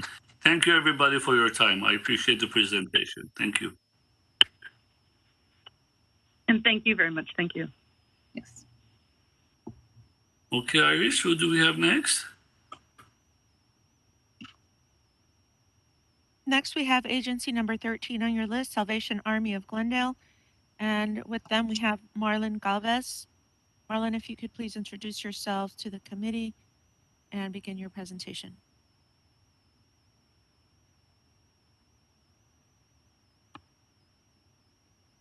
Marlon, can you hear us?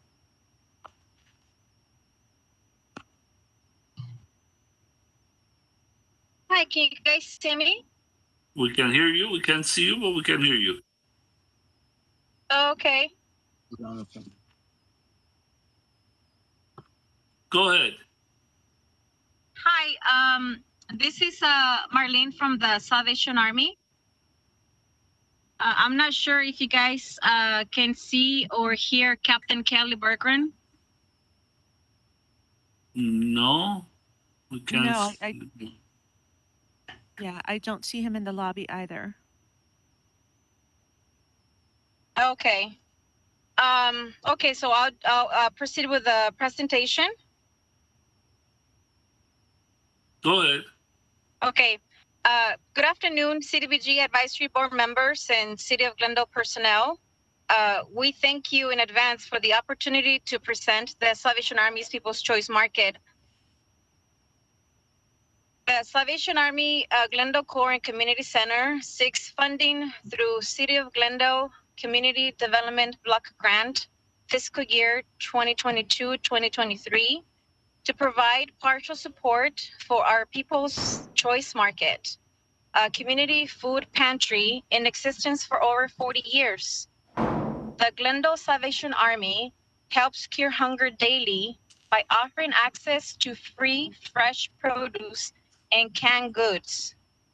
We provide valuable meal supplementation while helping those in need maintain their independence and dignity. This includes homeless people of all ages, as well as individuals and families who may be down on their luck and in need of some extra assistance. To date, People's Choice Market serves the Glendale community and another 56 zip codes, including Burbank, Tahunga, and parts of North Hollywood. We kindly ask for $50,000 for partial staff salaries and to purchase palletized food. If we receive the amount requested, People's Choice Market will provide food assistance to 500 unduplicated participants, of which 80% or 400 participants will be from low to moderate income households. Additionally, of the 500 unduplicated participants, 40% or 200 participants will be 65 years or older. With this money, we plan to purchase non-perishable palletized food from wholesalers, and we're talking about dry food, beans, rice, oatmeal, canned vegetables, and soups. Part of the funds will also help partially pay for one full-time employee and one part-time employee. Our project participants can visit the People's Choice Market once a month and receive non-perishable food like rice, beans, dry pasta, and other dry goods, along with other valuable produce donated from local markets like meats, eggs, milk. In addition to purchase food, we partner with local markets like Trader Joe's, Vons, Ralph's, Big Lots, in collecting excess food. These are turned into our produce bags.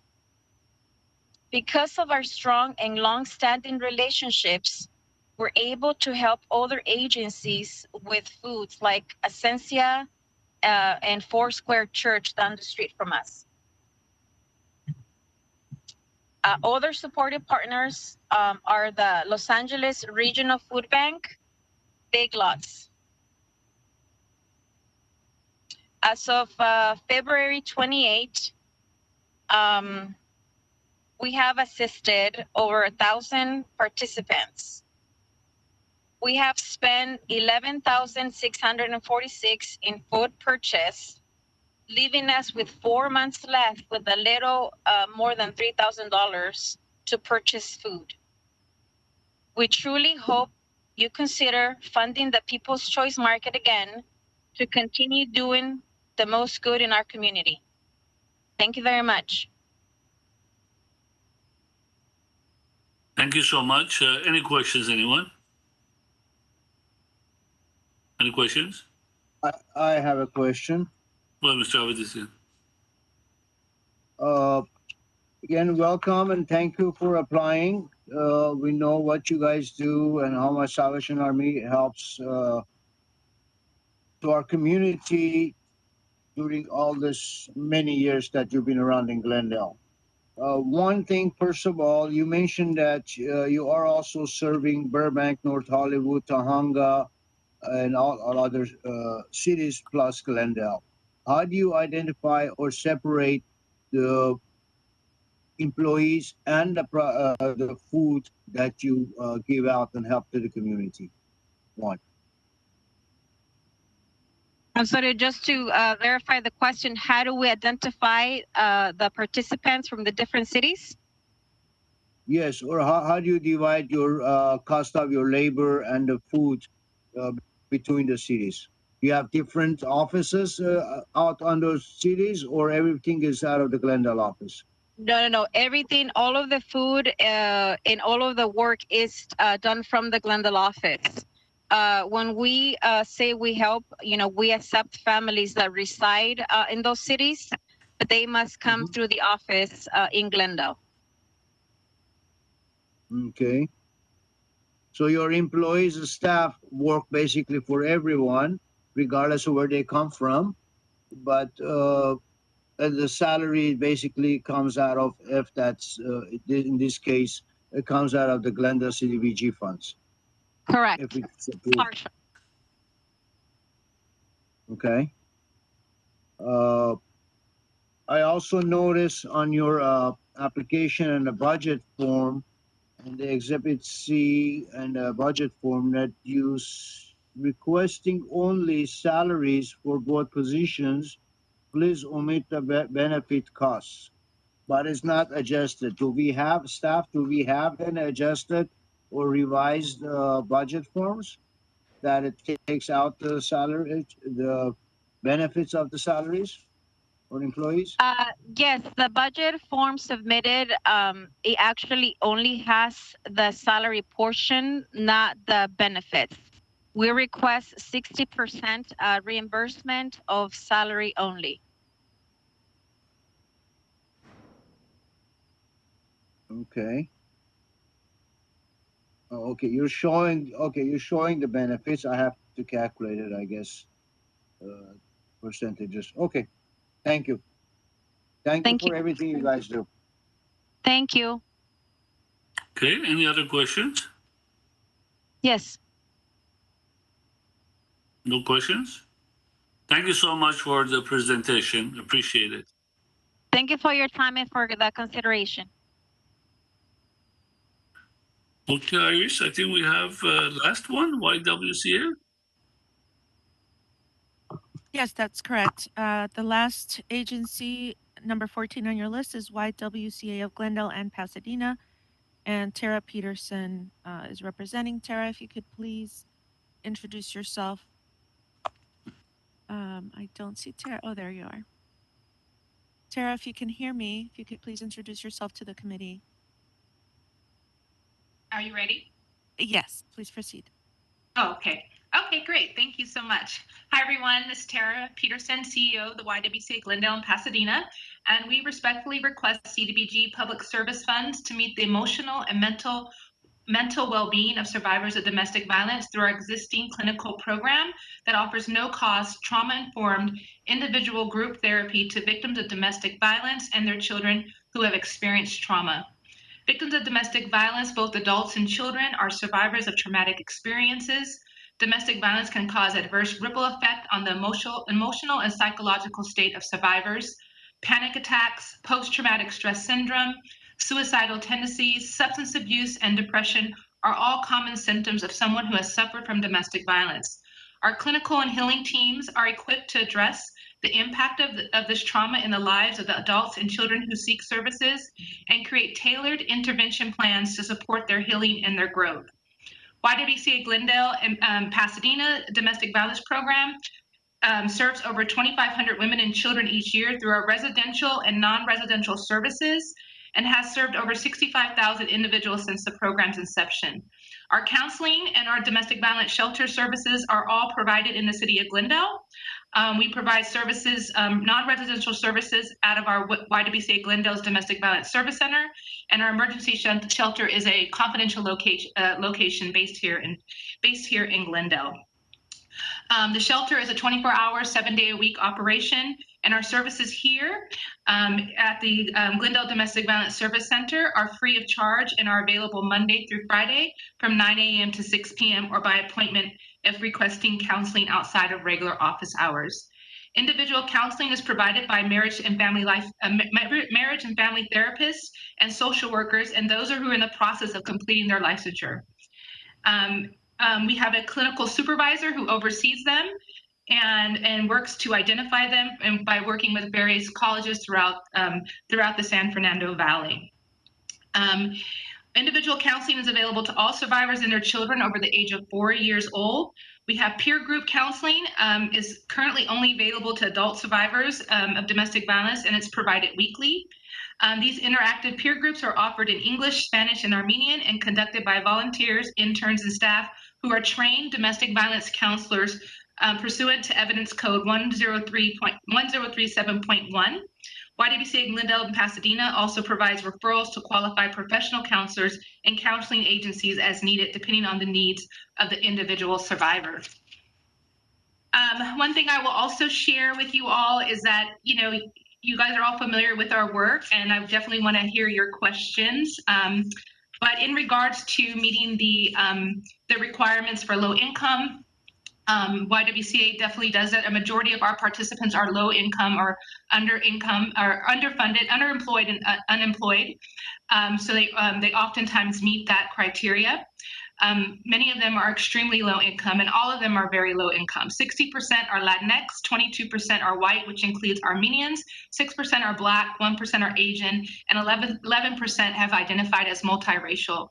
Survivors entering our domestic violence shelter are technically homeless due to violence that displaced them from their homes. They are seeking support to heal from the trauma that they have experienced and are often seeking mental health supportive services such as therapy and psychoeducational classes.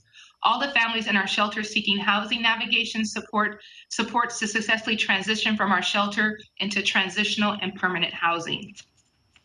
And I think that's the last thing that I'll say about our program, but what we're hoping to do is to be able to continue. We were able to bring on a clinical case manager, as an employed clinical case manager, in addition to our clinical supervisors who we've had employed for many years at the organization, because we really needed to make sure we had a therapist that was paid versus just having interns and volunteers, so that our programs can be accessible when needed. It's great to have interns, it's great to have MFT students that we're training, but we really felt the need to bring this position, especially during COVID, because of the increase in demand of services for victims of domestic violence. So we want to continue that position, and so a majority of our funding that we're looking for is to cover that person's position.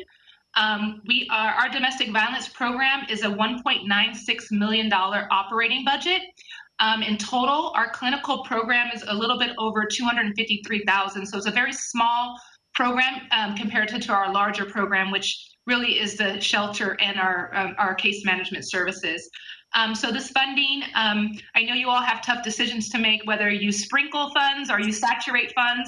YWCA Glendale is a physically solvent organization. We've been in the community for 96 years. We have a strong finance and management and administrative team that is familiar with government contracts, as we are a public service model and are about 68% government funded. And so we are hoping that you will support our proposal and fund us in this next fiscal year. Thank you so much. Any questions? Mr. Armenia. Ms. Peterson, thank you for your presentation. And of course, thank you for the important work that YWCA does on many different fronts. My question, I have one specific question, which I've been asking other organizations too. Our funds are limited. You've stated that your bare minimum is the same amount as your proposal. there a real minimum that you could give us to work with, because we're not going to be able to fund everyone. Even if we accepted everyone's minimum, we'd still be over. So anything you could do to help us give some guidance on that, that would be helpful. Absolutely. I think, it's definitely a tough situation for nonprofits to be in, because regardless of the amount of funding, the amount of paperwork and administrative work that's required to run these programs, even if you get 10,000 or 100,000, is pretty much the same workload, right? However, given that we are such a large organization, we do have government funding, we have other funding streams that we can leverage. The ultimate goal for me would be to be able to at least fully fund our clinical case manager. And that is at the, so that would be, actually, I think we actually only requested half of that for you guys to cover half of that. So 50% of that would be the 29,490 would be half of that person's position. So that would be the minimal that would be worth it for me to keep somebody employed. I'll do all the paperwork necessary to keep somebody employed. Okay, because I don't know, staff, in the spreadsheet you provided, it was the 54,452, and it says the same amount in the minimum. So that's why. That is correct. That is correct. They YWCA had originally requested $97,354. They did rework their budget upon the strengths and weaknesses analysis that they resubmitted to us with their responses, and they did rework that budget and lowered it from that 97,000 to 54,000. But what we're understanding now from Ms. Peterson, she is willing to go to 29,490 to fund the clinical case manager. Is that correct? Absolutely, Maggie, that's correct. Thank you for capturing that. Perfect. Thank you for that. That's the only question I have. Appreciate it. Any other questions?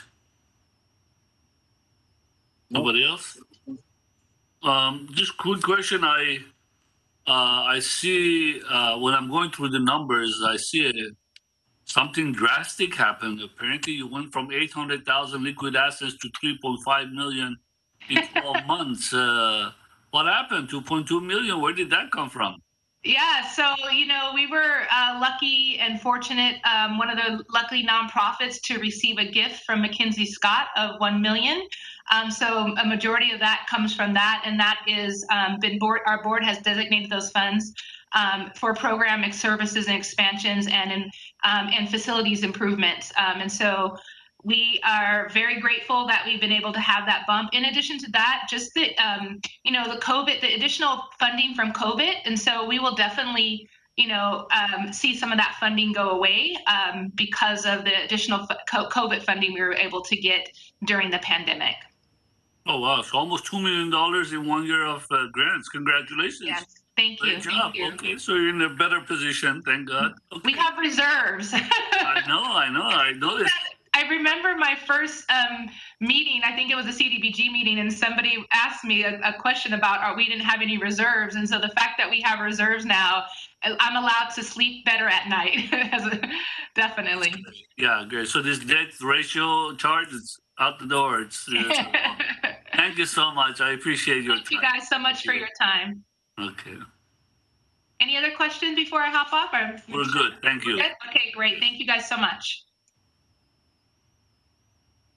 Okay. I guess that's the last one. Iris, what's next? Yes, Chair Caribbean, members of the committee, next on the schedule is a break followed by public comment. For public comment, we don't have any callers at this time. And then after that, we have discussion and development of recommendations for public social services. Do you guys need a break, anyone, or you want to move forward? I'd like a break. Okay. Yeah, let's have a break. I'm sitting for several hours now. Okay, so what, we're taking 10 minutes? 10 is fine, 10, 15. Anyways, we're ahead of schedule, way ahead of schedule, which is good. 1 hour. I hope this will be a good learning experience. It's all because of you, Chair Caribbean. I had to rub that in, that. All right, 10 minutes break. We'll be It back. seems you have a date. I think Vice Chair Quinones Gabrielian set the tone, so I think we need to give her credit too. Sounds good. All right, we'll be back in, what time is it now? 2:29, so 2:40. Okay, thank you. All right, bye.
Okay. We're back on.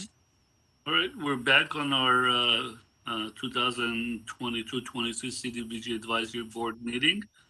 What's next, Iris?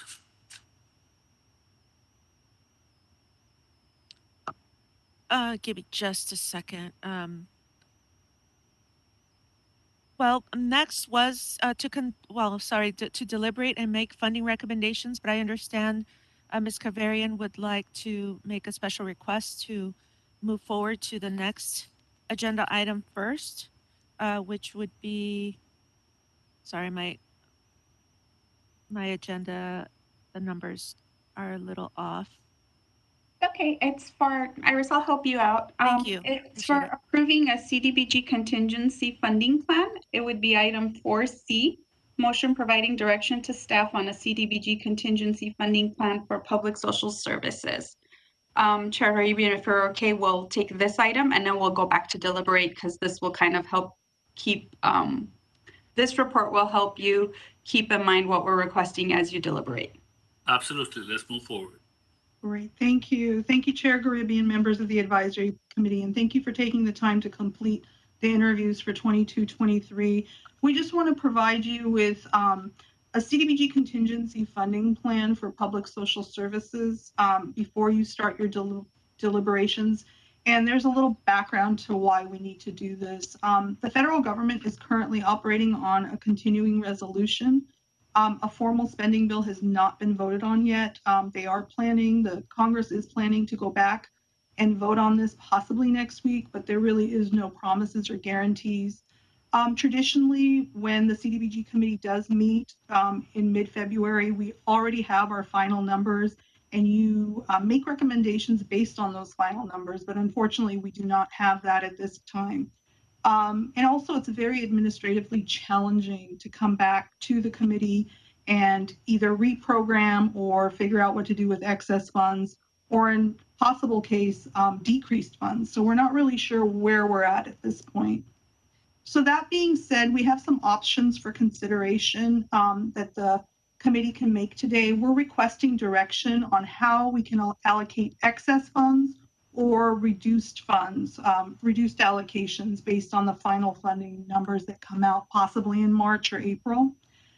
So there are three available options to the committee to consider. Proportionately and equally increase or decrease the recommended funding that you decide on today for each program funded. You can identify a set percentage to increase or decrease from a specific program or programs recommended for funding, or you can identify a specific program recommended for funding to increase or to decrease in the possibility of changes. So those are three options to consider. If you have any questions before you start deliberations, we'll be more than happy to answer them. But we are making this request to make it easier for the committee to move forward and we can get the final report into the city council and start the contracts on time due to this spending bill lag in time, unfortunately. Any questions? Sorry, Maggie, go ahead.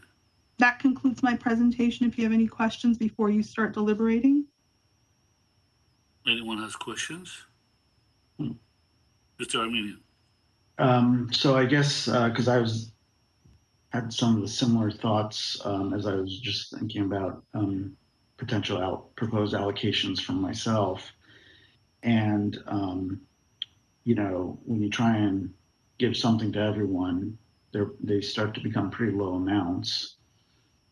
If you add in the factor of what staff just requested on the downside, meaning if there's a reduced amount, I would think, from my perspective, we should think about, is there an organization that gets eliminated as opposed to across the board cuts? Because I think when you spread the amount that you've identified as available, 300,000, it starts to become pretty low amounts. So if the funding were to go down, let's say $20,000, $30,000, just which I think could be foreseeable, You know, I think if you said, oh, let me just kind of cut all of it across the board, it starts to get pretty difficult from the amount of paperwork required on both ends, both staff as well as organizational side of things. Just so that was just my thought as you were presenting the request for some guidance. Of course, it's always an easier question if it's on the upside, but I think the more we should tackle the more difficult question, which is if it's on the downside.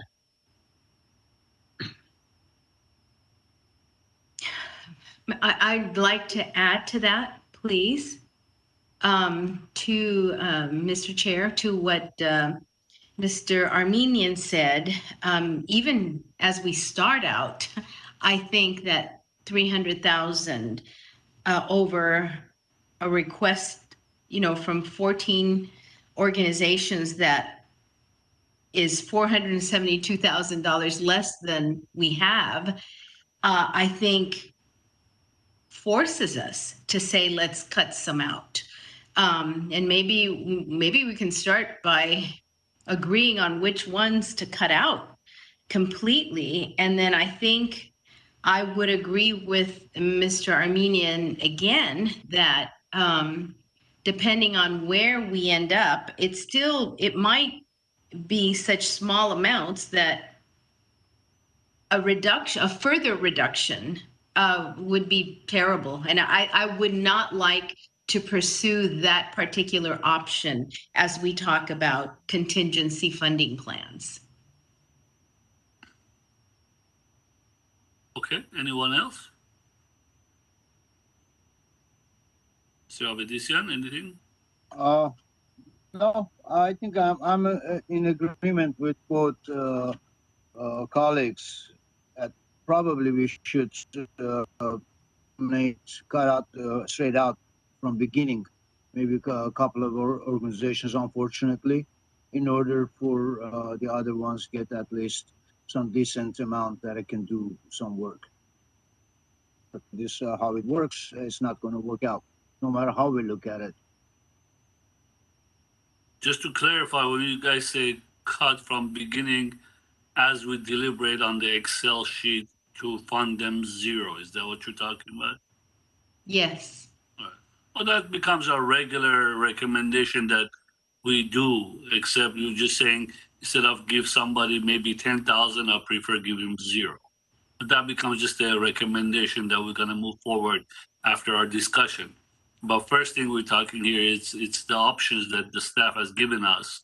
Overall, yeah, my say so again to the staff could become a complications moving forward the way we have. So I don't know. It's a tough decision, but I think if the way we have it now and just work on our recommendation, knowing that could be a problem. But again, at the time of recommendation, I don't think whether the funding would have been less or more, we would have done that anyway, because I'm looking at the numbers. There is no way we can not cut anybody off. Whether the 300 would even remain 300, we still have to cut somebody out. That's because we're short no matter what we do. Mr. Alexandrian, you had something to say? Chair Garibin, members of the committee, yes, I actually wanted to recommend that maybe the committee go back to the other item. We wanted to present this item just so you can have it in the back of your mind as you make your allocations to the various agencies. But maybe after you're done and you look to see where each of the agencies end up, whether you end up funding them or not, you can then give us direction on what happens from that point forward. Because I think our concern is you fund them today at the level that we know we have available. And then we would just like direction on, should we not get that amount or should we get 10,000 more? How do you want to allocate it? So maybe if we went back to the prior item of deliberating, we can come back and at the end of that, you guys could give us direction on what to do, should there be more or less based on what you have allocated to each of the agencies. Mr. Armenia? Just a thought, and as we were discussing this, I would hate to spread this out like peanut butter, give everyone something, then the amount comes in less, and then I gotta cut someone out, like give it and then take it away. So I think if we're going to make the hard decisions, we should make it on the front end so that there's enough margin there. So should the money come in less, we could, take a little bit away, either from many or a few, and solve it that way on the downside. Like I said, the downside is the harder problem compared to the upside, as opposed to if we spread it out so thin, then we get in less, and then we say, "Oh, sorry, organization X. I know we gave you 10,000, but we're not going to be able to give it to you." That would not be a good optic, in my opinion. Vice Chair Gabrielian. Thank you. I'm going to ask staff if you could just share the three proposed methods that we got to choose one more time. Thank you.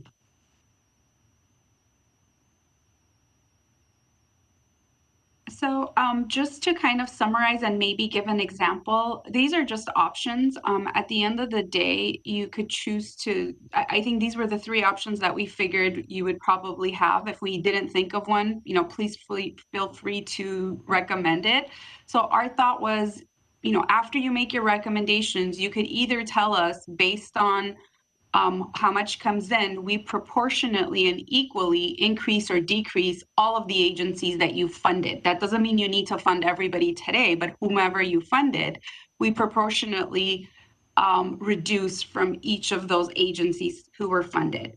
The second option is identify a sub percentage to increase or decrease from specific programs that were recommended for funding. So maybe you tell us, of the 5 or 10 agencies we funded, we'd like to reduce, depending on how much you receive more or less, we'd like to reduce 50% from this agency and 50% from this agency, or we'd like to reduce 20% from 4 different agencies. So that's kind of that second option. The third option is identify a specific program and tell us to reduce it from there. So for example, if you feel of all the agencies you funded, I don't even want to name an agency, so it doesn't seem like I'm leading it on, but let's say you funded agency X, you could tell us if we get more money or less money, take it all from agency X. So those would be the 3 different options. And we'd just like you to tell us at the end of the day, after you're done giving us your recommendation, how would you like us to go about reducing or allocating more money depending on whether we get more money or not. So those are kind of the 3 different scenarios we thought of. But again, if there's another scenario that we didn't think of, we're happy to take direction from you. This really does clarify it very much. Thank you. Of course. I think, again, in the end of the day, we're still going to do what we have to do. I think we should just move forward with the recommendation. And as Ms. Alessandrian said, in the end, we'll see what the numbers are where we're standing. And according to that, we can make it very hard to do this, decide now, or at least go a specific direction. I think we should go on with the recommendation. Then we'll adjust based on what we've done. If there is room on some agencies or there isn't, and we can recommend to the staff what to do after our recommendation. So at the end of the funding recommendation, we'll bring this topic back. That is correct. I think so. Yeah, I agree. Okay, so we'll go back to item 4B1, the portion of deliberating and making funding recommendations. And I'll bring up the spreadsheet momentarily.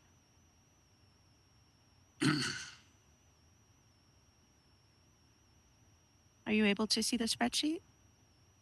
Can you make it larger by any chance? You could do it on your own screen. Okay. I gotta find that. It's the tab on the side of the screen. It says layout. Got it. Full screen view. I hope I can come back though. All right. I'm on full screen view now. All right. You would escape if you want to get out. Oh, okay, good. That's good to know. Okay, thank you.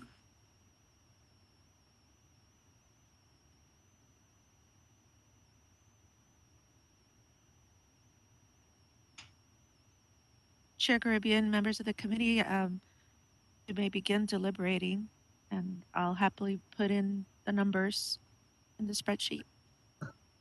Okay, who wants to go first? This is the hardest one ever so far, all these years. How about we just go in order? Oh, let me just be sure I understand the spreadsheet. So we have the recommended funding. The first column that it's empty, it's the final number. Is that what it is? It's I assume that's the column that we will ultimately agree on. That's the final number. Yeah, first we fill in all our individual columns. Okay, got it. I just want to agree. Yeah. Chair Haribian, I think we just set up the spreadsheet this way because it seems like the last few years this is what the committee has chosen to do to help you move it along. But we don't have to go this way, but in the past, just to kind of explain, so the column D, the first one is the fiscal year 21-22 current funding. So this is to tell you how much each of the agencies that have requested funding for next fiscal year 22-23, are currently funded in the current fiscal year. And then the next column explains what they're requesting for the current fiscal year based on the proposals we just reviewed.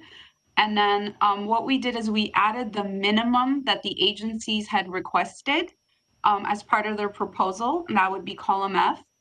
And so the next few columns are basically where you would give your recommendation. And if at the end you choose to go based off of an average, we'll use the last column. But we, again, don't have to go based on an average. If you all agree on an amount, we'll go ahead and proceed with that amount for that agency. Ms. Alexonian, if I may, Iris, can you please change column F, Housing Rights Center? It should actually read $10,000 for the minimum. That way we can take away the portion that Housing Division will pay for.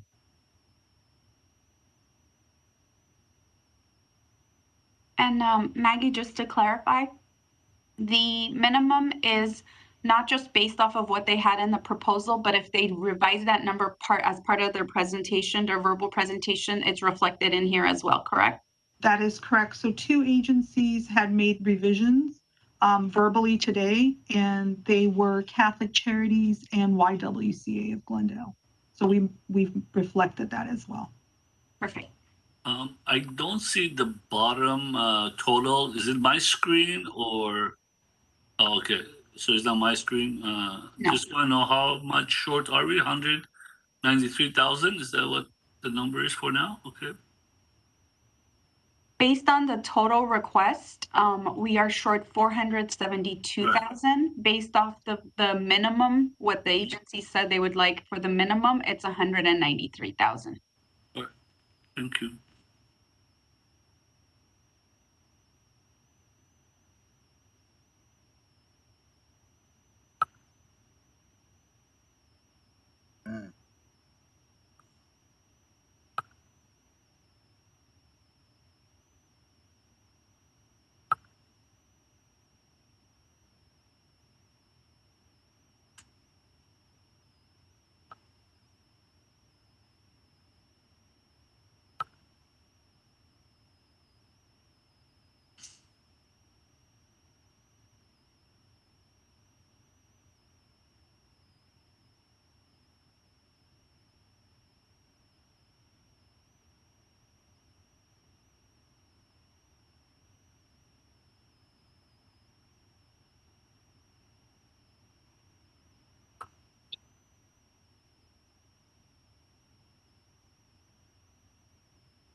Just a quick question. The minimum agency able to accept, I know some of them revised, but the ones who did not, so so if we don't give them minimum they want, they won't take it?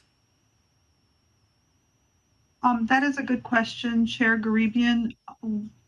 We don't really know the answer to that because if you look at some of the current funding that they've received, it's much lower. So it would be a question for them.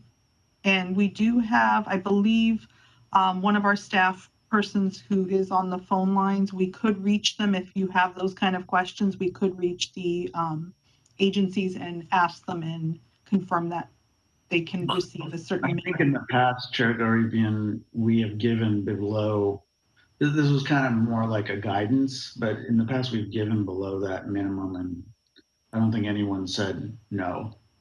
Because at the time you guys asked this question, it was, I assume, directed to them that what's the minimum you take? If not, yeah.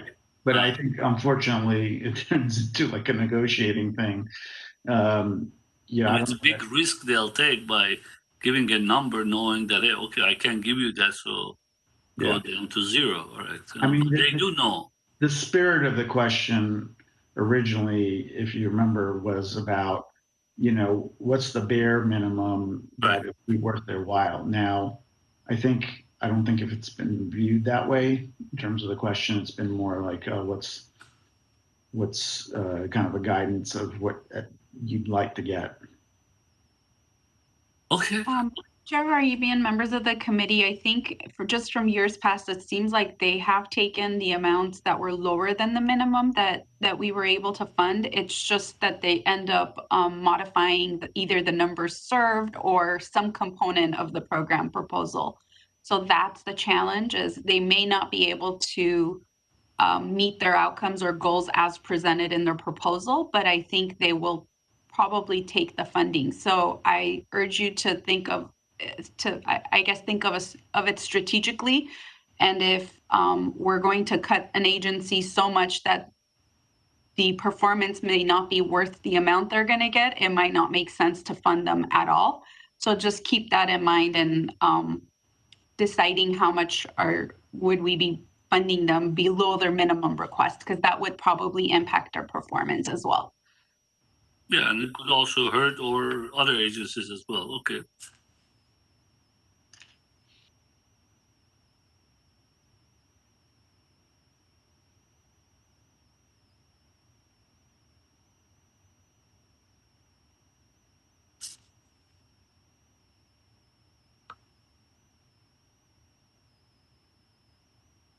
Could we,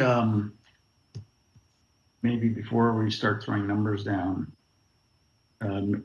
this is just an idea, maybe talk about whether or not anyone is cutting any organizations out completely, because I think that would help a lot in the guidance. And we may end up there anyway, right? Because of the. Yeah, I think once each one of us do the full recommendation, might as well that'll just fall in its place if the zeros are there. If anyone's ready, go ahead. Not ready. Oh, I'm not ready yet. Oh, not ready. I thought you said no. I'll go ahead and throw some out. Go ahead, Mr. Armenian. Okay, and hopefully my math is right. So 20 for Bar Association, 0 on Hamaskain,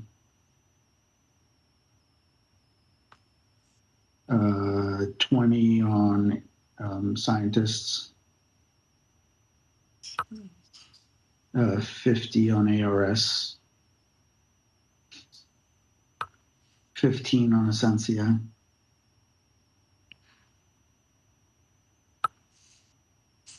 15 on Boy Scouts, 30 on Catholic Charities, 30 on CASPs, 20 on Family Promise,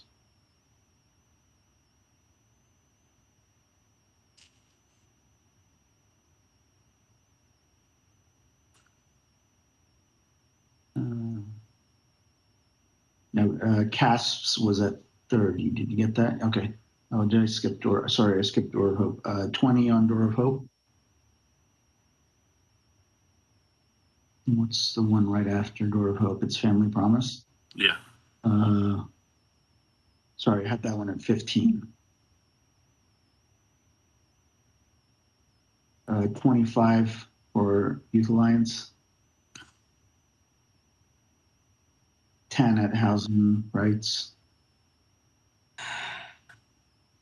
25 at Salvation, and 25 at YWCA.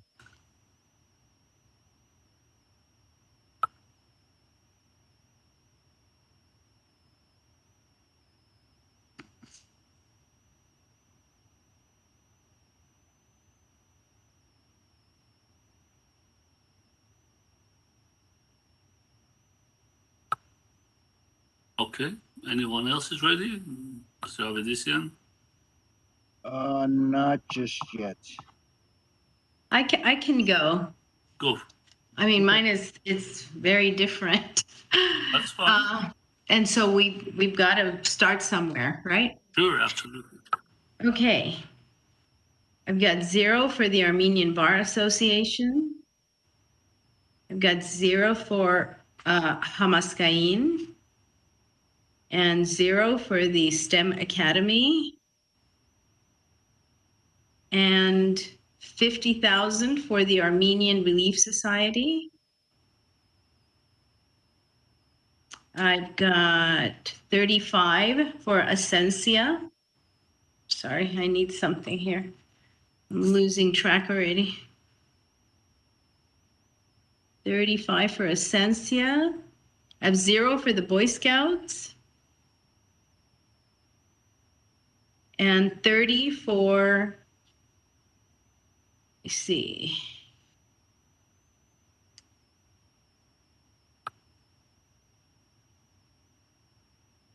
For the Catholic Charities of Los Angeles. And I have 30 for CASP. And 50 for Door of Hope. And 20 for the Family Promise of the Verdugos. And 20 for GYA. 10 for the Housing Rights Center. The Salvation Army, 25. And I think the 29,490, if I still have enough, for the YWCA. 30,000 is what's left. I have 30 still? 30, yes, correct. Okay. Then I would give it to CASP. No. What she meant is YWCA, you're giving 29,490? Oh, yeah, 29,490 is they cut their minimum down to drastically. Oh, so 510. Okay, that's it. Thank you. So Iris, could you make that 30,000 round? Yes, please. There you go. Thank you.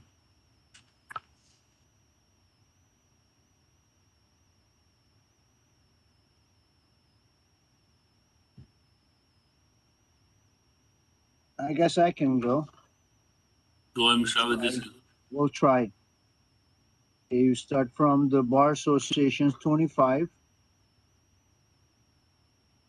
0 on Hamasgain. 0 on STEM. 45 on ARS. 30 on Essentia. 0 on BSA. 40 on Catholic Charities. I apologize. What was the number? 40.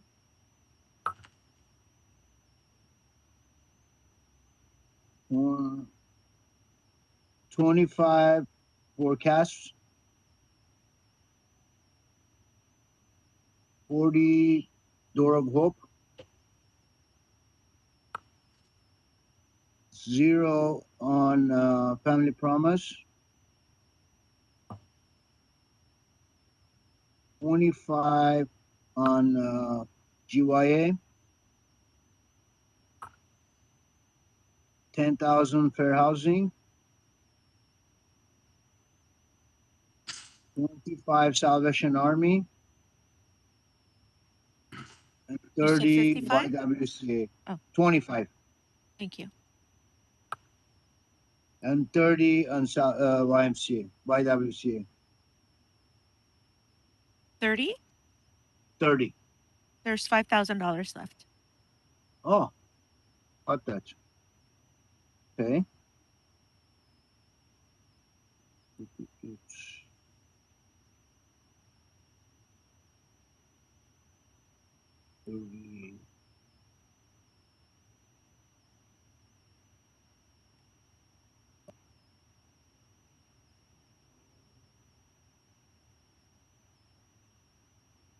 I guess we can.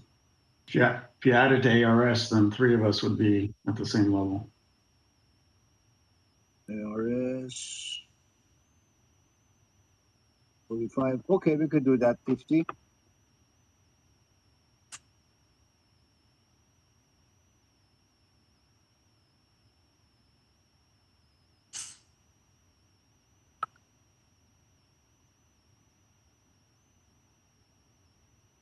Okay.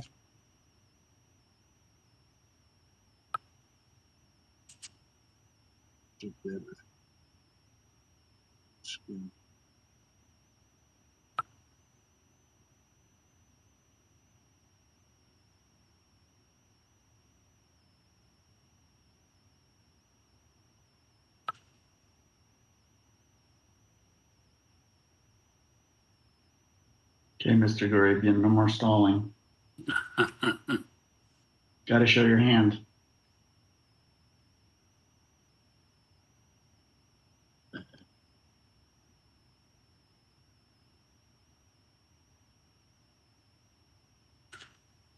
Okay, let's see where we go with this.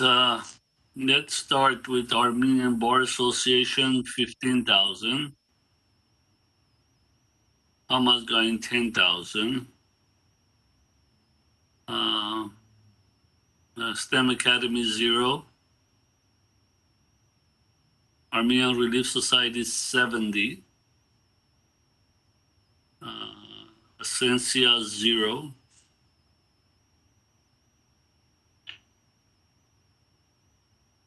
Boy Scout 0. Cali Charities 30,000. ASP 35,000. Door of Hope 70,000. Family Promise of Verdugo 10,000. Youth Allowance 25,000. Housing Rights Center 10,000. Salvation Army 25,000.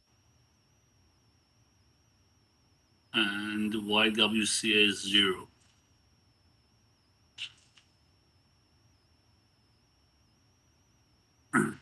We seem to all agree on one, which is Salvation Army. If you guys have your own explanations on why, who, how, we can open up dialogue to see why and all that stuff. If any of you guys wanted.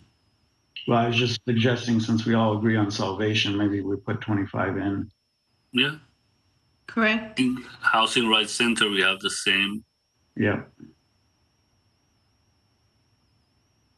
I think we can also do the Youth Allowance. We're off by 5,000. Almost, yeah. But if Ms. Quinones Gabrielian agrees, then we can put that in at 25. Otherwise, we can talk. Is that I'm just trying to see where I get it from. I mean, I could do it, but I'd like to. I mean, I see my biggest difference would be in like Essentia. I can't in a homeless outreach program. I need to me, housing, since I mean, to me, when I think of HUD funds and housing, I can't I can't see giving it to some of the organizations we're giving it to over housing. And that's an issue.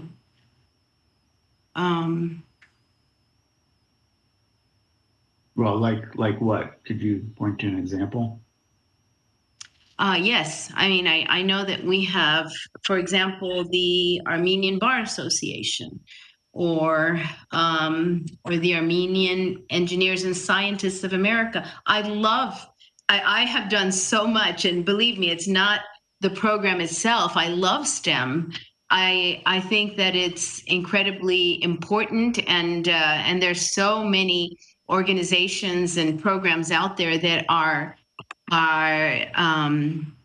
working to get our youth included in STEM. I've done that with my own daughters. All three of them are either engineers or doctors or, in the scientific world. But I think that we have such dire needs here that I don't see somebody who is out there, doesn't have a roof over their heads and not have priority over somebody who needs an enrichment program on STEM. I'm just, especially when it's gone through a school that's not even in our district and is actually a private school. So I have to, that's my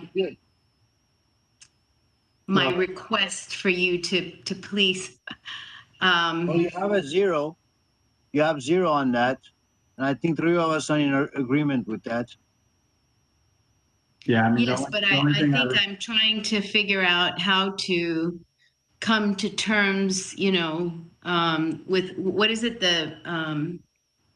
you asked me to come up 5,000, and that would mean I've got to take it out from something else. And I'm just trying to see where else it would be. And I think the only one would be Essentia. So we're taking it down to, I would take it down to 30. My proposal for Essentia is 35, and it's because it's a homeless outreach program.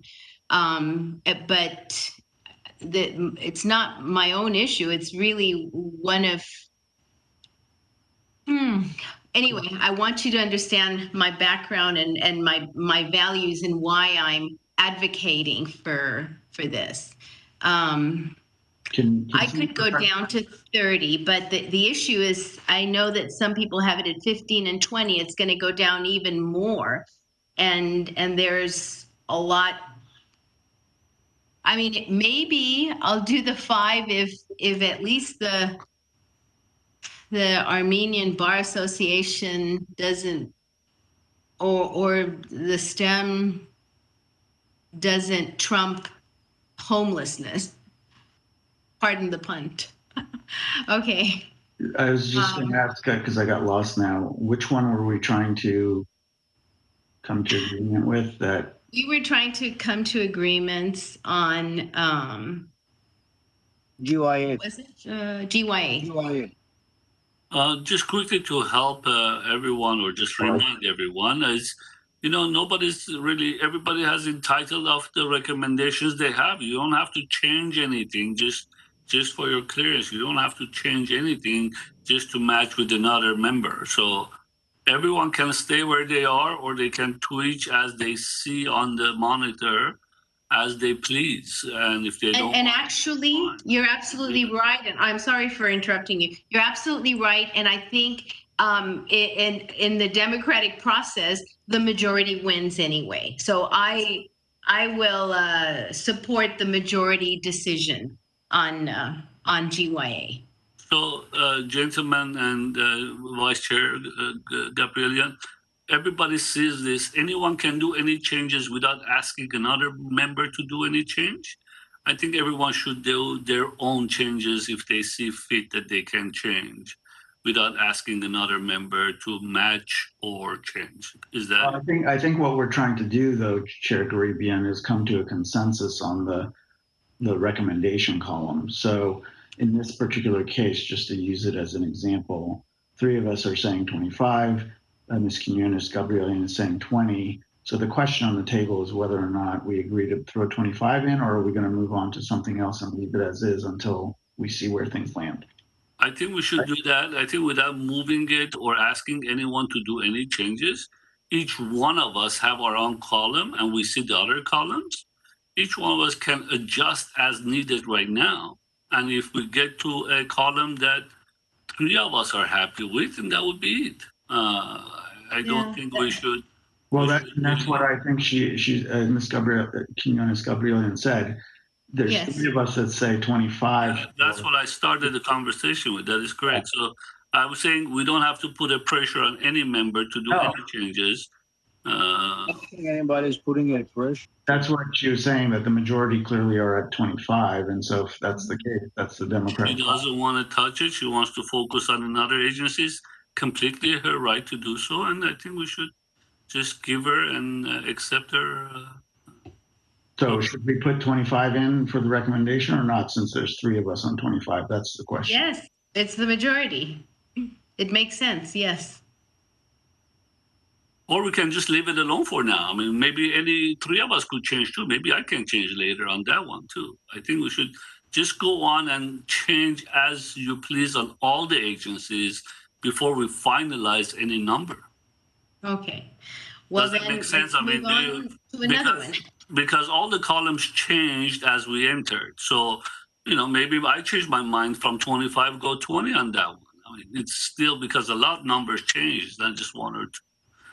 It's not like we closed 50% of it. So that's why I think just suggest how you want to proceed, because I'm not sure. I think because each one of us have the columns in front of us, we can take rounds and see if any one of us wants to change anything, and then move on to the next person if any one of us wants to match or change anything.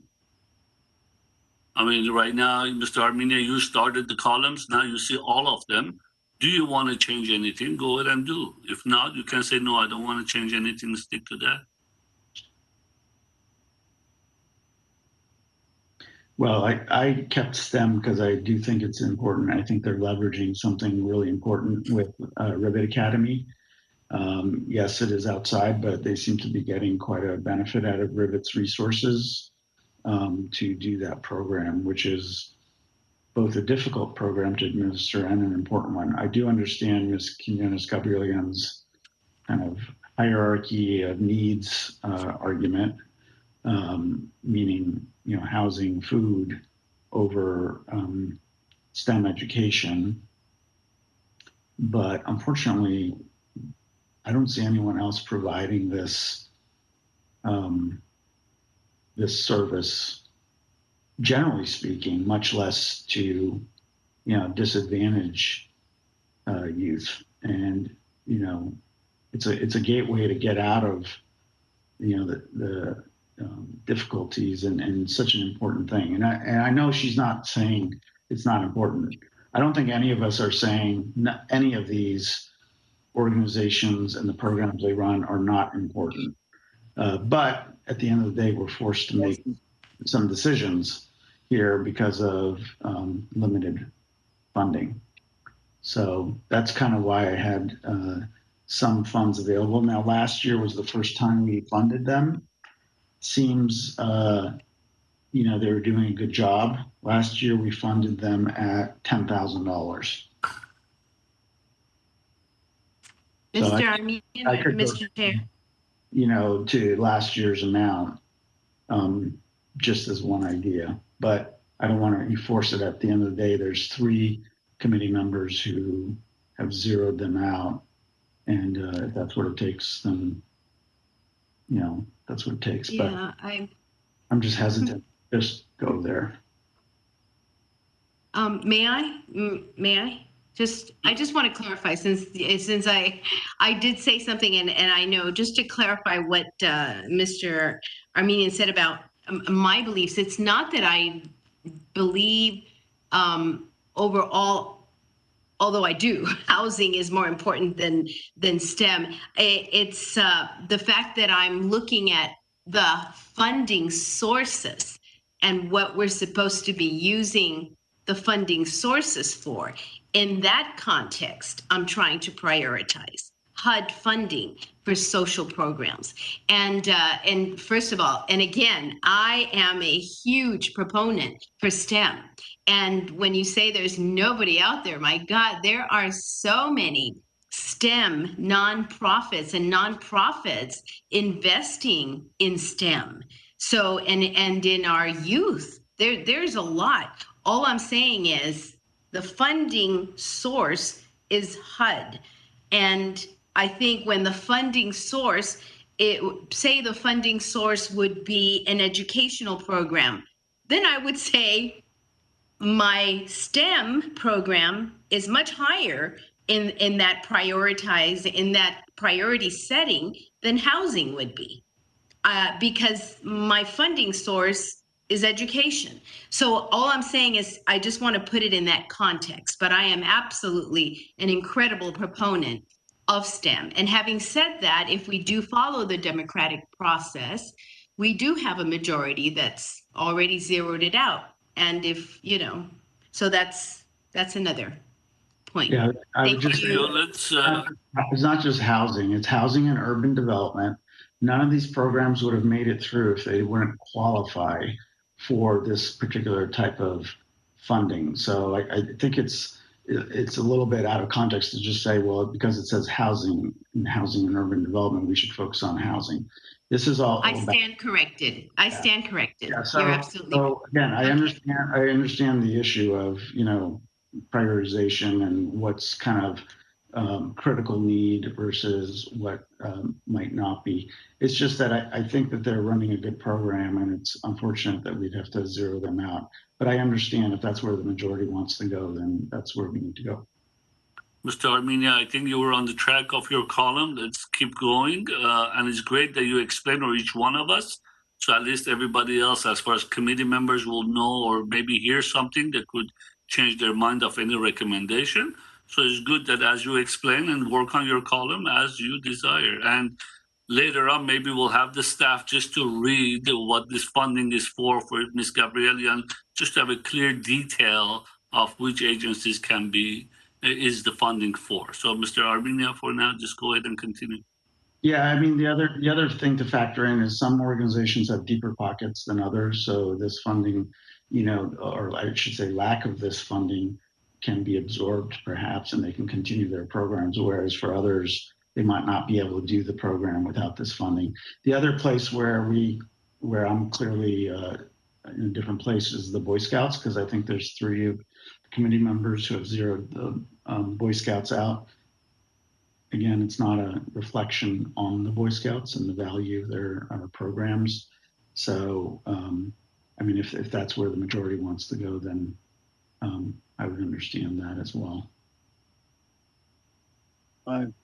If you want to adjust, Mr. Avedis, and let's wait for Mr. Armenia to finish his thoughts and his recommendation, at least changes. Not necessarily finish, but at least the individual columns, we're going to leave them the way it is. What we're going to do is agree on the G column, which is, like I said, in this case, there's 3 who say 0 for Boy Scouts, then we should go with the majority. That's what the democratic process is.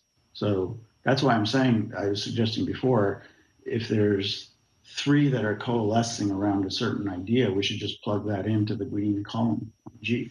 Then maybe I wasn't clear to help all of us.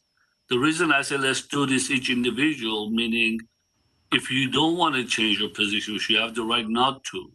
But at the same time, because we have other lines that do not match, and because you think democratically we get to pick that, why don't you, instead of waste that 20,000 that could go to waste because you won't get the vote for, maybe you can allocate it on other line items. That's what I was going with this.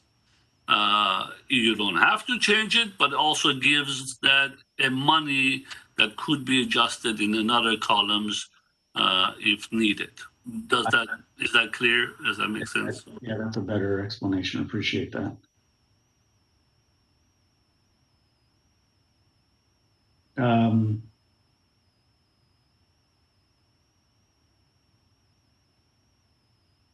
Let's see. I think others should be thinking the same way, not just wait. Yeah. Oh, yeah. No, we're all thinking. I hope so, right? I'm sure everybody else is thinking the numbers and changes.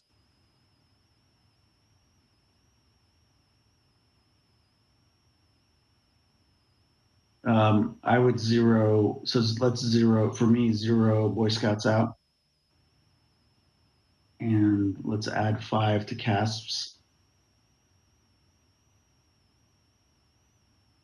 because they said their program is 16.5 per school. I'd like to get them a little bit closer to that.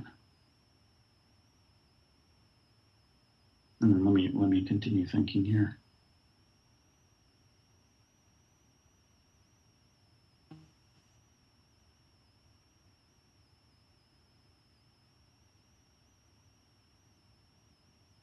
Just FYI, by the time you guys are thinking on 1-0 that I have, which is Essentia, just want to give you guys my thought of obviously housing is very important. We have many other ones in there as well, but I looked at their background, their capabilities, their fundings, the assets they have. And also on the CIP, I rather have their building have plumbing than have social funding from me. I know they're requesting for piping project in CIP on Monday. That's why I was focusing to pay them there because there's 2 locations. Even there's 2 different projects, but nevertheless, we're short in money.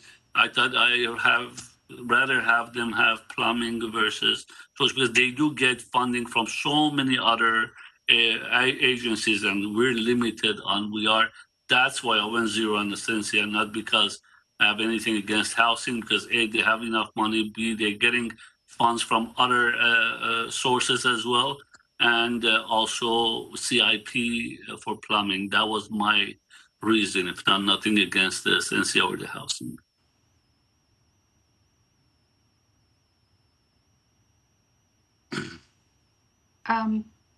Chair Haribi and members of the committee, just to kind of reiterate, I know the agenda was publicized and I know that it's been posted and it's public, but just to avoid a full-on discussion on the CIP items, can we just make sure we don't talk about the items that are coming up on Monday, just because we do have a quorum and we want to make sure there is no discussion on the item prior to that meeting. So just wanted to remind you not to necessarily state your position on any of the items that are coming up just because it's not agendized for discussion today, please. Mr. Avedisian, anything?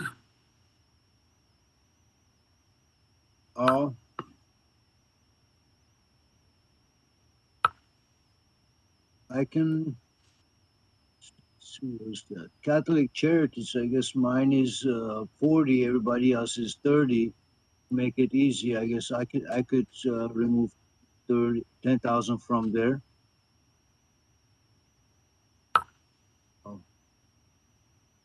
And so then we would CASP's 16,005 per school. So at least let's fund 2 schools. So let's make that 35,000. Well, I guess we can put the Catholic Charities down for 30 in the green column. To do that. Agree. And you can also put the $35,000 for CASP in the green column. That's if you agree to that. Well, no, it's already, you've got a majority vote already. It's already there. Yeah, but I thought we weren't doing that yet. Yeah, let's Okay, let's see. Let's take it from let's take it from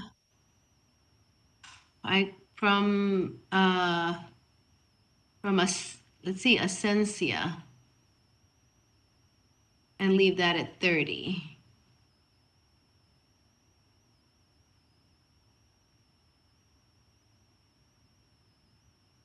And that was for the purpose of adding 5,000 to CASP? CASP, and then we can all, and then hopefully you can all see how you can, if anyone of you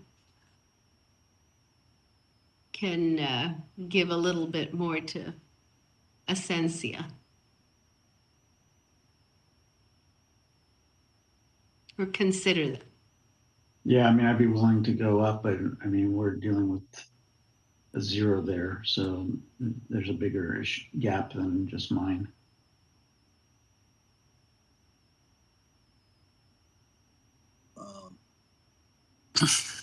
But you could put maybe I still have 10 uncommitted, so add 5 to the sense. No, 5 doesn't get us there. Even the full amount doesn't get us there. I'd have to take something away from someone else.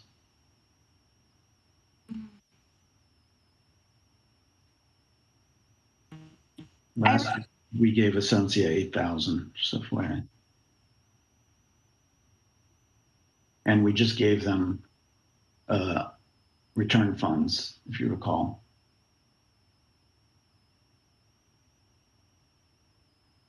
About 10,000.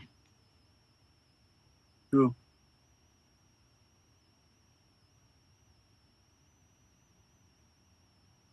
I know it's for a different fiscal year, but nonetheless.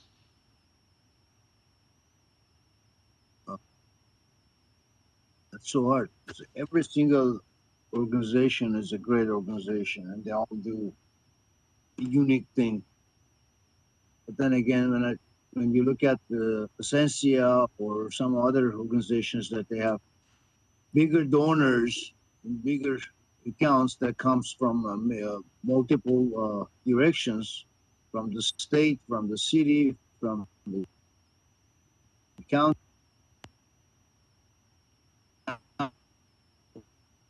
May I ask the staff a question?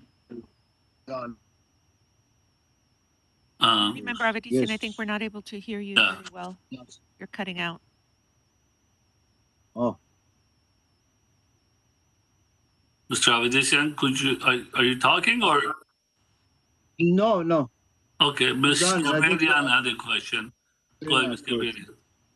Thank you. I wanted to ask staff a question, and I know you said, let's not talk about Monday. I don't want to talk about Monday. I want to talk about some of the funding that was returned that I can't even remember the funding that was returned that needs to be used for COVID-19 PPR related issues. And you said that food pantries was one of those, because there was a substantial amount of funding there.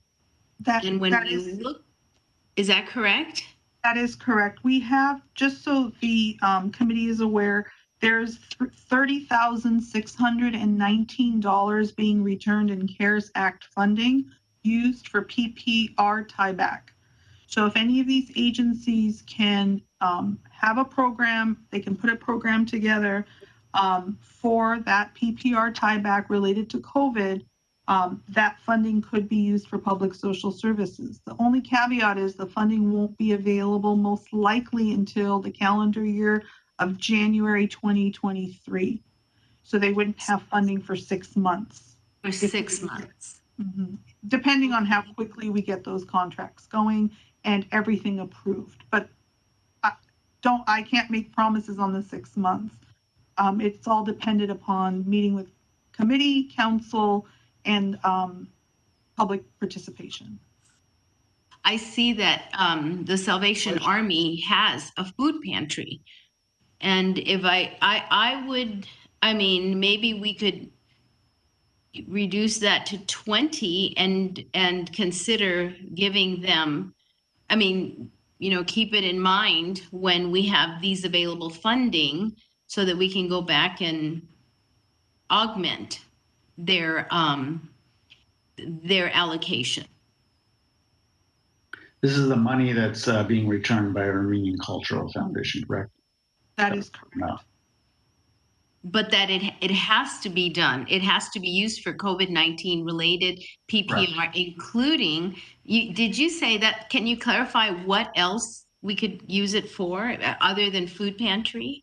Food pantry is number one, of course, vaccine type clinics or types of either clinics, education related to that, employment opportunities for people who are out of work due to the COVID crisis. Those would be good examples of how the money could be utilized. Also, just as a clarification, the Salvation Army People's Choice Market Pantry is currently receiving CARES Act funding now, and that funding will be depleted by this year, June 30th, 2022. Sorry, who are you referencing? Question. Who And did they you said they're reference down to now? $3,000 worth of food in their pantry. So, You're talking about I mean, Salvation, right? Ms. Armenia, let's wait for Ms. Gabriela to finish. Ms. Gabriela, are you done with the questions? yeah, I just wanted to, let you know, I think that, I mean, there is at least a $5,000 that we could take from Salvation Army, knowing that we could give them at least 5, maybe double what we took away from them when that money becomes available. Okay, so Right. let me just I was quickly trying to- clarify, Ms. Armenia. Mr. Gabriela is trying to suggest a funding recommendation down the road of the funds that is not available yet to a promise to an agency. Is that the route we're going? Yeah, I know. Am I correct? Again, You are. You are. Yeah. and we call it you're thinking out loud. So, Especially when I'm targeting the only thing that we're unanimous in. I know, you're thinking out loud. So let's So not. I'm working backwards. Okay, you know what? Let's just focus on something that we haven't come to terms with. All right, very good. So if you're done, I'm going to pass the mic to Mr. Armenia. He had some comments. Go ahead, Mr. No, Armenia. it was just I was trying to understand what was being discussed, but the money's coming back from Armenian Cultural Foundation. It has to go to PPR. Mm-hmm. Salvation Army is one of those who runs a food pantry. Am I tracking so far? Yes. Doesn't Catholic Charities also run a food pantry, or yes, that's true. So the two that might have similar abilities are those two, from what I can tell. Mm-hmm. That is correct. Okay. Question. Mr. Avedisian. Question. Yes, this is staff again. Can we make a decision or make a suggestion from now that $30,000 that is coming back, we can automatically allocate it to, say, Salvation Army or whomever from now?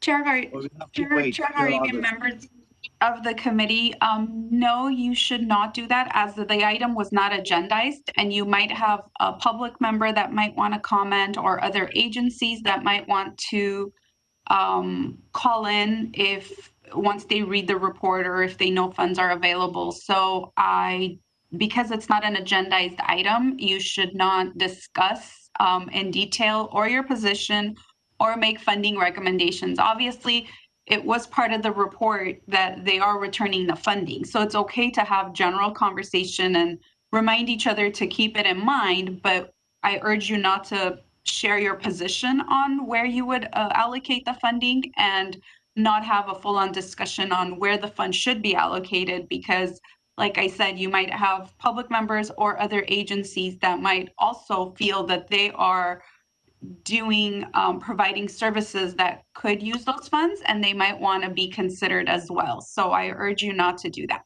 Yeah, let's For not general- discuss the future. Let's For the- Go ahead. I'm sorry, Mr. Chair. For the record, you're absolutely right. I brought it up as a general item of discussion, and I know the Brown Act. So yes, go ahead. All right. I know I've left 10, but I just want to throw it somewhere for now as I'm looking at things. So please throw my 10 onto the Armenian Relief Society for now.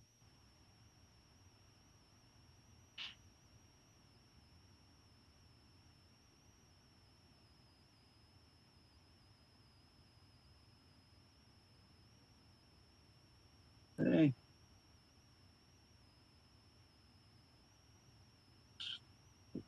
Very off on. There seems to be consensus on the Verdugo Hills Council for Boy Scouts. Would you guys like to at least put that in? Yes. Yes. Sure.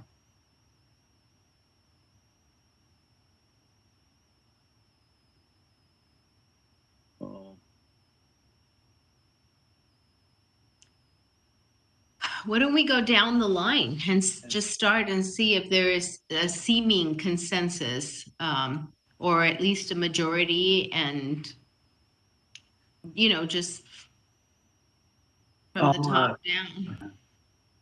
Word.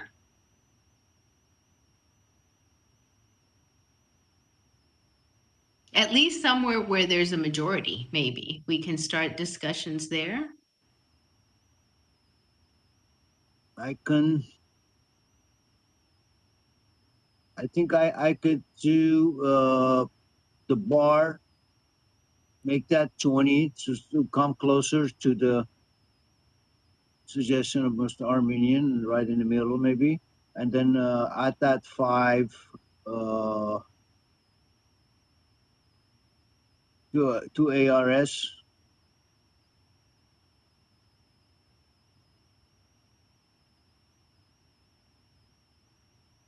Getting closer. The other one's 30.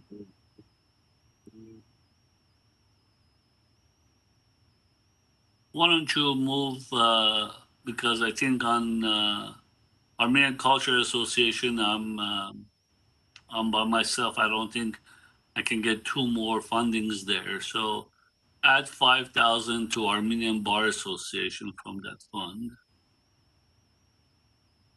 So you're saying 0 out, almost going? Right, unless 2 of you got to change your mind.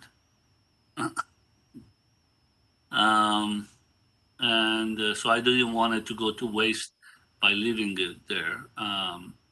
And the other 5,000, please add it to, my eyes are not doing too.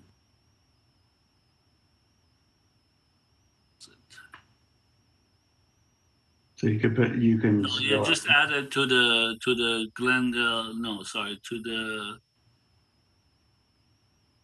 Family Promise of Verdugo. And so you could put Hamaskayan 0'd out in the column G.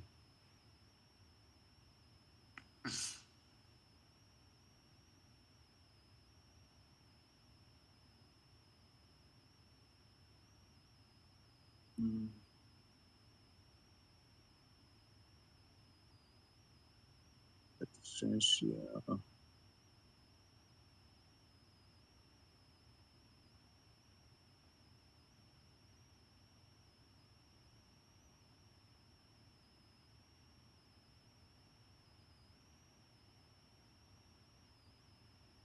Wow. Just so difficult. Yeah. Yeah. Heartbreaking. You don't know which of. I mean, it doesn't go anywhere that can cut somebody. I know, and it's really heartbreaking.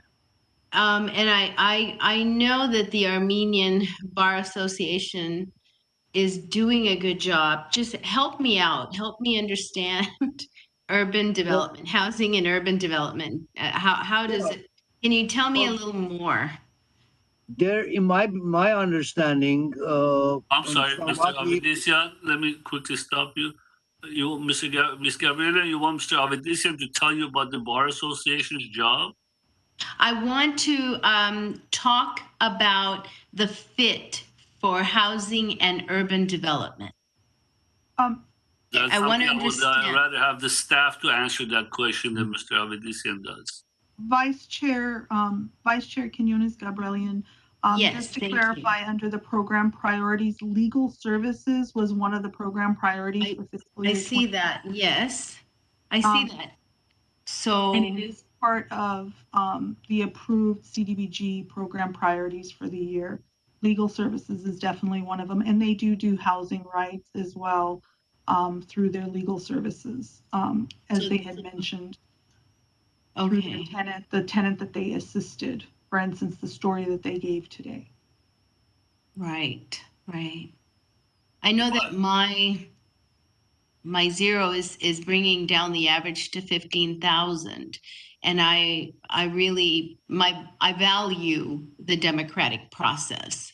So I don't know where to take it from, but I just want to say that I I stand with the majority. So, I mean, you can go ahead and make that 20 for the Armenian Bar Association. I just have no idea where I'm going to get it from. I think that we need to, it's going to become very difficult if we all have to rearrange our own schedule instead of, conversing and coming to consensus. So. Ms. Gabriel, just a reminder again, you do not have to change it. We can still, Correct. as long as you're clear on that. You Yes, don't I have am. to change it. Okay. Correct.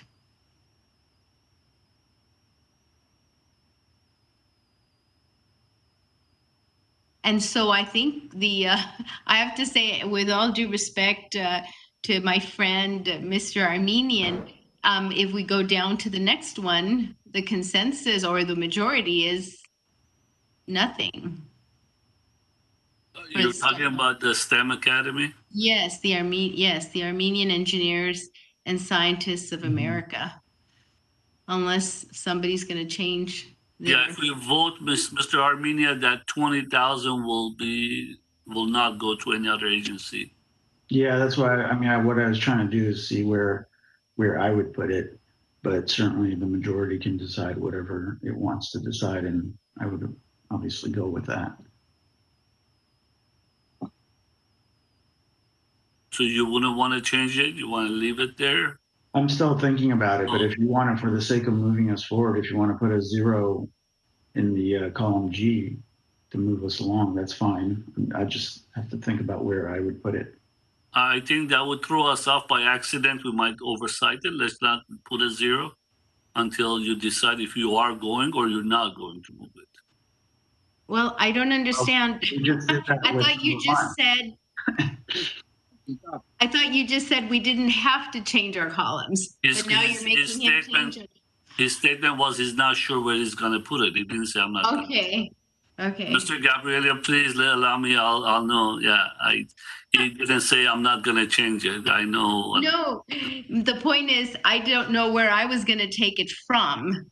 And his point is he doesn't know where he's going to put it. You know, it's the same thing. It's only I could just give it to you. I could just give it to you and then we'd solve the problem, right? Unfortunately, you can't go across like that.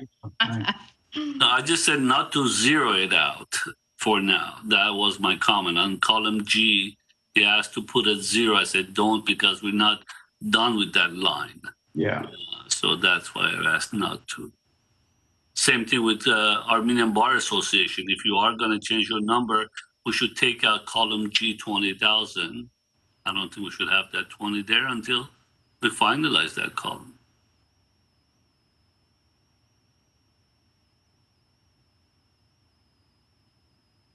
I think what you want to do then is to come to consensus, unanimous decision on each one of these versus a majority, correct? No, is that what you're trying to do? I'm trying to see if anyone's done with what they're done, say, hey, this is it, I'm done. Then you can pick or vote or any of the columns if anybody wants.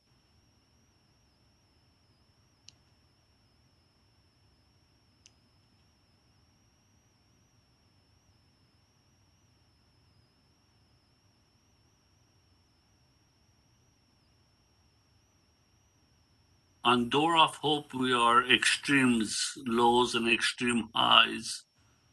Just want to point that out if anyone noticed it.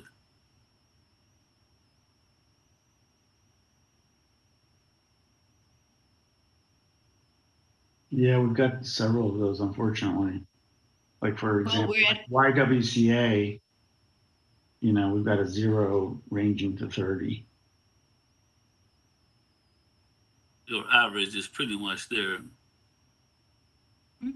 The Door of Hope is at a $45,000 average.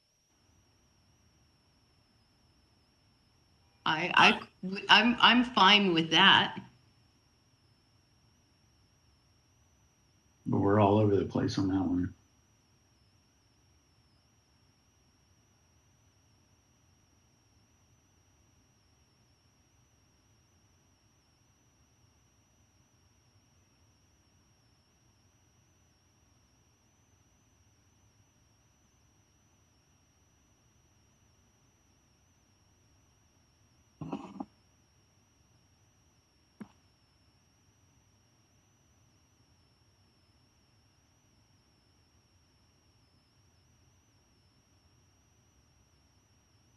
Okay, what I can do is just to get close enough to make this work.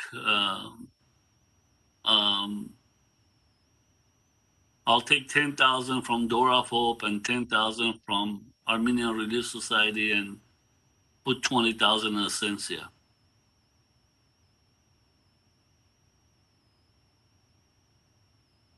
I apologize. 10,000 yeah. from ARF ARS, thank you. and put 20,000 on Essentia.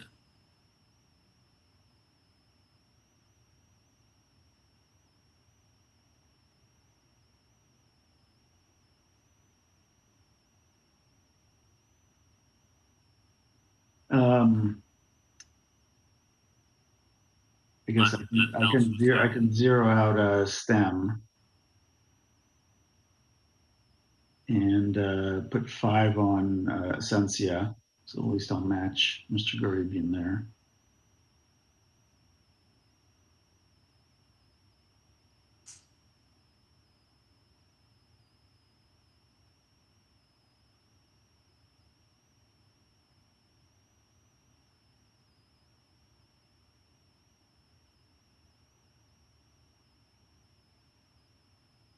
And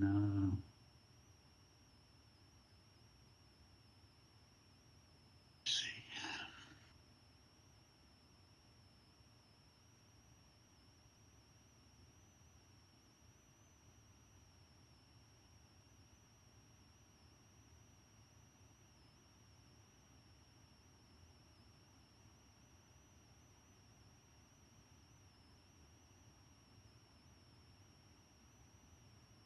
I guess put 5 on YWCA. That would give us 3 of us at 30.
The one I'd like to have full consensus on is youth employment. So for GYA, if I brought it up to, by 5,000, and I could take it from the Door of Hope and give it to GYA, we could all agree on 25,000. That's a good one.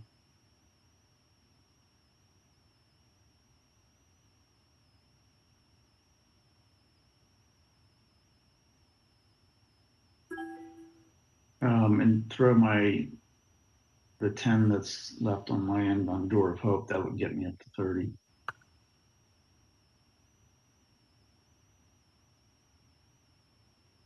And I think that would be on par with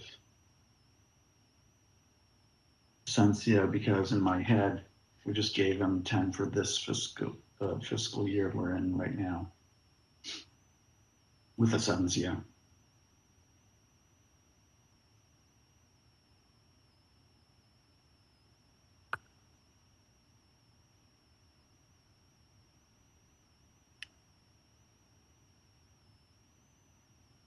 But we're still got a wide range on Door of Hope. Yeah, and We're a little bit closer on Essentia. it's an average of 25 on Essentia.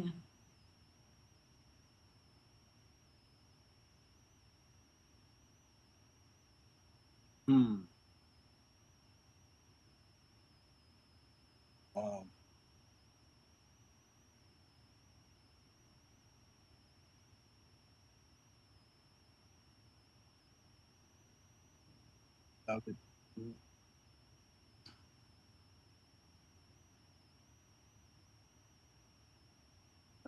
Question for staff. I mean, are we hitting all the program priorities that we had decided? Or have we now veered off that course? Go ahead, Maggie. Sure.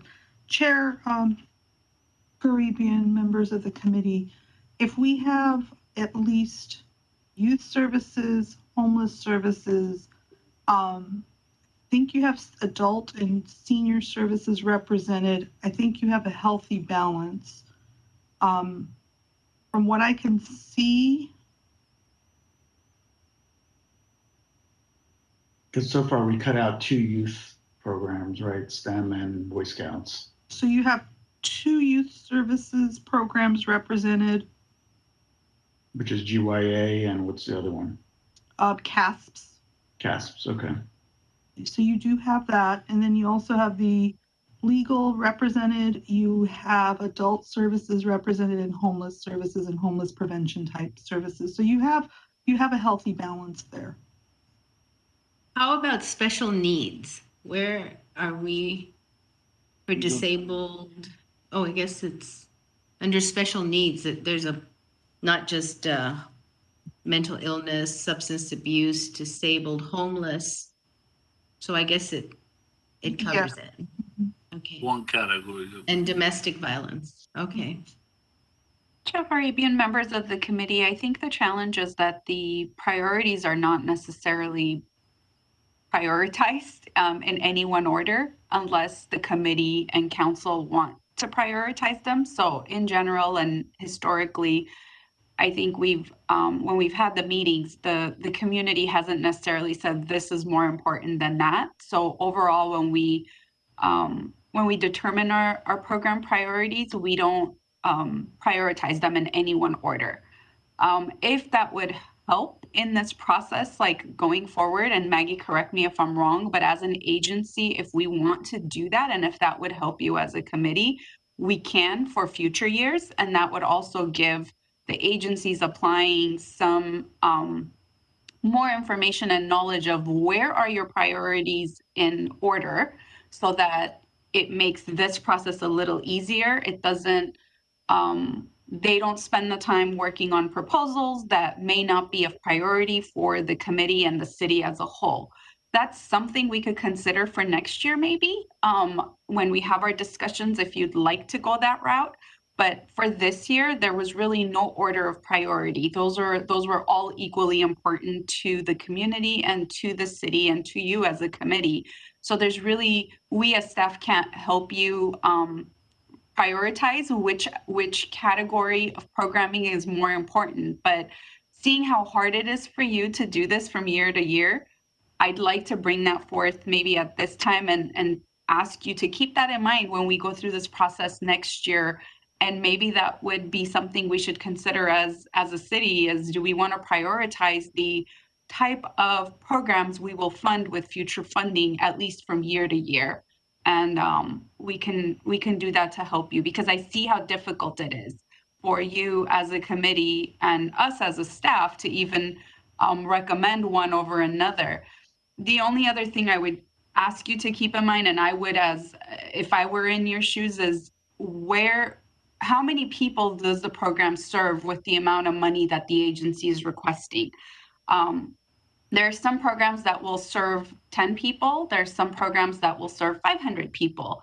I'm not saying one is more important than the other, but when you've got no other choice to have to cut a program or not be able to fully fund a program, I would urge you to keep in mind what is going to give you more, which programs are going to assist more people in your community compared to the funding that you are giving them.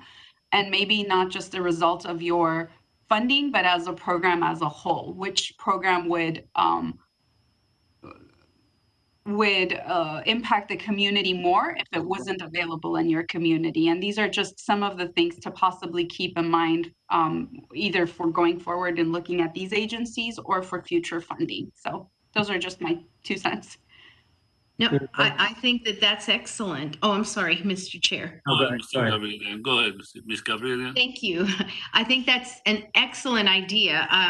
But I also think that another item to keep in mind is the leverage. How much is that organization leveraging their dollars? I mean, I don't want to go back to the Armenian Bar Association, but they have the highest leverage, 81%. They're not contributing as much as others. So I would like to look at not just prioritizing, but may I make a request and find out, we don't get that much input when we ask for, when we go out to the community and we ask for them to respond to our needs assessment, correct? So that needs assessment is it's not as wide as it should be. I don't know, it doesn't reach enough. We're making our needs list, our priority list, based on very limited input from the community. And I really think that we need to find a way to either get out there, maybe through technology, through the use of technology and polling, collaborate and form coalitions with other community-based organizations, or like public policy think tanks and other public policy organizations that have polling in place, et cetera, so that we can have a more accurate, I think, needs assessment, especially if we're going to be prioritizing. So if we're going to be prioritizing, I think we've got to make sure that we are embracing a larger portion of the underserved organizations out there. Thank you. Before we continue on, just quickly, I know if it's a item we want to put on the agenda to discuss later, let's not talk about this now unless we're gonna put it on the agenda and bring it up. But thank you, Ms. Alexandria, for giving us the details. So let's just move forward right now. Yes, Mr. Armenian. Just wanted to also make a different observation. We, in the past had said we wanted to try and give opportunity for new organizations to break in. Bar Association, STEM, Hamaskain, or some of those examples that are more recent than others. So we've zeroed out 2 of the 3 newer organizations. And when you look at the rest of the organizations, those are all the classic organizations that we typically have given to for many, many years. Not that there's anything wrong with that. I'm just bringing that to the surface because like STEM was the ASA last year was the first time they got money. And so with organizations like that, I just hope that it doesn't stop programs, because many times these programs need some consistency over time to turn into more sustainable programs. Also, just a quick reminder, which all of us know, but again, as a reminder, what we're doing is recommendation. It is the council that makes the final decision, and they get to change these numbers as needed. Just FYI, whatever we recommend is just a recommendation from us to the council.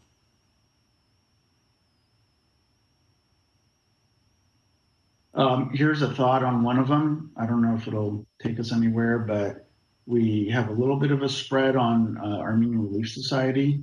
Maybe we could come to a consensus on that. I was going to suggest, consensus at 55 would get us there. And for some, that means going up a little bit. For most, it means going down a little bit. Just a thought. I'm just trying to see where we can make some progress here. Yeah, this way we're not going to move anywhere.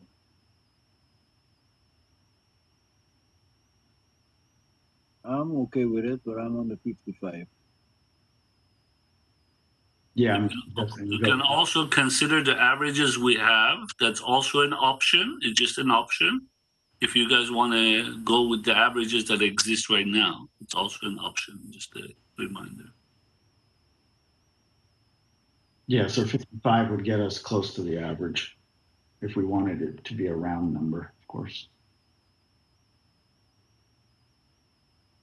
Well, I mean averages for the entire column.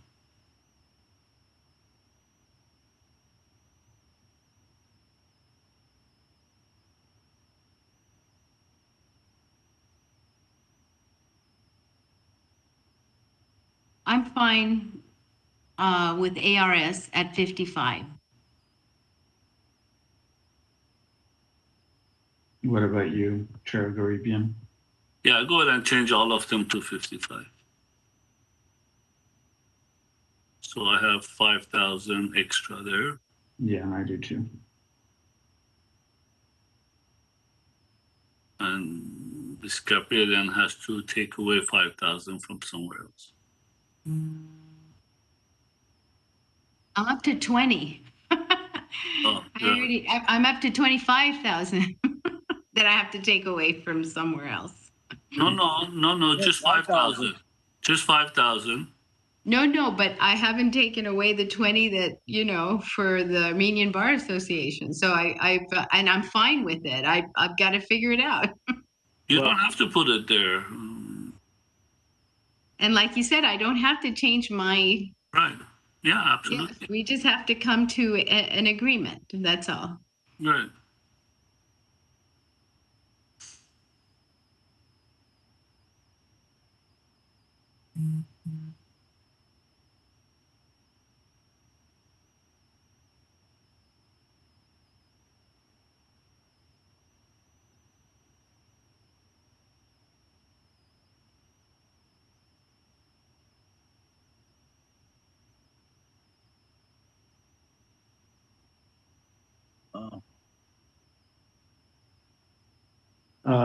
What if I could put my 5 on Essentia, gets us to the average of 25.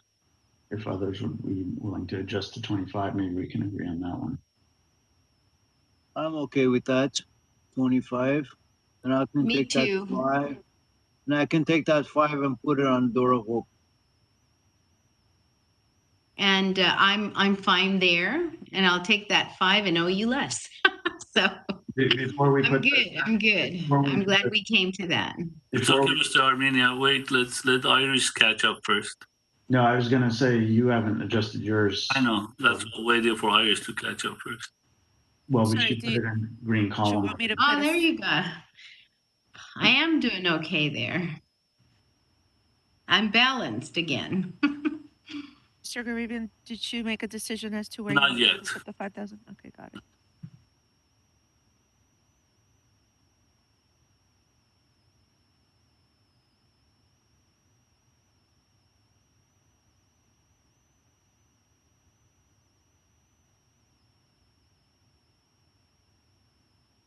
It was good.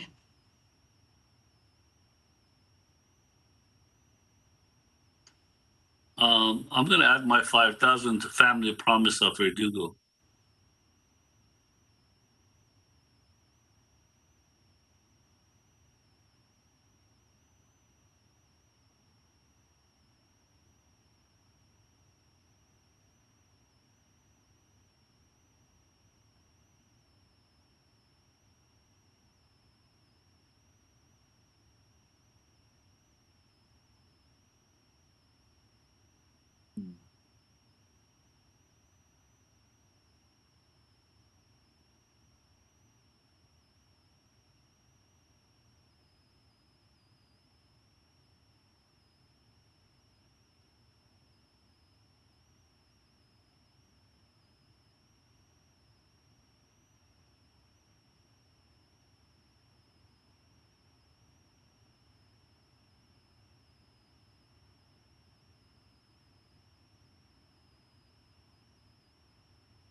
YWCA was domestic violence program, right?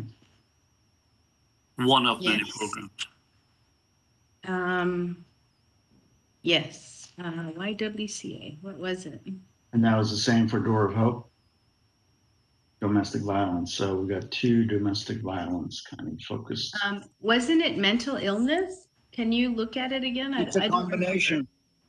It's a combination of mental illness and okay.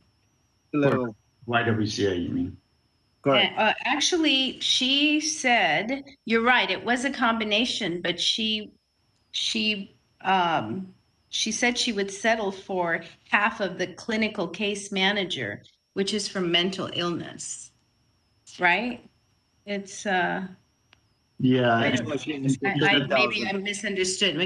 Maybe staff can clarify that. 29. It was 29,490. Yes. Is this YWCA you're talking about, right? Yeah. Yeah. Yes. They got just $2 million from Belinda Gates Foundation, didn't they?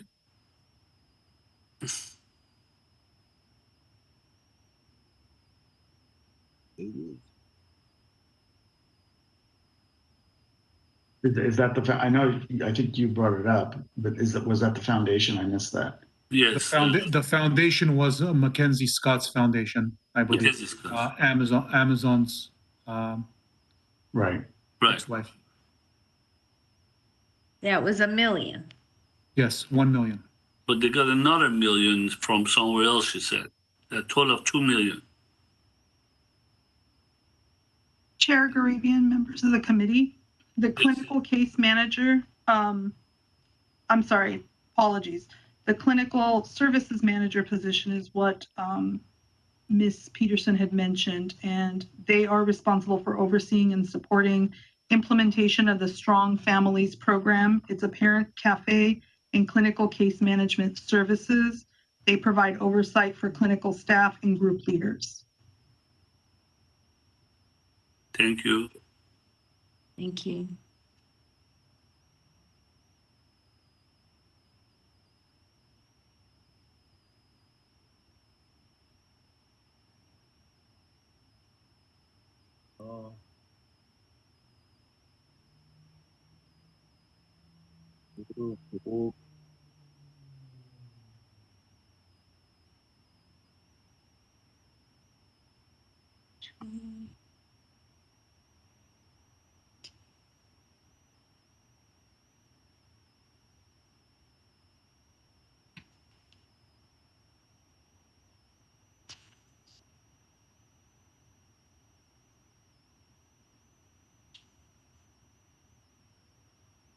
Family Promise we gave 10 to last year.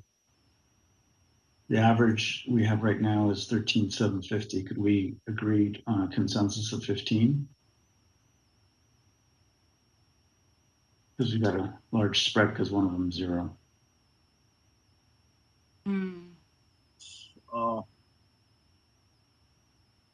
15, where do we take it from? Where do I take it from?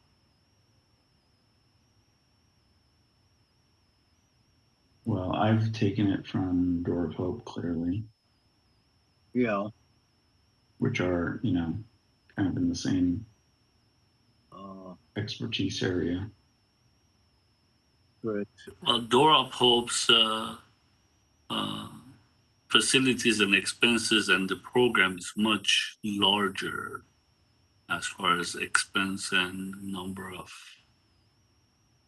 individuals. But again, it's a choice. It's up to you guys. I mean, the service could be close to it, but not 100%.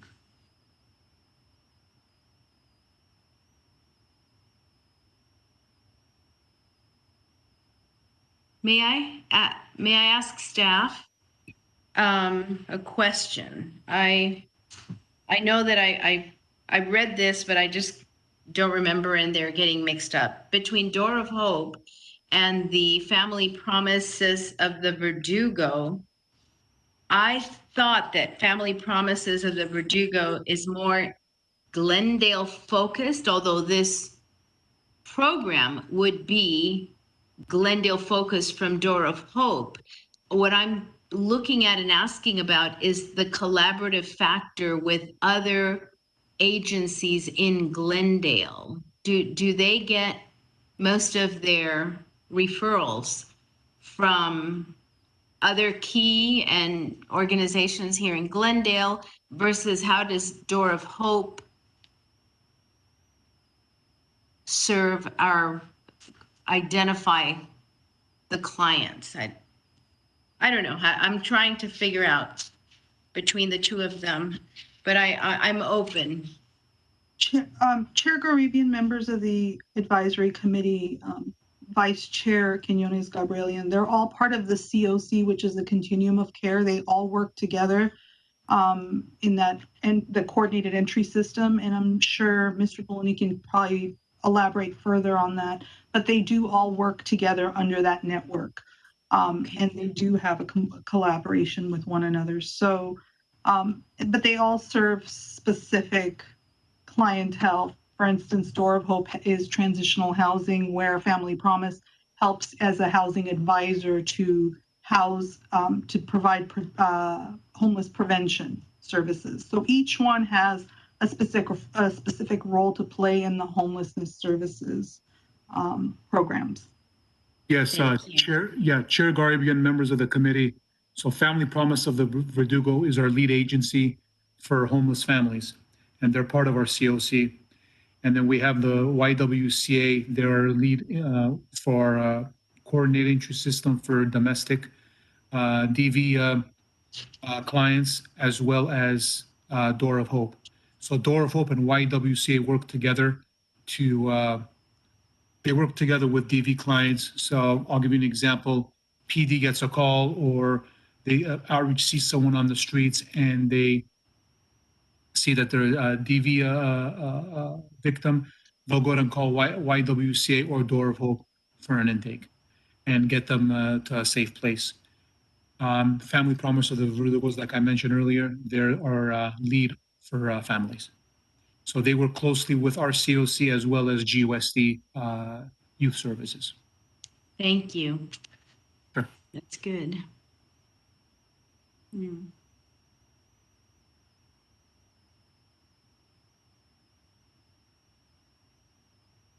I wonder if does that, Chair Garibian, does that help in any way to maybe share some of that funding you got allocated at Door of Hope with the YWCA, or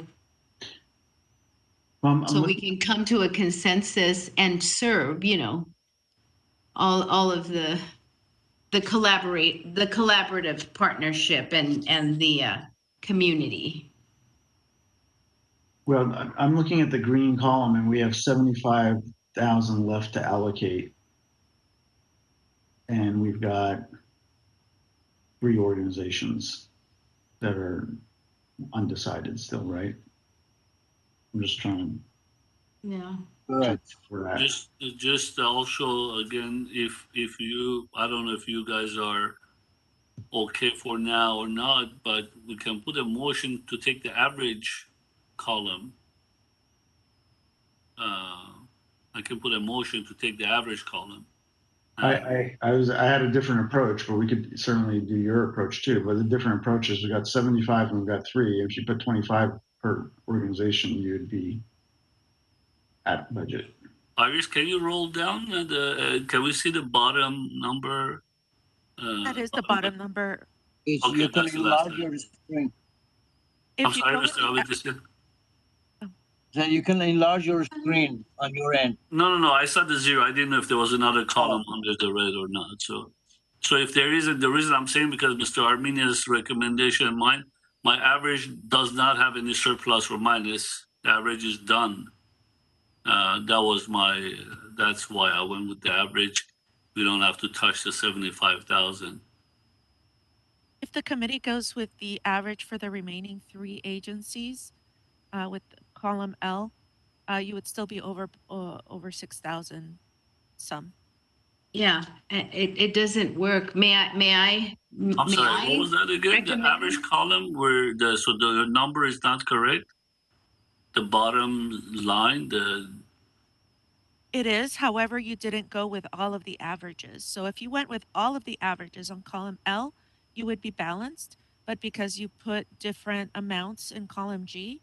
No, that's not what I was talking about. I was talking about column L. That's average. Column G doesn't say average. Column G says recommended at funding. Column L says average. So I was talking about column L. That number is correct, right? We're not over or short.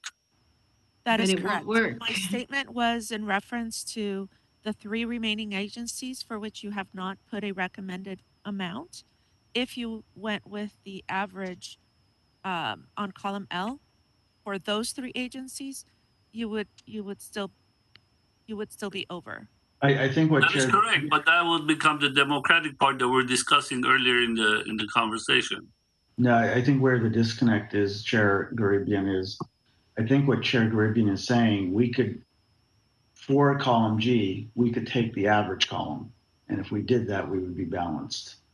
That's what I'm talking about. So column L, it already has the averages to the penny without being over or short. Now, granted, some of mine are less or over, but we can all have the column L if we agree on or get enough vote on to replace column G as is. And that would be for all agencies, not just the 3 that are missing. All agencies, that is correct. So replacing column L and copying it and pasting it in column G. Yeah. So I want to put a motion on that one if anyone wants to second it. I second that. I but I have to actually, let me take back my second. If we do that, we completely discount the requests that are being made by the organizations. You know what I'm saying? Well, we're not fulfilling, you know, we're giving them an amount that we want, and then they'll have to go back and rework their programs to fit us instead of us doing a little more work and trying to fit and honor their requests. Or finding the money from somewhere else to make up the gap. That's true. Yes. But for example, let me just take an example here. Family Promise of the Verdugos. There are two recommendations on the table, right? One, take column L. The other is do 25, 25, 25. If we just take and give the Y30 and Family Promises of the Verdugo 20 instead of 25 and 25, it actually fulfills what they're asking for. They're asking for 20 and 30. So instead of giving each of them 25, let's give one 20 and the other 30, which is what they're asking for. What do you do with Dora? No, we don't know. Family Promise, we're at 15 and 20. I missed it, what you were saying. Sorry. Family Promise, we have 10 and 220 is 115. Oh, I was responding to Mr. Armenian's recommendation we have 3 organizations and we have $75,000. Mm-hmm. And he was saying, why don't we just give each of them 25, 25, 25? But if we do that, the one that suffers is the Door of Hope in this case, because they get 25 and they ask for 80 minimum. They asked for 100, so we're going to give them 25% of what they asked for. But we are giving everybody else, the other 2, exactly what they asked for today in their presentation.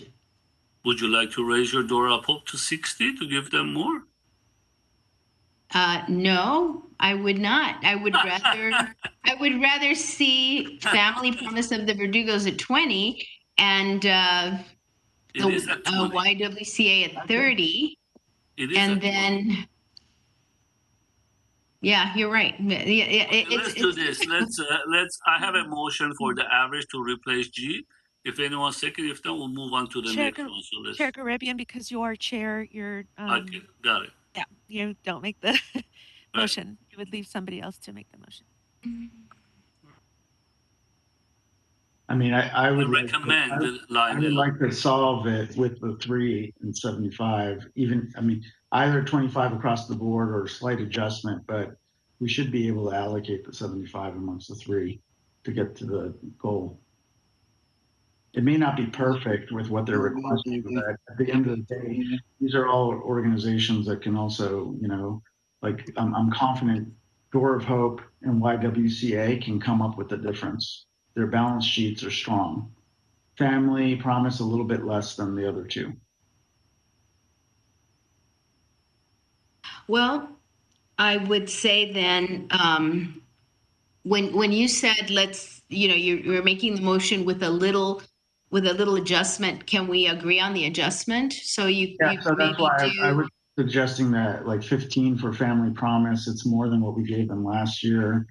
Or we can go the other way around. If we feel like Family Promise should get more of the help, then we'd have to go down on the YWCA than where the other, we're at 3 of us are at 30, 1 is at 0.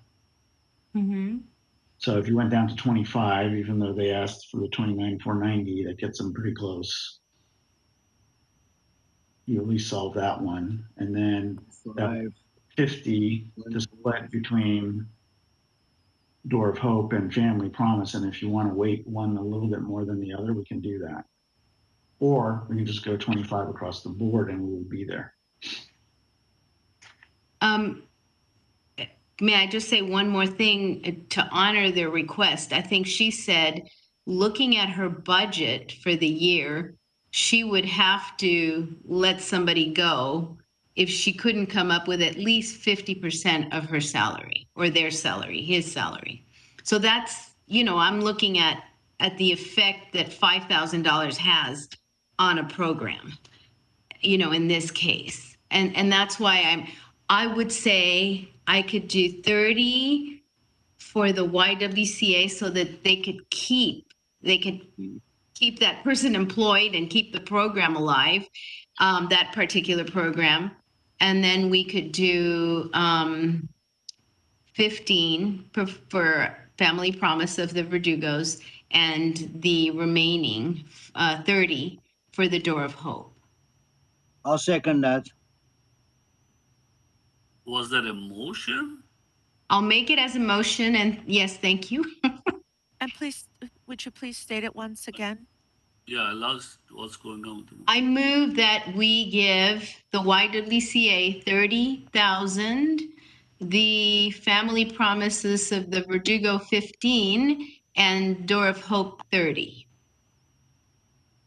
And I don't know if it has to be a motion or not. I think the emotion should be on the entire thing. Yeah, it should be. So it's an idea, and there was somebody else who, and I think let's see. Does that sit well with everybody? Yeah. You want to make a motion? I can now. I move, now that we're done, I move that we recommend the 22-23 CDBG social service program as stated in this particular Excel spreadsheet that adds up to $300,000 under column G. And I'll go ahead and read that out for the record. I'm sorry, and was there a second, or do you want to wait until I read it out? A second. Okay. I second. Okay. So Armenian Bar Association, pro bono legal services, 20,000. Armenian Cultural Association, Hamaskayan, intergenerational experiences, 0. Armenian Engineers and Scientists of America, AESA STEM Academy, 0. Armenian Relief Society of Western USA, Inc. Community Outreach Program, 55,000. Essentia Homeless Outreach Program, 25,000. Verdugo Hills Council, Boy Scouts, Creating Mental Resiliency in Youth While Increasing Diversity and Equity, 0. Catholic Charities of Los Angeles, Inc., Glendale Loaves and Fishes Program, 30,000. Committee for Armenian Students in Public Schools, Intervention, Prevention, Clinical Group Counseling, 35,000. Door of Hope Domestic Violence Services, 30,000. Family Promise of the Verdugo's Crisis Housing Support, 15,000. Glendale Youth Alliance Youth Employment Program, 25,000. Housing Rights Center Fair Housing Program, 10,000. Salvation Army People's Choice Market Food Pantry, 25,000. And YWCA of Glendale and Pasadena Mental Health Services for Survivors of Domestic Violence, 30,000. That's correct. I think we did a great job. And I can move forward with the vote.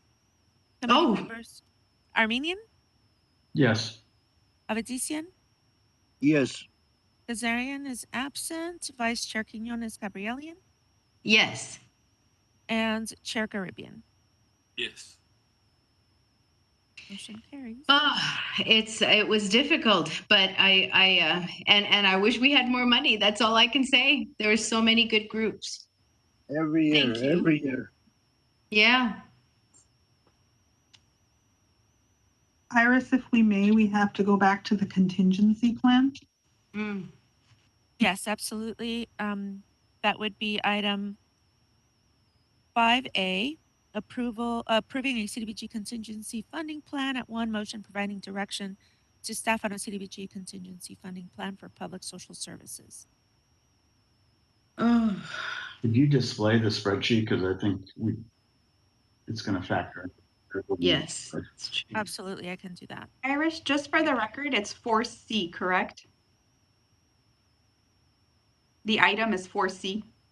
Yes, I apologize. Yes. That's okay. Thank you. I'll bring up the spreadsheet momentarily.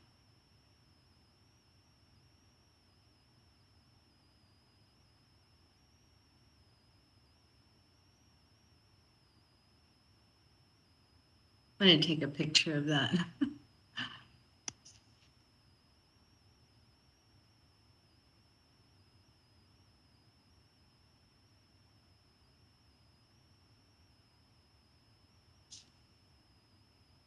So, Chair Garibian, members of the committee, coming back to item 4C at this time, if you could give us direction, should we get more than 300,000 or less than 300,000?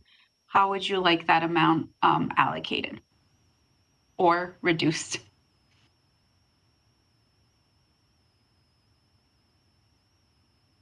So could I ask a question, Chair Garibian? Yes, go ahead. Is it much work for staff if we were to turn around and say, okay, if it's whatever amount more, spread it evenly across all recipients? Committee member Armenian, because the funds are not finalized, we would be taking it to the City Council and Housing Authority, and contracts would not be drawn up until the final recommendations are made. So it would not be difficult for staff to make those changes. So you would just make some adjustments to these numbers. Let's say it's, I don't know, for example, let's say it's $25,000 more. You could take the 25 and just split it amongst all the recipients here evenly, right? Absolutely, yes. Okay, so that would be one approach. And then the other approach is, well, we kind of didn't fund one enough, we could also say, we'll split it between two of them. Again, hypothetically, that's another approach, I suppose. That's obviously on the upside. The downside, like I said, is harder. The only problem is we don't know the dollar amount. I mean, it could be swinging so much that we can barely give it to one agency, or we have so much that we can give it to all 10 of them. So it's very hard to decide now, I think, no matter how we do it. In the end of the day, it all depends on the numbers. So, may I? Yes. Just a suggestion. We looked a lot at the average number, and our final wasn't really the average. And if it goes down and the average, maybe you look at the average and you say, well, we can go down, depending on whether or not the average allows us, was a downward average to what we gave. We gave more than the average. If we get an increase, we look at the average and we say we can provide more up to the average. For example, if we get more money and we give, I don't know, pick one, the Armenian Bar Association. If we get more money, do we give the Armenian Bar Association more? The average was 15,000. No, we don't. But we go down and we have Essentia at 25, and we don't do it there either. We don't do it to ARS either. I think the first one is Door of Hope. We gave it 30, but the average was 45. So there's room to grow there. There's room to grow at Family Promise of the Verdugos. There's no room to grow at the Y. I'm just saying, let's at least either go down or up, or use those as the what do you call it? The range. That's just an idea.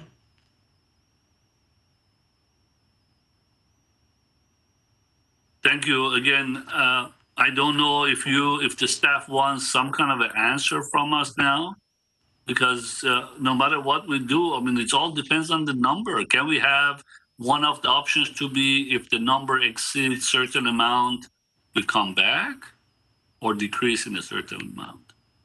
Can we have that as an option? Chair Caribbean, the reason why that is probably not a good option is because of timing. If we come back to you, that means we have to schedule another special meeting, and depending on when we get the information, that might delay us into being able to go to council in order to be able to have approval by the beginning of July 1st. The challenge is we don't know when we'll get the final funding. If we got it tomorrow, yes, we could do that. But if we got it in May or the late April, that might not allow us enough time to do it, which is why we were looking for some sort of direction today, as difficult as it is, to be able to do that. The other thing we could do is we could ask council, like if it's not something you want to decide today, we could wait to see if it comes in before council, and we could just present it to council and ask them.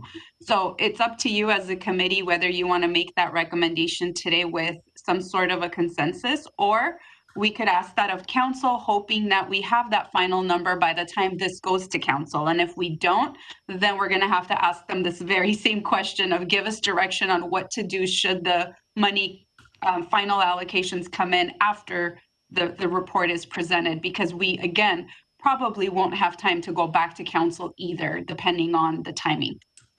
I think I'm okay for it to go back to the council if that's the case, because as I said, the swing could be so large. How am I going to, obviously we can put, I'm thinking out loud, I can put range, for example, 0 to 5,000 do this, 0 to 10,000 do this, and 10,000 to 20. So we're going to have so many ranges depending how much, and then same thing opposite if it's down or up. So that the recommendation could change, just hypothetically speaking, just without mentioning agency. If it's only 20,000 difference, divide to this agencies. If it's 30,000 difference, divide to this. I mean, we can put a range of that, which gets it more complicated, because we probably have to sit here now for the next 30 minutes to see where we can come up to that range of understanding. Or if we just leave it up to the council, because in the end of the day, council has to approve this anyway. And if that day comes and you don't have the numbers and council has to do that, then I don't know. I mean, because how can we decide? What if you're off 100,000? Just, it's possible, right? I mean, there's nothing impossible about it. So what are we going to do then? Well, or as I said, we can put a range. Can we get an answer to that question that Mr. Garibian just asked? Like, typically, how off are we? Chair Garibian, members of the advisory committee, committee member Armenian. CDBG funding is formula funding, and it's based on 3 factors. It's based on population. It's based on the poverty rate of the city, the most recent poverty rate. And then it's also based on the age of the housing stock. That being said, not much has changed since last year, but it was a census year. The range of change could be anywhere between 0 to maybe 15,000, 20,000 if we're really off. So that would be our recommendation. It wouldn't be any more than $20,000 unless, Congress comes back and decides to give CDBG, billions of dollars. We do know that the House has already approved a slight increase in funding for CDBG, but it's not much that it's going to get us over $20,000 for a municipality of our size. Question or suggestion? What if in case it goes up, the funding, whatever the dollar amount is, that dollar amount equally divides to the 3 agencies that we haven't funded? And if it goes down, that amount equally gets divided or taken out from all the agencies that they were funded. Yeah, but there's 2 simple. Okay, that's an option. Any other suggestions? I have a suggestion, because if it's 20,000 up or down divided by the number of current allocations that we have, it's around $1,800.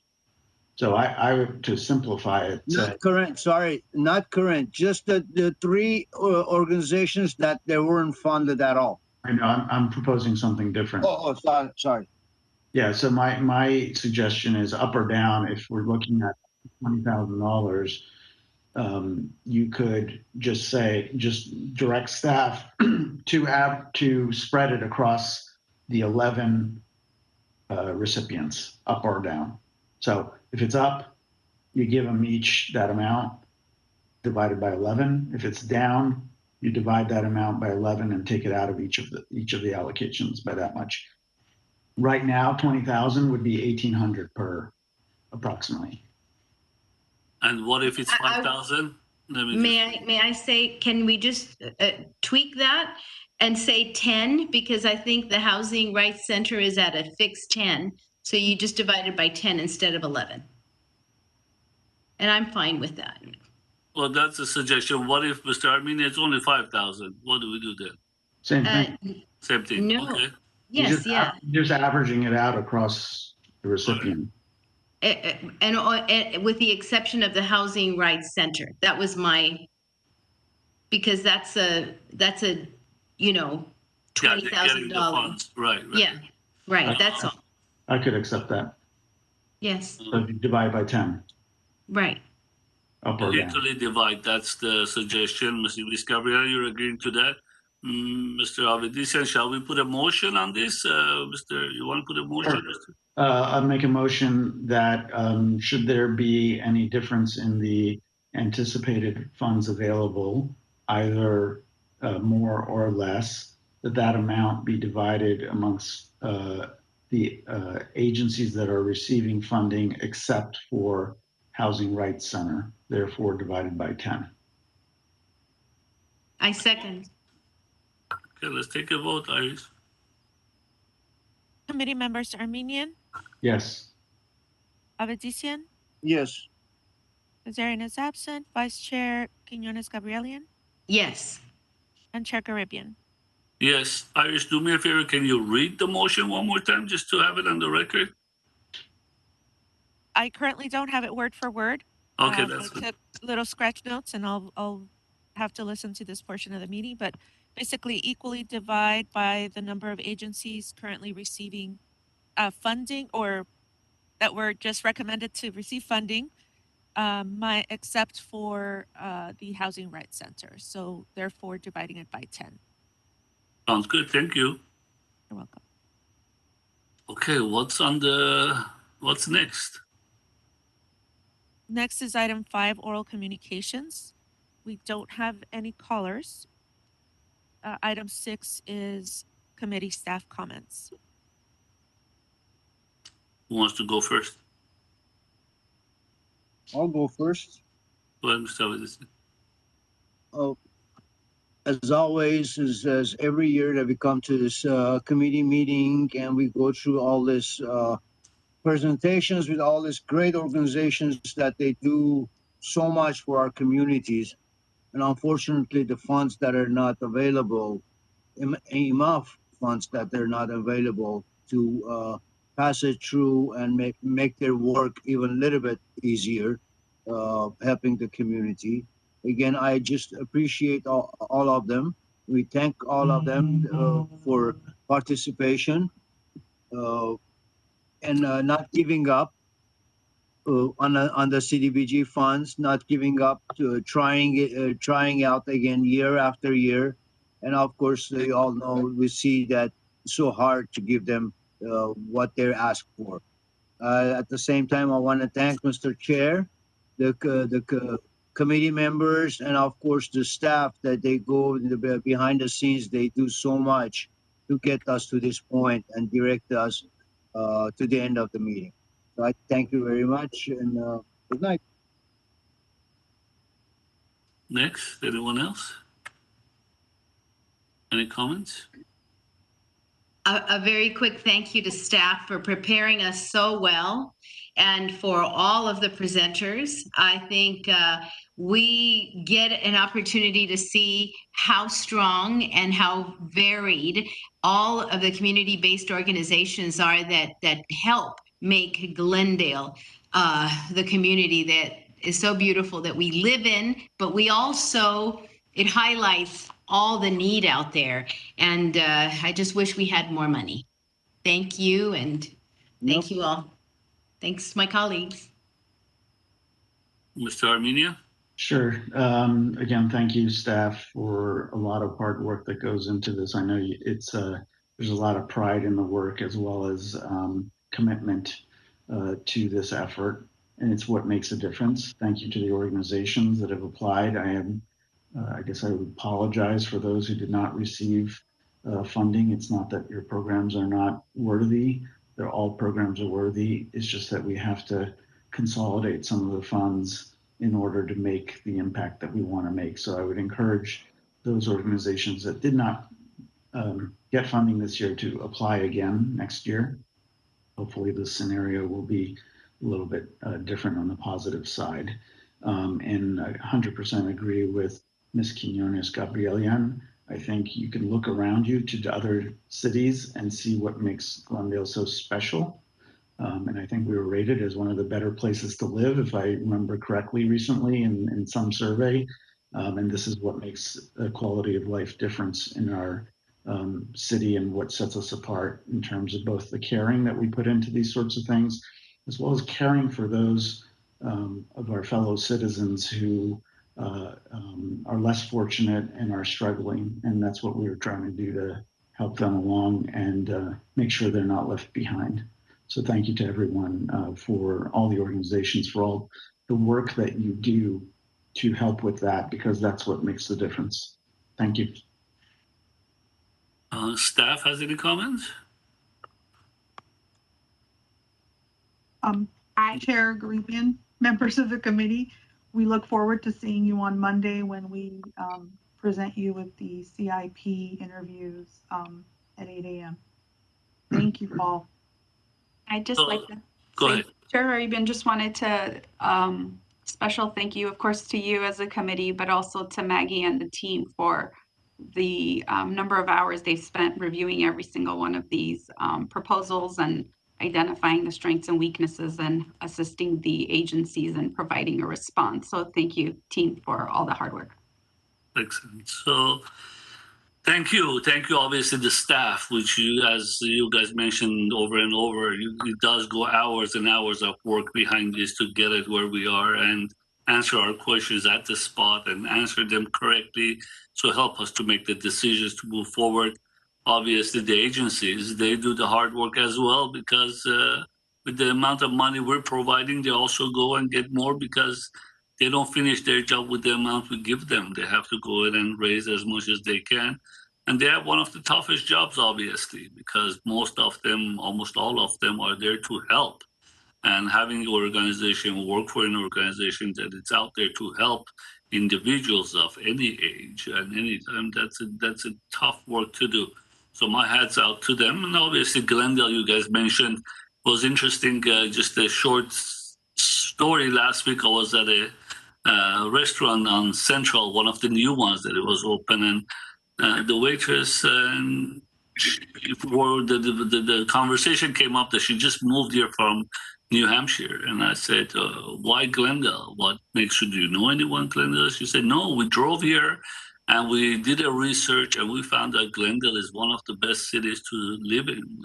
And she moved here with her partner. Young couples, and they just did the research and they realized Glendale is one of the best cities to live in. So I'm very proud of Glendale, very proud of our staff and our city. Thank you so much and have a great evening, everyone. Good night. We are adjourned, I think, at 5:04 p.m. Thank you. Work is not done. Thank you, everyone. Thank you. See you Good night, Monday. everyone. See you Monday. See you Monday. Have a good weekend. 7:45 a.m. Thank you, Iris.